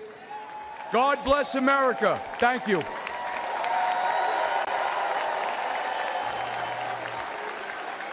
Please welcome Congressman Byron Donalds of Florida.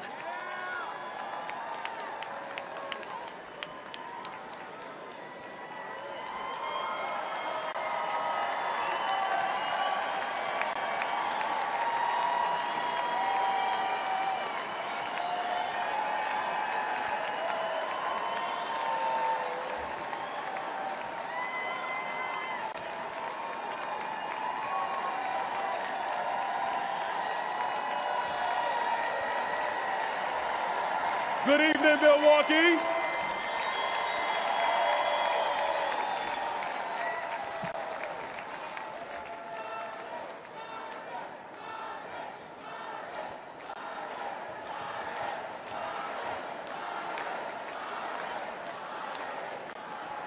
You know, Milwaukee, we're on live television. You gotta let me get to the speech now. Thank you. I'm Byron Donalds, and I come from the great state of Florida. And I proudly represent the people of Southwest Florida. But I was raised by a single mother in Brooklyn, New York. Life was hard and we struggled. When I was in the first grade, my mother took me out of public school because she could see that public education was failing me. I needed to be challenged, and I needed the opportunity that only a private school could provide. My mother is an educator, and she truly believed in my potential. But Democrat politicians wanted to trap me in a failing school, but my mom fought for me.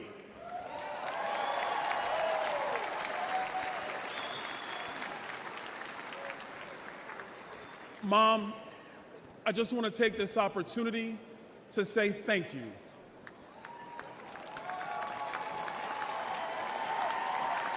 Thank you, Mom. Words cannot describe how deeply grateful I am to be your son. When I was in the 7th grade, my mom lost her job. We went on government assistance, and my grandma helped us pay for private school. My mom and my grandma sacrificed to ensure that I could build a successful future through a commitment to academic achievement and hard work. I'm standing here today as a result of their love, good and safe schools, and great teachers.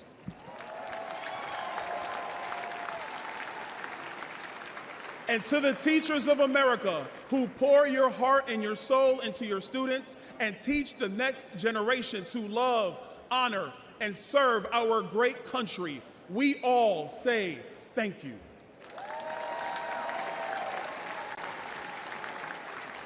But what about those kids whose parents can't scrape money together for private school? Don't those kids who grew up like I grew up deserve the same chance that I had? Joe Biden and Kamala Harris sent their kids to high-priced private schools. But since they are in the pocket of the far-left teachers' unions, they trap poor kids like me in failing schools with no way out. They say they're pro-choice, but not if you want a choice over what your kids are taught. Donald Trump believes every parent deserves a choice, and every child deserves a chance.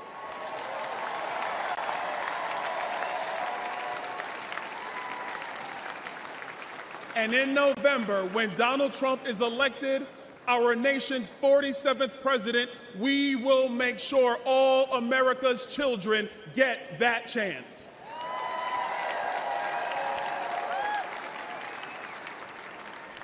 Growing up poor, I know the pain of high food prices, high energy prices, and housing costs.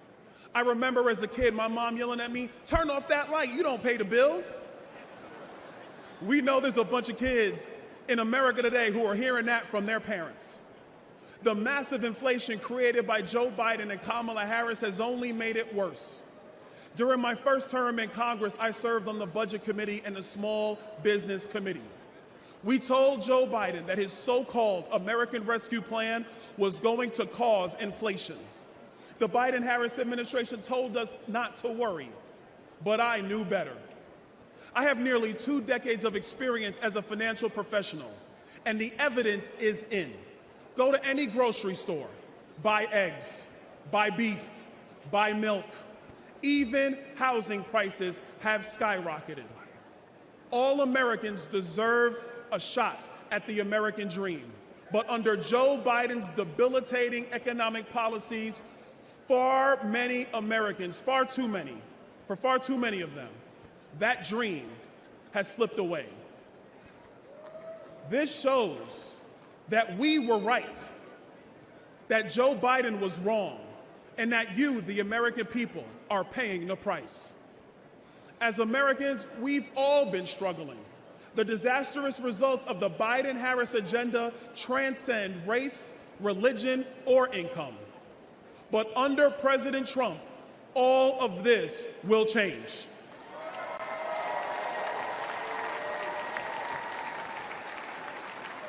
And if there was ever a time in our nation to come together, that time is now. With Trump, our economy will boom again. You will have more money in your pocket again. And your children will have a future again. Together, I know we will make America wealthy again.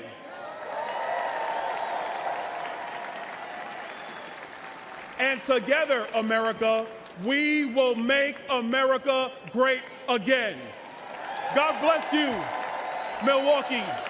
God bless the United States of America.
please welcome business leader and host of the All In podcast, David Sachs.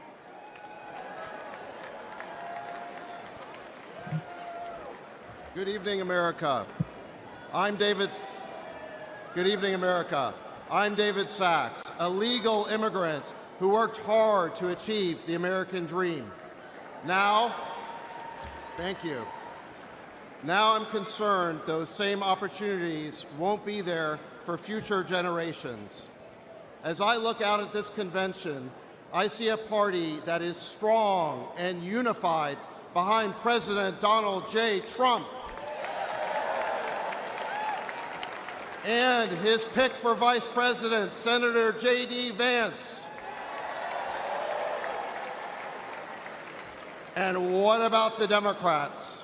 They're in disarray after shielding President Biden from a vigorous primary and gaslighting the entire country about his fitness to serve. We still don't know which puppet Democrat Party bosses will install as their nominee, but we know what their agenda will be. 4 more years of chaos and failure, both at home and abroad. In my hometown of San Francisco, Democrat rule has turned the streets of our beautiful city into a cesspool of crime, homeless encampments, and open drug use. Democrats, led by border czar Kamala Harris, have allowed millions of illegal migrants to invade our country. They tasked Homeland Security not with stopping the illegal aliens, but with busing them all over our country. Democrats have recklessly spent trillions of dollars of wasteful and unnecessary government programs, setting off the worst inflation since Jimmy Carter. But worst of all, the Biden-Harris administration has taken a world that was at peace under President Trump, and they lit it on fire. First, President Biden botched the Afghanistan withdrawal, displaying incompetence and weakness for the whole world to see. Then, he provoked the Russians to invade Ukraine with talk of NATO expansion.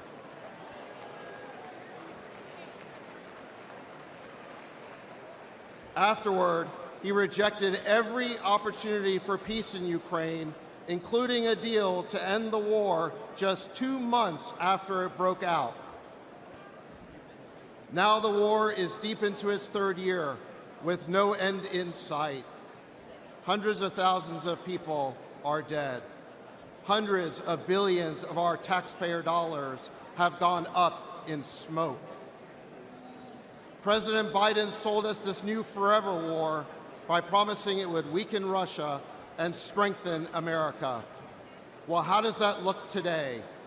Russia's military is bigger than before, while our own stockpiles are dangerously depleted. Every day, there are new calls for escalation, and the world looks on in horror as Joe Biden's demented policy takes us to the brink of World War III. In the Middle East, America is now losing a war with the Houthis. And the administration's policy towards Gaza has been so incoherent that the only thing that pro-Israel and pro-Palestine protesters agree on is the chant, F Joe Biden.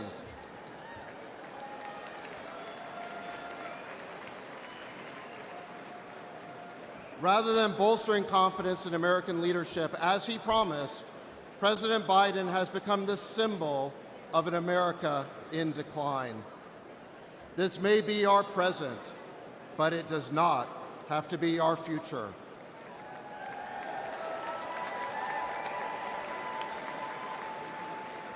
We can replace the Biden-Harris cabal with a president who is strong and smart, rather than sleepy and senile.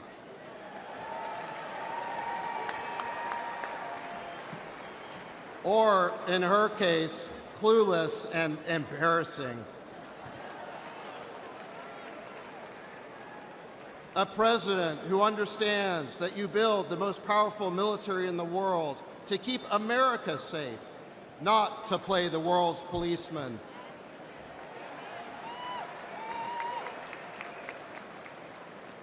A president who is willing to talk to adversaries as well as friends, because that is the only way to make peace.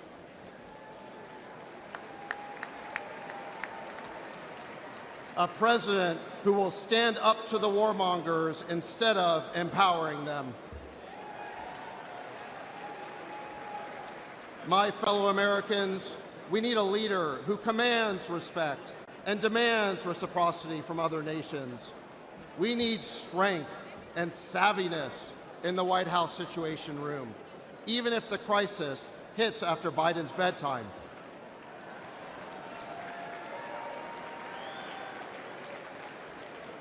We need a president who can be president and lead, not a puppet controlled by his or her staff.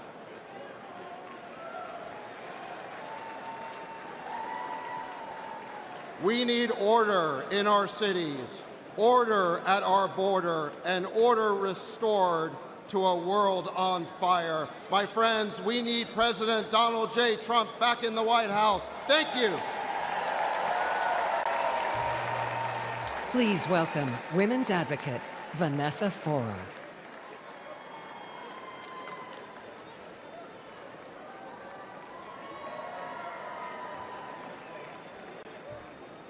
Wow, you all look wonderful, beautiful from here. Look at that crowd.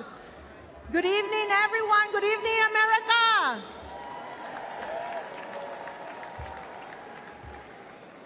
My name is Vanessa Fora. I was born in Peru, and my family migrated legally to the United States when I was 9 years old.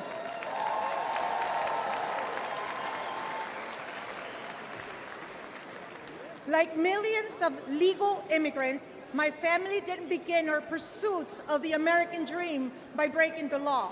We respected America, and we wanted to earn our citizenship.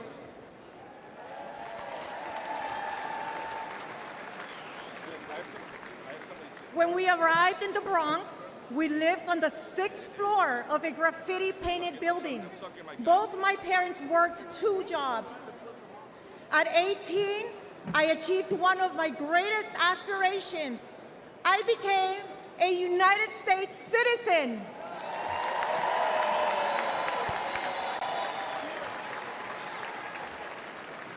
I asked my father which party I should join. He said that we're Hispanics, we vote Democrat. But the more I learned, the more I saw that the Democratic Party didn't represent my values. Republicans did.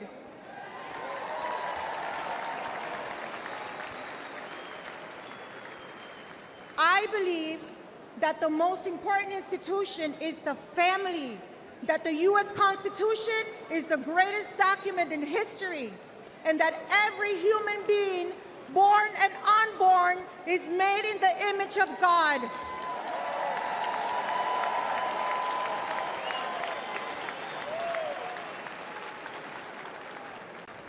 Today, I'm proud to be part of an organization that protects the freedoms and opportunities of women across America.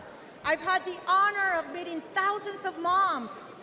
Since Biden took office, I've heard one message from mothers from all backgrounds. The cost of living is making it harder to meet basic needs. Moms are reaching down the bottom shelf to just save 35 cents. Grandmothers who should be enjoying their golden years are working again to barely make ends meet. Under the Biden-Harris agenda, we're no longer living, we're surviving. It feels more and more like I'm back in Latin America. Under President Trump, Hispanics' unemployment reached record lows, and our income reached a record high.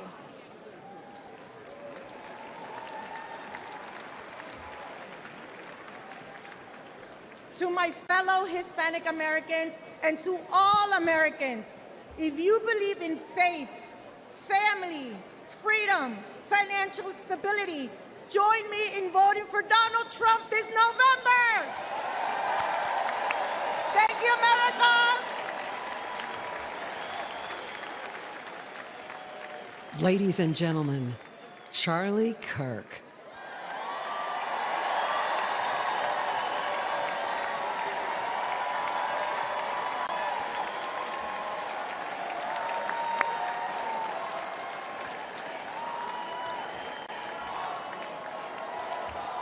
Thank you, everybody.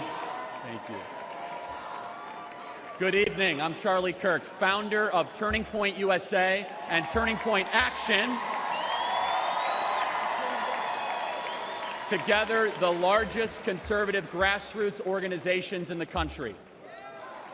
Thanks to our work, I talk to a lot of young people on campuses, at our events, on my radio show, podcast, and social media. Said differently, I visit college campuses so you don't have to. I hear a lot from young people about their hopes, their dreams, and their fears. You see, young people are idealists. They respond to vision. For the past 4 years, they've seen the vision of the Biden-Harris regime. That vision is, you'll own nothing and be happy. The Democrats say, instead of owning a home, you'll rent a 400-square-foot studio apartment. Instead of owning a car, you'll rent a scooter using some app. Their vision is this: limit your dreams, give up, aim lower, be content with less. If you're a 20-something in America, life has been really tough. You've watched home prices rise 47% since 2020, 47%. Home ownership is now out of reach unless you make over $106,000 a year. Since I last spoke at the Republican convention 4 years ago, I've become a husband and father. In fact, we have 2 under 2. I think I get extra points for that. For millions of people my age, that is a dream that feels farther away than ever under the Biden-Harris administration. According to current projections, 1/3 of today's young Americans will never get married. The average American is having fewer children than ever before. Why? It's because for far too many, they simply can't afford them. The basic things our parents enjoyed are increasingly out of reach for Gen Z and millennials. You see, the American dream has become a luxury item for the wealthy elite. Happy countries have children. Broken countries have addiction, depression, and suffering. Democrats have given hundreds of billions of dollars to illegals and foreign nations, while Gen Z has to pinch pennies just so that they can never own a home, never marry, and work until they die, childless. Under Biden, our young people own nothing and they are miserable. Donald Trump refuses to accept this fake, pathetic, mutilated version of the American dream. When he was president, young people were richer than ever before, and he will do it again. Donald Trump is on a rescue mission to revive your birthright, one your grandparents and those before them gave everything to hand down to you. And listen carefully, everybody. This is why young men are the most conservative that they have been in 50 years.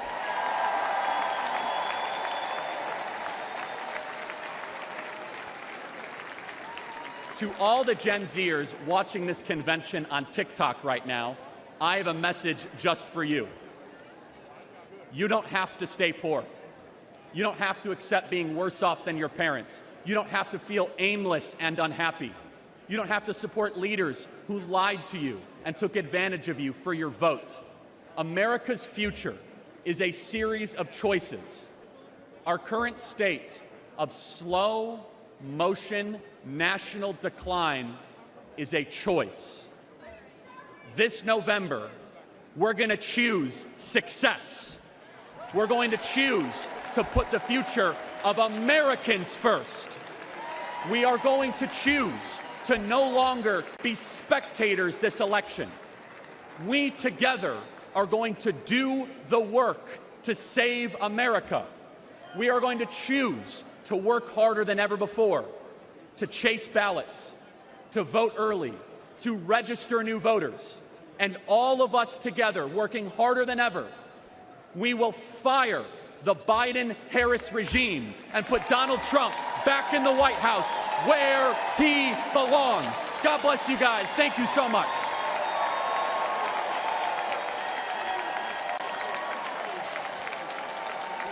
From the very first day that we take back the White House from crooked Joe Biden, the worst president in the history of our country, I believe that we're going to have 4 of the greatest years in the history of our country.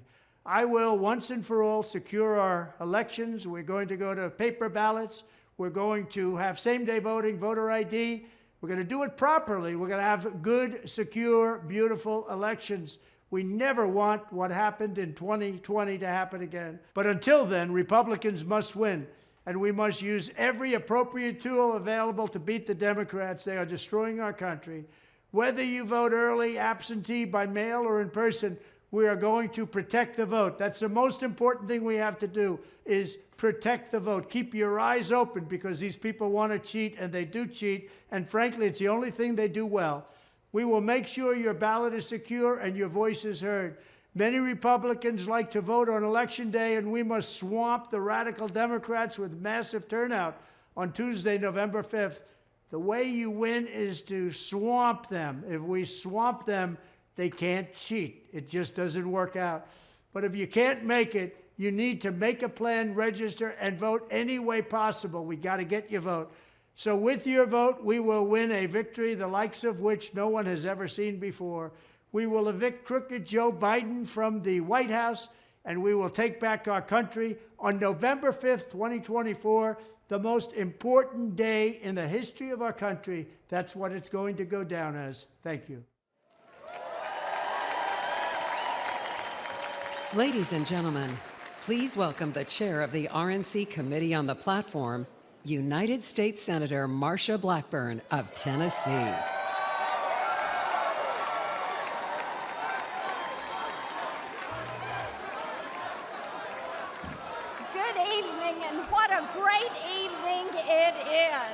I am Marsha Blackburn from the great state of Tennessee. And yes, last week I did have the honor of chairing the Republican Platform Committee. We produced a different kind of platform, one that is dedicated to the forgotten men and women of America. People like Brad Bordeaux, a small businessman from White Bluff, Tennessee. Brad leads Bordeaux Metals. By the end of the Obama-Biden administration, high taxes, massive government spending, and over-regulation almost put him out of business. But things changed when we elected Donald Trump. Thanks to President Trump's tax and regulation cuts, Brad and those that worked for him prospered. He hired new workers, expanded the business. Life was good and getting better. But Bidenomics was a 4-letter word for Bordeaux Metals. Joe Biden, Kamala Harris, their high inflation, high interest, high taxes, and Green New scam are destroying small businesses. Biden and Harris outsourced our energy supply, driving electricity prices up over 29%. The day Joe and Kamala walked into office, gas was $2.40 a gallon. Today, it is $3.54. Our platform says we will make America energy dominant. You know, And let me hear you now. You know who will make that happen? Donald Trump. Joe Biden and Kamala Harris also think that small business owners are wealthy and they should pay their fair share. We all know that's the left-wing code for you gotta pay more taxes. Well, in Tennessee, I led the fight against a proposed state income tax. We killed that thing.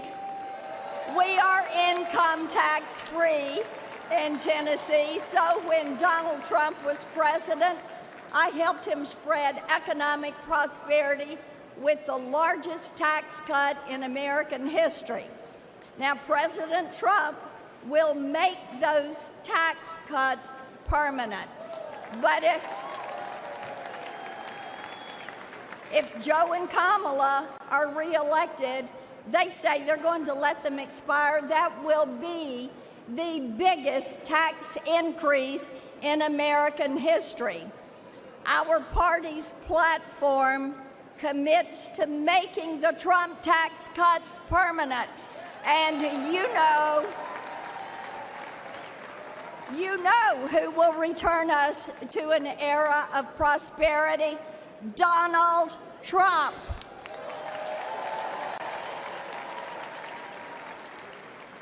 Now, Joe and Kamala, bless their hearts,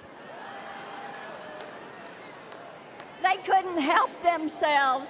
They hired 85,000 new IRS agents to harass hard-working Americans. IRS penalties have surged 300%. And they're not on big corporations. They're on gig workers, freelancers, small business owners, and the self-employed. Let me ask you a question. Who is going to look at those 85,000 IRS agents and say, "You're fired"? Donald Trump.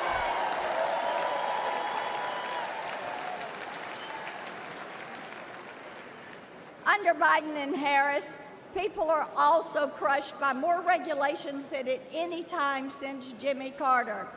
Their regulations aren't just burdensome. Often, they include racist DEI requirements. Many small businesses are going bankrupt. Some are throwing up their hands in disgust. Our party's platform pledges 7 times to cut regulations that are killing jobs and costing you thousands of dollars. Now, you know who will slash that red tape and return this country to economic greatness? Donald Trump. The harmful Biden-Harris policies are why so many small business owners, like Shayna Gray, she is a black female owner of Great Jet Cafe right here in Milwaukee. She voted for Biden in 2020, and in 24, she is voting for President Donald Trump. Our platform is a promise to people like Shayna, people like Brad, and President Trump will keep his promises just like he did the first time. So I've got one more question for you. Who should be the next President of the United States? Donald Trump. God bless you, protect you, and God bless and protect the United States. Thank you.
Ladies and gentlemen, please welcome Lee Greenwood.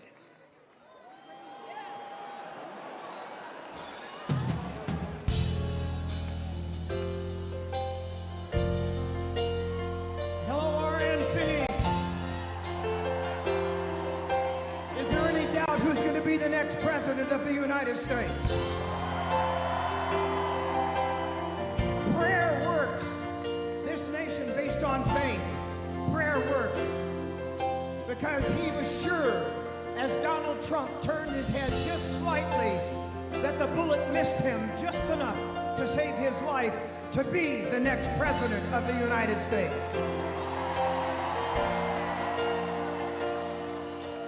We have believed for so long that God will make some changes in this country, and he's about to make a change in the current administration and send them home. Thank you, everybody, for being here tonight. Tonight, we make the decision on what's right for America. More prosperity, less gas prices, less food prices, help for our veterans, and God bless our military wherever they are in these United States. And abroad, there would be no wars. Ladies there wasn't and any when gentlemen, President Trump please was president. welcome the next president of the United States, Donald J. Trump.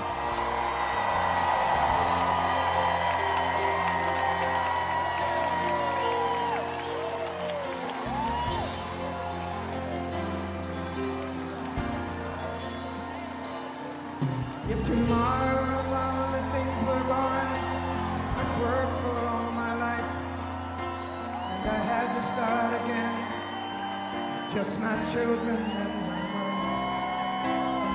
Thank my lucky stars to be living here today, 'cause the flag still stands for freedom, and they can't take that away.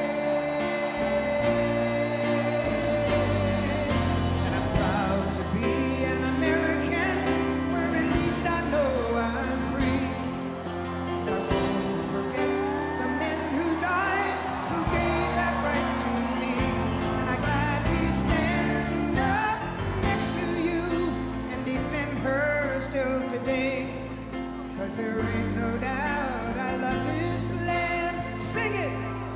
God bless the USA.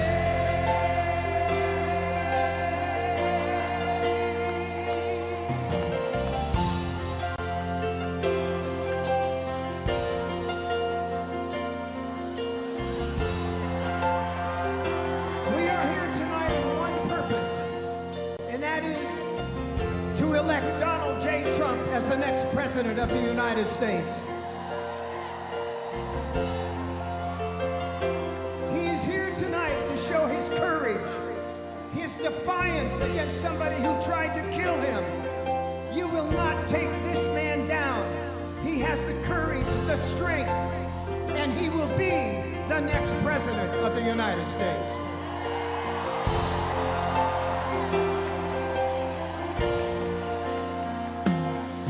From the lakes of Minnesota to the hills of Tennessee, across the plains of Texas, from sea to shining sea. Ladies and gentlemen, the 45th President of the United States and soon to be the 47th President of the United States, please welcome Donald J. Trump.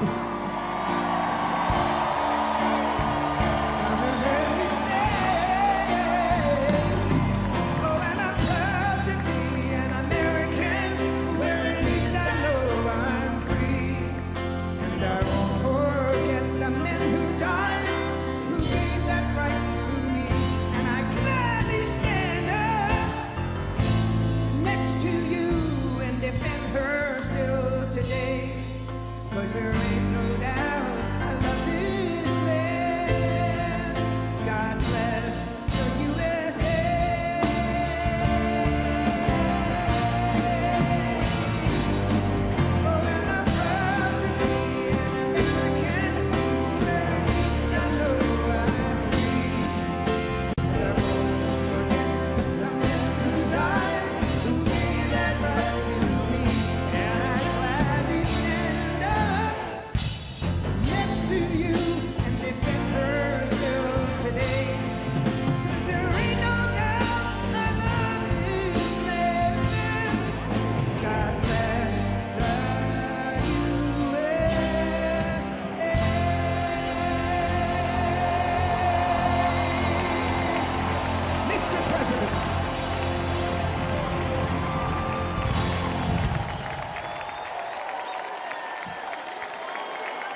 Please welcome Mark Laws from Cedar Springs, Michigan.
Good evening, I'm Mark Laws and I live in Western Michigan. I'm not a senator or a governor or some other politician, but I'm just a regular guy. But to my kids and my grandkids who call me Peepaw, I'm the guy.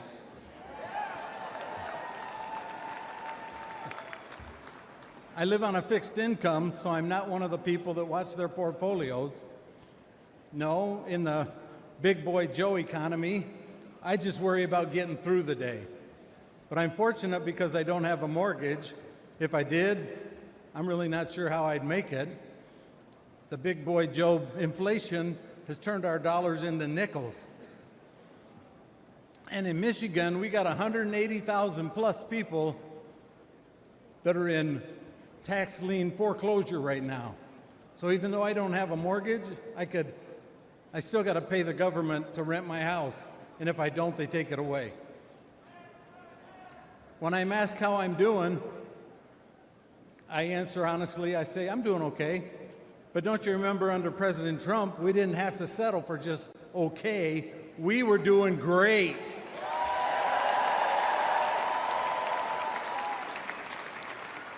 I wanted to make some improvements to my home, but with inflation and the price of materials, that's not possible. So I don't want to go into debt, so I just put it off. I'd also like to spoil my grandkids with some great Peepaw unique gifts for their birthdays. But with the price of gas and groceries, I don't do that. I settle for a cake and ice cream. Prices keep going up, but my income stays the same. I just keep putting things off, hoping that I'll be able to afford them again someday. It's got me thinking. I've been hoping for better days, but life is happening right now, and we can't waste any more time on the big boy Joe terrible economic policies. We need to bring Donald Trump back right now.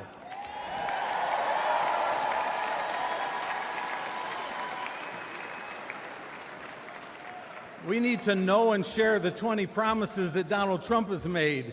We need to get involved with the Trump 47. And you remember, ballots win elections, so that's the best way to do it. I know a lot of folks just kind of tune the politics out, but we really can't afford to anymore because we're not living in the same country that we grew up in. Cutesy time is over. We need to, all of us, put our shoulder to the wheel and push along and get Mr. Trump, Donald Trump, to be number 47 again. Thank you, and God bless America.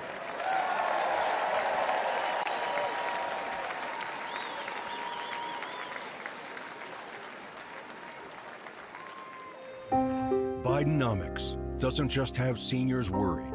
It has them scared to death.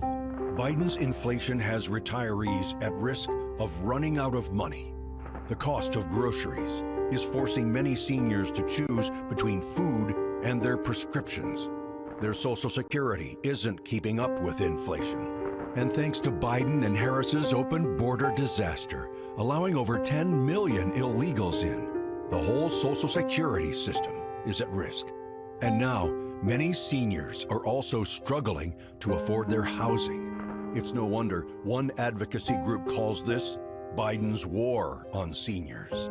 President Trump has seniors' backs.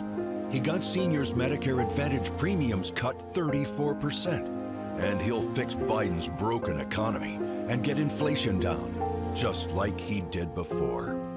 And President Trump has made it crystal clear he will always protect seniors' Social Security and Medicare and oppose any cuts in their benefits. President Trump, he'll make America affordable again.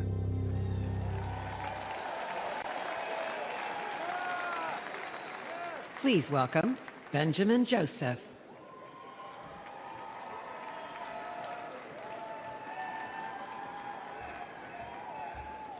Hello, Michigan. Hello, my fellow patriots. I'm the owner of a home remodeling business that my father Steve started in 1972. During the Trump boom, we were thriving. Under Biden, we are surviving. I know other business owners, like many of you in this room, can relate. With the financial strain caused by the Biden-Harris economy, many clients are tightening their belts, closing their wallets, and cutting back on their home remodeling projects. To keep work coming in, I've had to lower my margins, and I mean lower them. I'm now barely making payroll, and our families just have enough to live on. But we can't build up any savings, and we can't move forward. As parents, we want to provide for our children.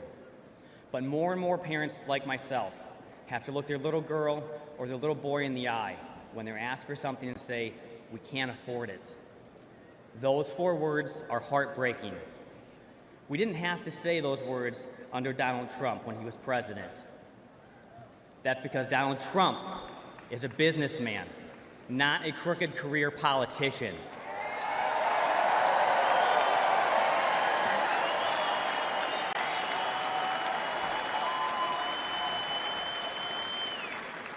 President Trump understands what business owners need to succeed because he is a business owner himself and has succeeded.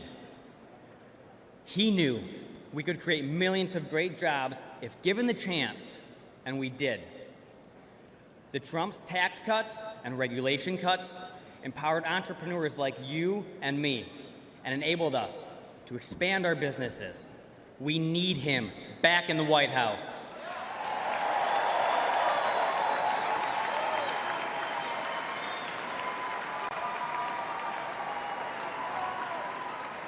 As a representative of Michigan at this convention, I want to give a special Michigander thank you to President Trump for being our champion.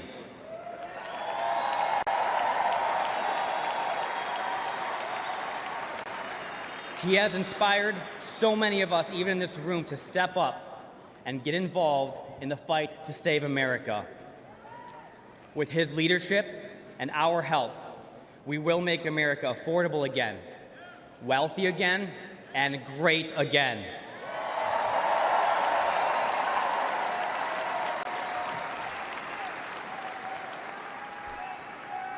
May God bless each and every one of you. May God bless and continue to protect President Trump and his family.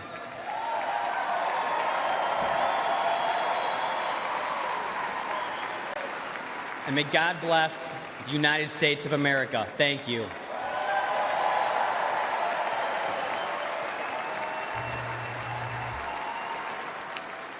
Please welcome Amber Rose from South Philadelphia.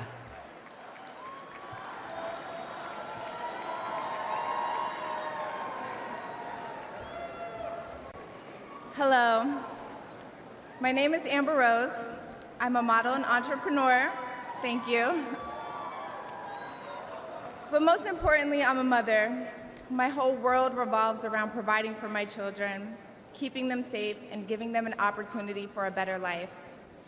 That's something that unites all American parents, whether we're Republicans, Democrats, conservatives, or liberals. We all want a better country for our children.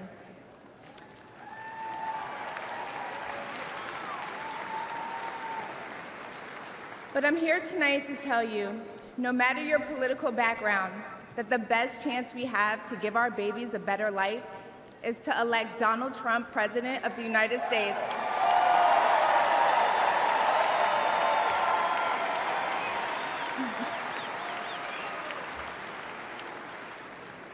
Now, you may be wondering why I'm up here telling you this. I'm no politician, and I don't want to be. But I do care about the truth. And the truth is that the media has lied to us about Donald Trump.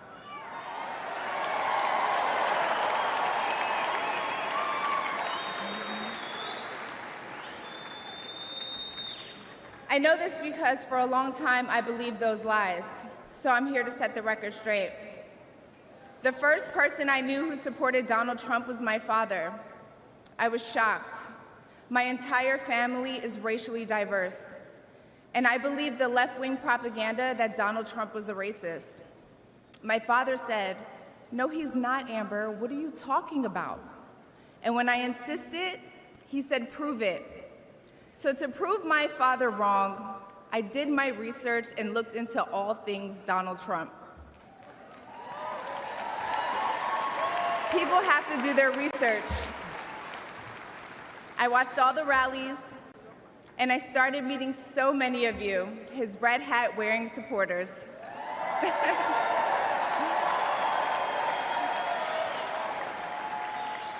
I realized Donald Trump and his supporters don't care if you're black, white, gay, or straight. It's all love.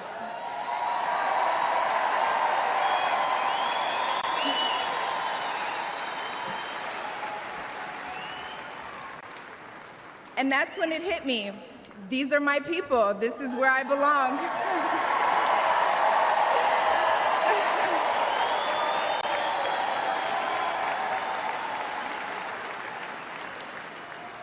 So I let go of my fear of judgment, of being misunderstood, of getting attacked by the left, and I put the red hat on too. Thank you.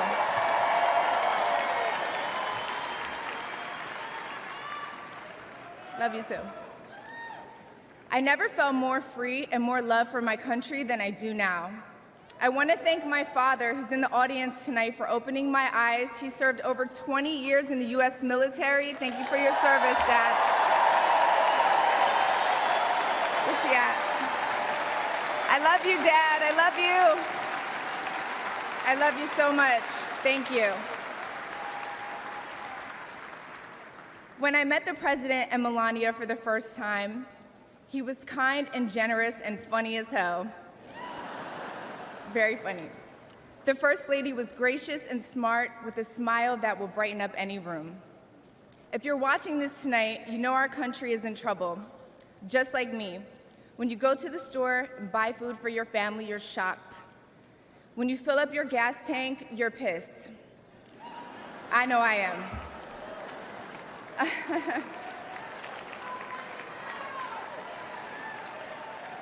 And when you turn on the news, you are just exhausted. Inflation is out of control, and you know in your heart it was not like this under Donald Trump.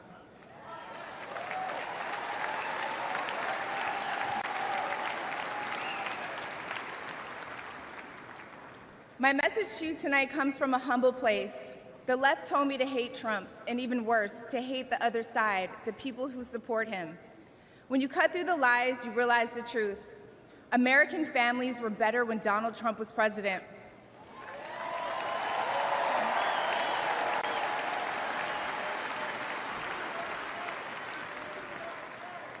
We were safer, wealthier, and stronger.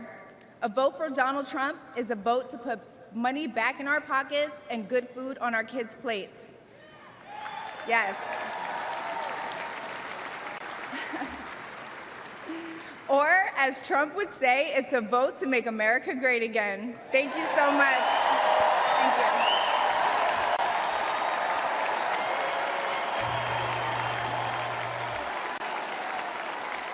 Please welcome Latino-American Linda Fornos.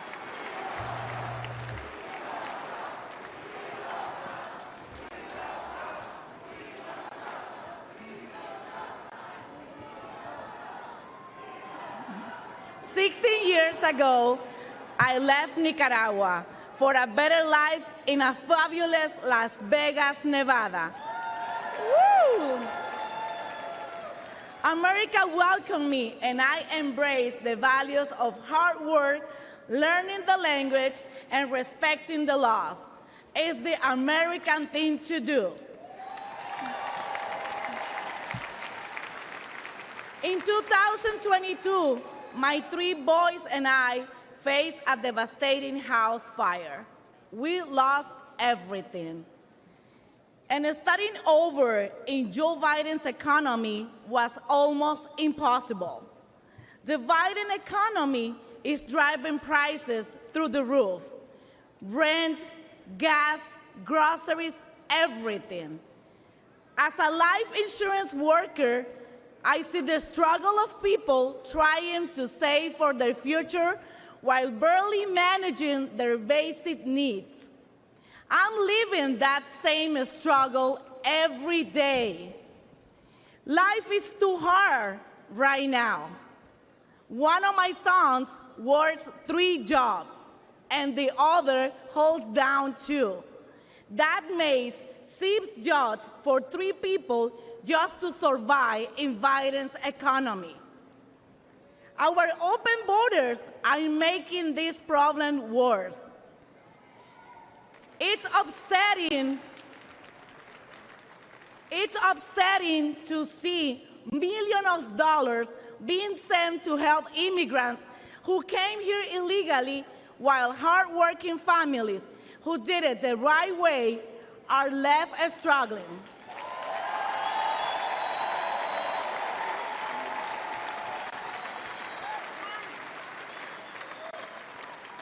The fact is that illegal immigration hurts legal immigrants the most.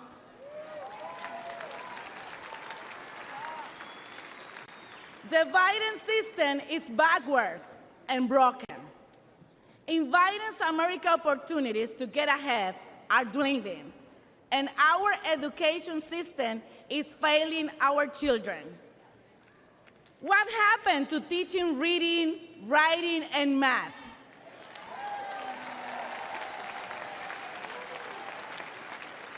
Now, it's like our kids are getting a degree in pronoun studies. He, she, they, them. I have expected my son to come home with a diploma in advanced day 10 theory. Life was completely different under President Trump. We prosper.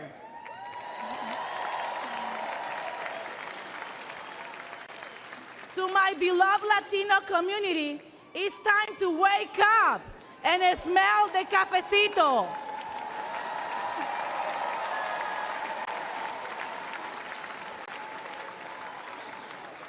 In 2020, I made a mistake that is hard to admit, especially in this room.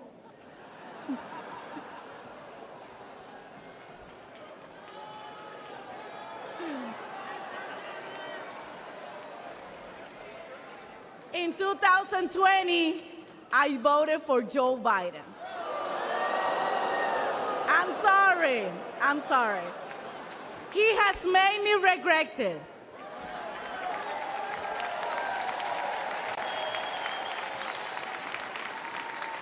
This November, my vote won't be taken for granted.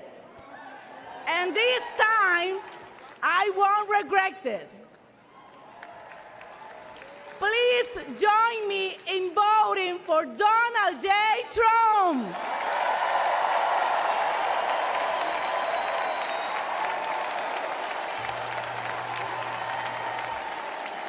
Please welcome the president of the International Brotherhood of Teamsters, Sean O'Brien.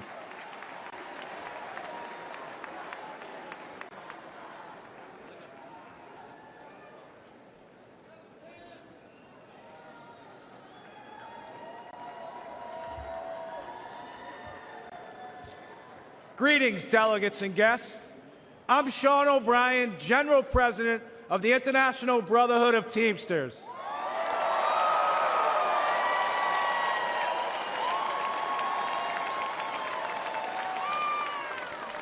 I'd like to give my peeps from the greatest state in the nation, Massachusetts, some props. What's up? First, I want to thank the hardworking Teamsters and union members here in Milwaukee who play vital roles in the building and operations of this convention.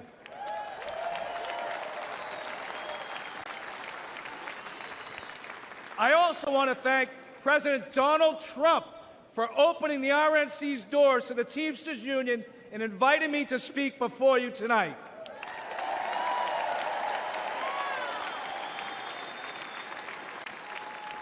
I travel all across this country and meet with my members every week. You know what I see? An American worker being taken for granted.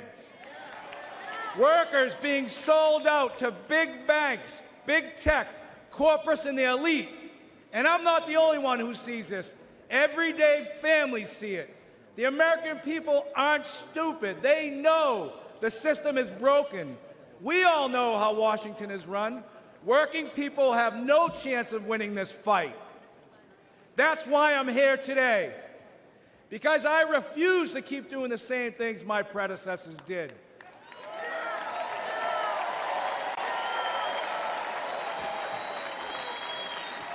Today, the Teamsters are here to say we are not beholden to anyone or any party.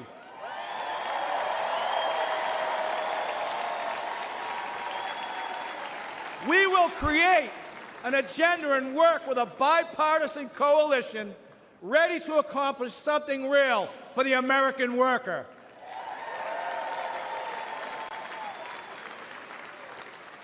And I don't care about getting criticized. It's an honor to be the first Teamster in our 121-year history to address the Republican National Convention.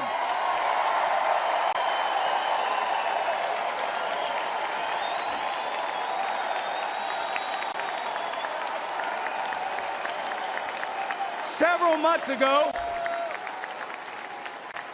I asked the RNC and the DNC for the opportunity to speak. To be frank, when President Trump invited me to speak at this convention, there was political unrest on the left and on the right. Hard to believe. Anti-union groups demanded the president rescind his invitation. The left called me a traitor.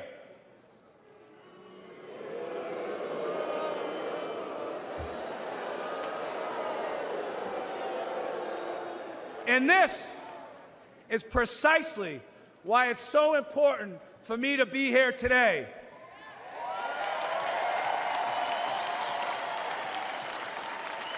Think about this. Think about this. The Teamsters are doing something correct. If the extremes in both parties think I shouldn't be on this stage.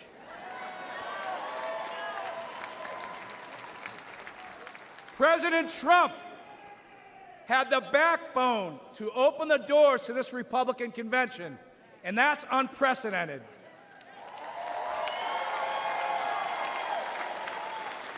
No other nominee in the race would have invited the Teamsters into this arena. Now, you can have whatever opinion you want, but one thing is clear. President Trump is a candidate who is not afraid of hearing from new, loud, and often critical voices. And I think we all can agree, whether people like him or they don't like him, in light of what happened to him on Saturday, he has proven to be one tough SOB.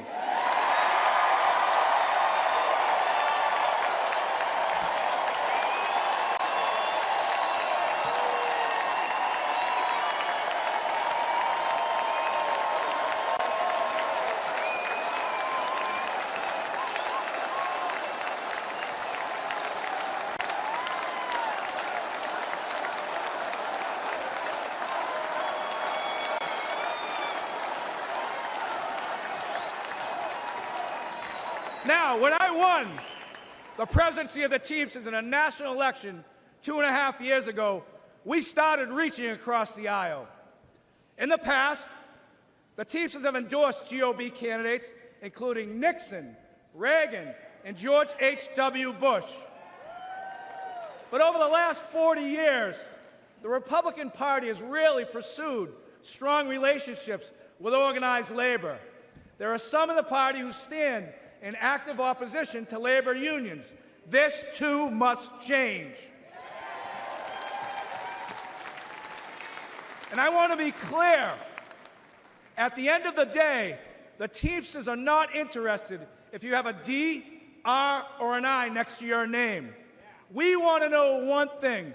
What are you doing to help American workers?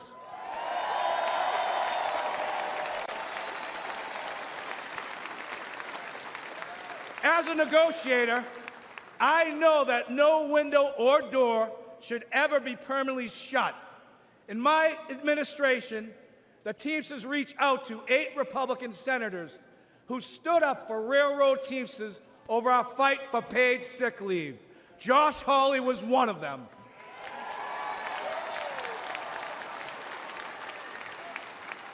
We started talking.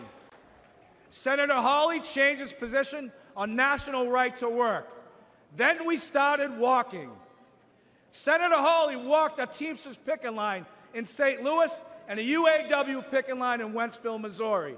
More than that, I want to recognize Senator Hawley for his direct, relentless, and pointed questioning of corporate talking heads, lawyers, CEOs, and apologists. He has shown he is not willing to accept their pillaging of working people's pocketbooks. I know from a career in negotiating that you get nowhere by slamming your fist on the table. The first step is to listen. The Teamsters and the GOP may not agree on many issues, but a growing group has shown the courage to sit down and consider points of view that aren't funded by big money think tanks. Senators like J.D. Vance, Roger Marshall,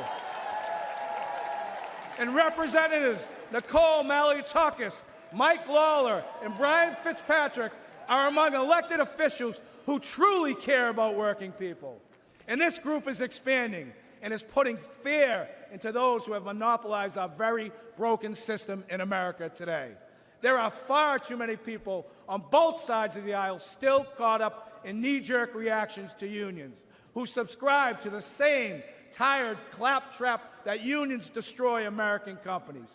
Take a moment to consider United Parcel Service, which is the largest private sector logistics company, and it's been unionized for more than 100 years. More than 350,000 Teamsters make it run. We work for good middle-class wages, quality health care, and secure pensions. There are work rules that ensure fairness and due process for both sides. UPS is the most efficient package delivery company in the world.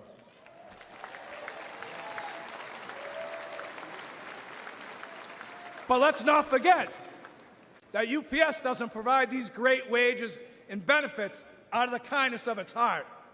UPS does it because the Teamsters fight for it, all 350,000 of us.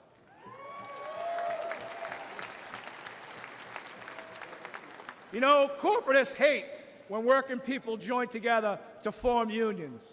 But for a century, major employers have waged a war against labor by forming corporate unions of their own. We need to call the Chamber of Commerce and the business roundtables what they are. They are unions for big business. And here's another fact.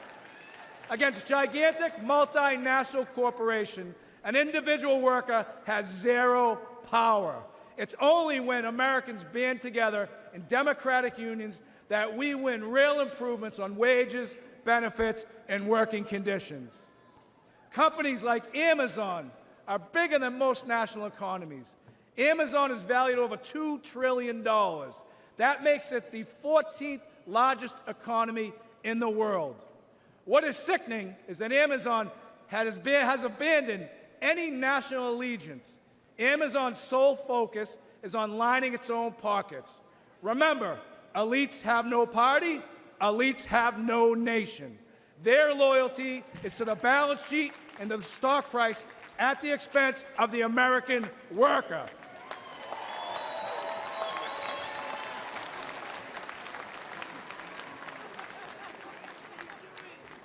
In my office in Washington, D.C., I can see the United States Capitol from my window.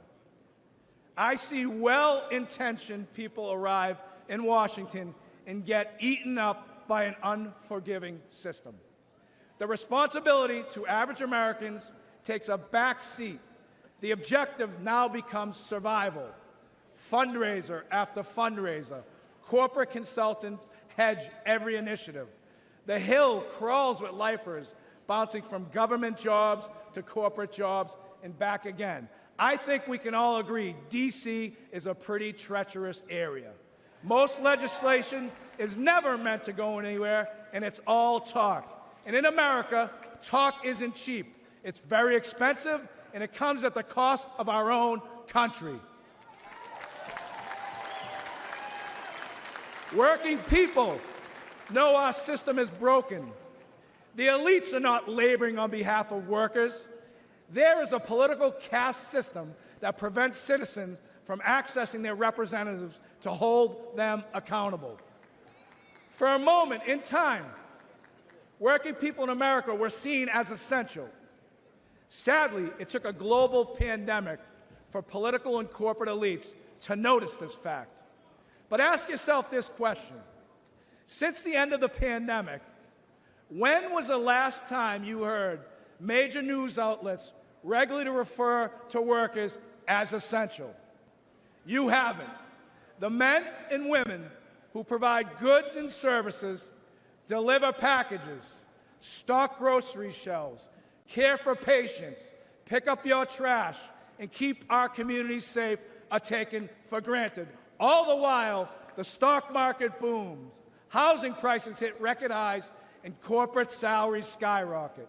But the income of everyday Americans are shrinking in the face of inflation. At the gas pumps, at the grocery store, with the electrical bill, and with the car insurance. This has got to change.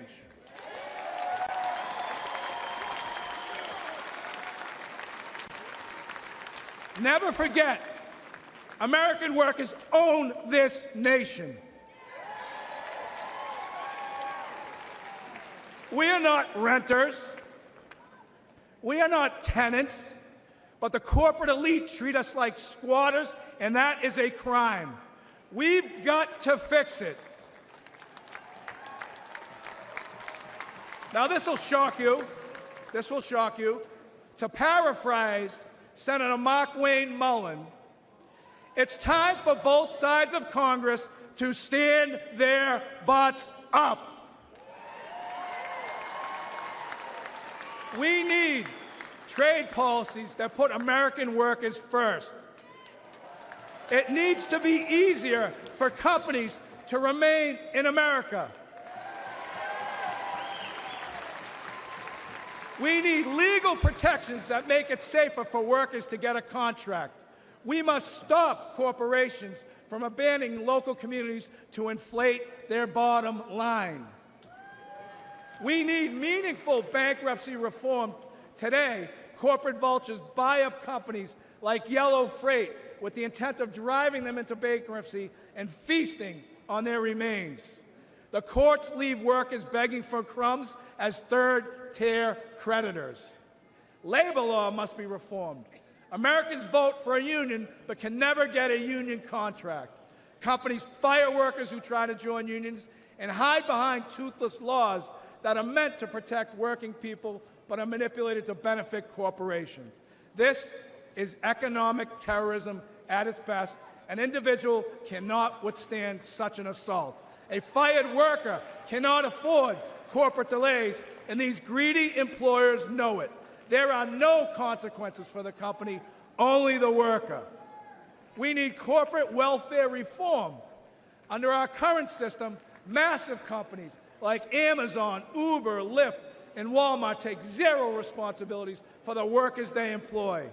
These companies offer no real health insurance, no retirement benefits, no paid leave, relying on underfunded public assistance. And who foots the bill? The individual taxpayer. The biggest recipients of welfare in this country are corporations, and this is real corruption. We must put workers first. What could be more important to the security of our nation than a long-term investment in the American worker? In 2021, Teamsters nationwide elected me to fight for them, and that's precisely what I'm doing.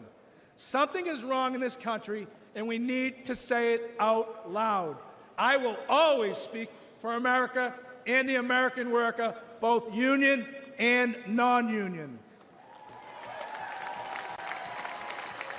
I challenge each and every one of you, and especially my friends on the Democratic side, to embrace cooperation, to truly collaborate, to achieve meaningful and productive change, to ensure we make this great nation in this world the bigger, faster, and strongest nation in the entire world. I love this country. The Teamsters love this country. Our 1.3 million members move America on the roads, in the ports, on the rail, and in the air. And at the end of the day, if the powers to be stop me from raising my voice on behalf of American workers, I will not have one single regret. I still carry my commercial driver's license. I still have my place on the union seniority list. You'll find me back in Boston driving a tractor-trailer, delivering equipment for Shaughnessy and Ahern, because I have the protection of a union contract that gives me the freedom to speak my mind and to fight like hell. God bless the greatest nation. Thank you very much.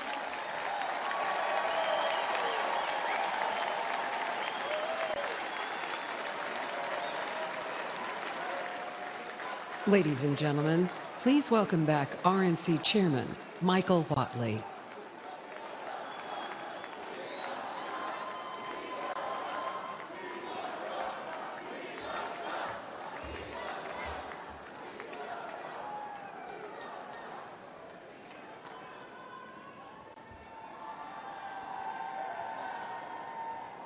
For a benediction, please welcome Pastor James Remke.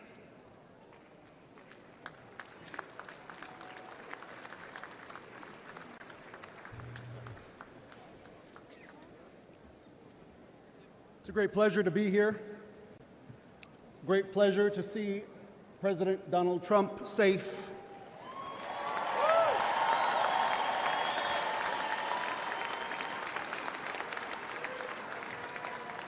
And if I may, before the benediction, give you this promise. You're going to be so blessed. You're going to be tired of being blessed. I guarantee it.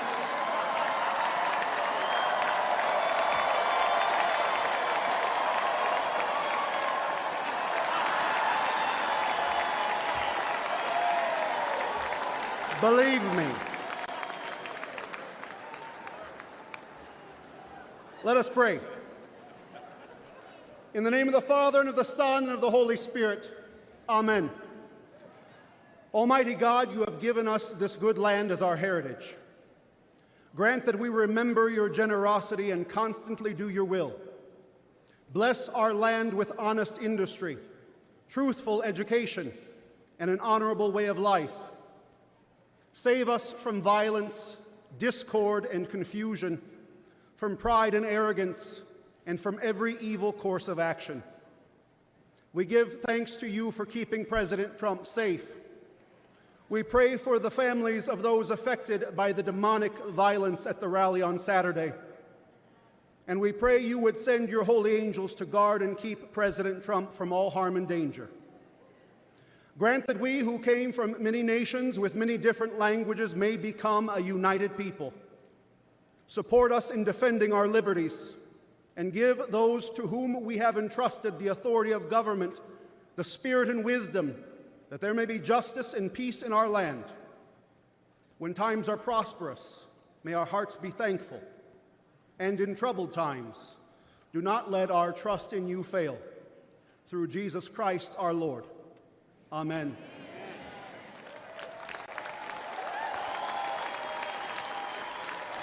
The Lord bless you and keep you. The Lord make his face shine on you and be gracious to you. The Lord look upon you with favor and give you peace.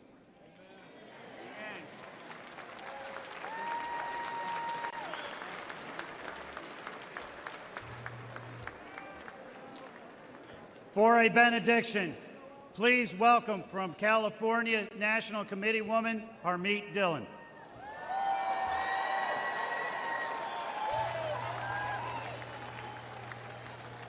Thank you, everyone. These last 48 hours have been some of the most intense, yet most prayerful of our lives. The heinous attack on President Trump and his supporters made all of us pause and seek answers and comfort. I come from a family of Sikh immigrants. I am honored to share with you, my fellow Republicans and guests tonight, a prayer from my faith tradition practiced by over 25 million worldwide. We recite the Ardas prayer before any new endeavor, giving thanks to God and asking for his protection and help to uphold the values of humility, truth, courage, service, and justice for all. To show respect, we cover our heads when we pray.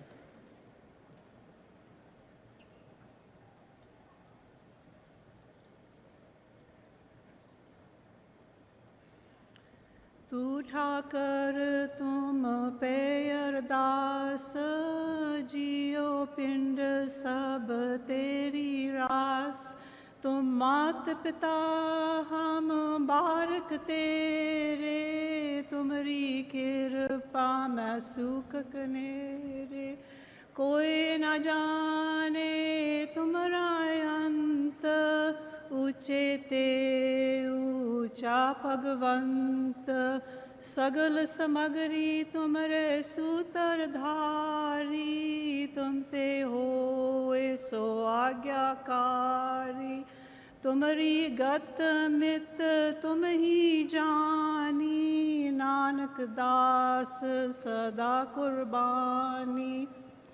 Dear Waheguru, our one true God, we thank you for creating America as a unique haven on this earth where all people are free to worship according to their faith.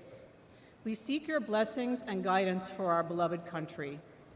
Please bless our people with wisdom as they vote in the upcoming election, and please bless with humility, honesty, skill, and integrity all those who conduct the election. Finally, we thank you for the Chardi Kala spirit that we have witnessed in President Trump. That is, the tireless and uplifting spirit that is sustained even in the face of violent adversity, like a founding father centuries ago. And we thank you, dear God, for protecting his life.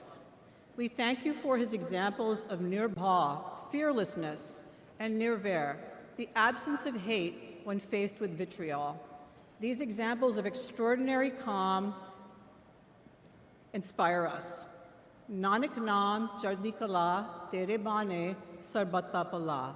May your name forever be exalted, spreading happiness and blessings and good spirit, that everyone may prosper and enjoy the grace of your peace. Thank you.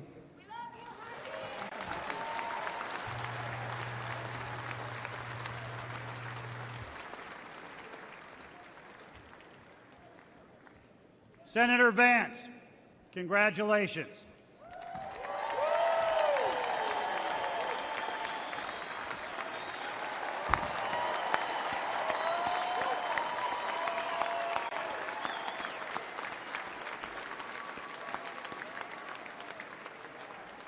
President Trump, we are honored to have you here tonight, and on behalf of the entire Republican Party all across America, we are grateful for you to be our nominee for for the 47th President of the United States of America.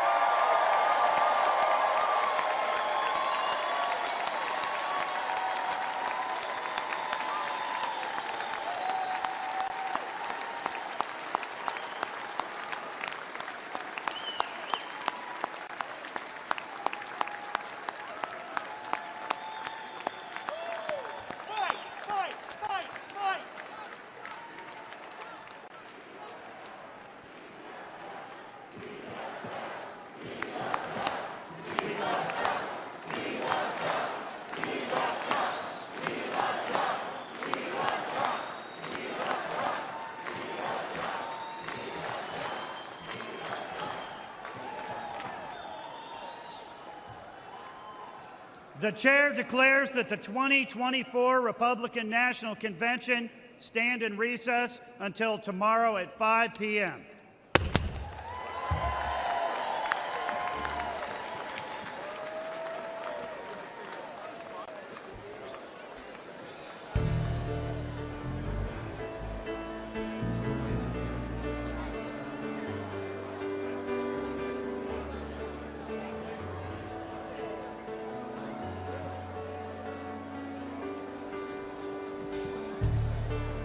Just a small town girl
a crossroad where all the victims meet.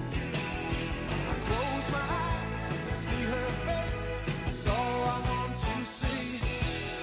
And deep inside, it still amazes me. Even now, she's all that I want, she's all that I need. Even now, she's giving it all, she's giving it free. Even now, when everything's right, when everything's wrong. Even now, she's keeping me straight, she's keeping me strong. She gets to me somehow. Even now.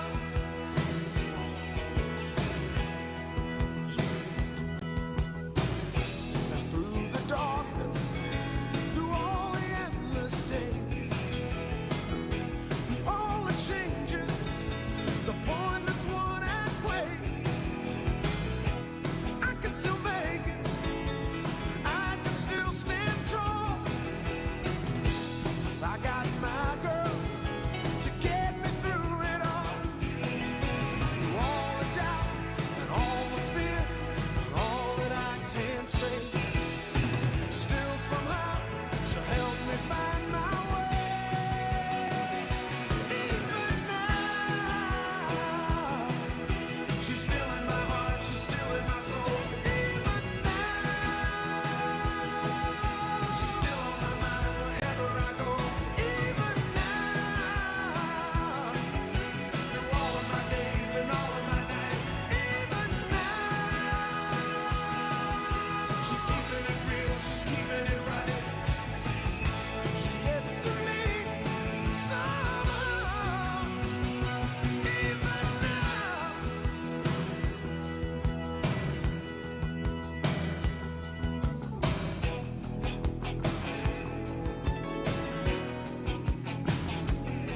Even now. Oh, even now.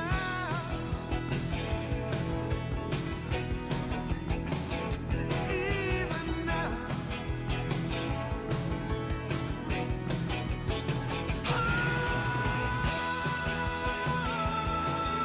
She's all that I want, she's all that I need. Even now, she's giving it all, she's giving it free. When everything's right, when everything's wrong. She's keeping it real, she's keeping it strong.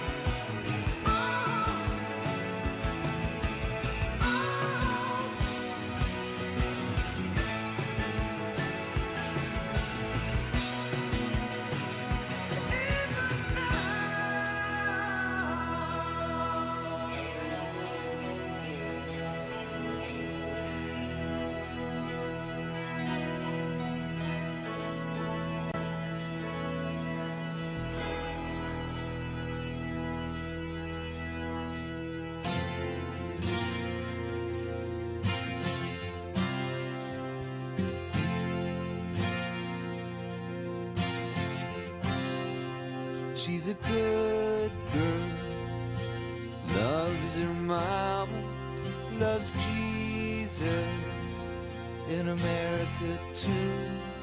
She's a good girl, is crazy about Elvis, loves horses, and her boyfriend too.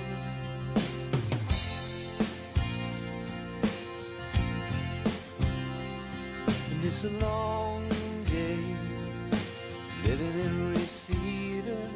There's a freeway running through the yard, and I'm a bad boy, 'cause I don't even miss her.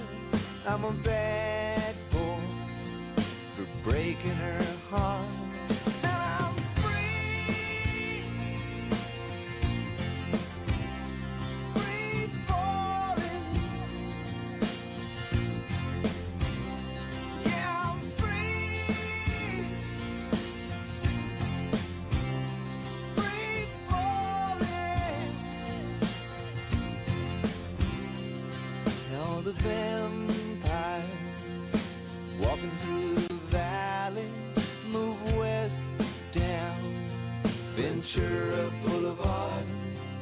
all the bad boys were standing in the shadow, and the good girls are home with broken hearts.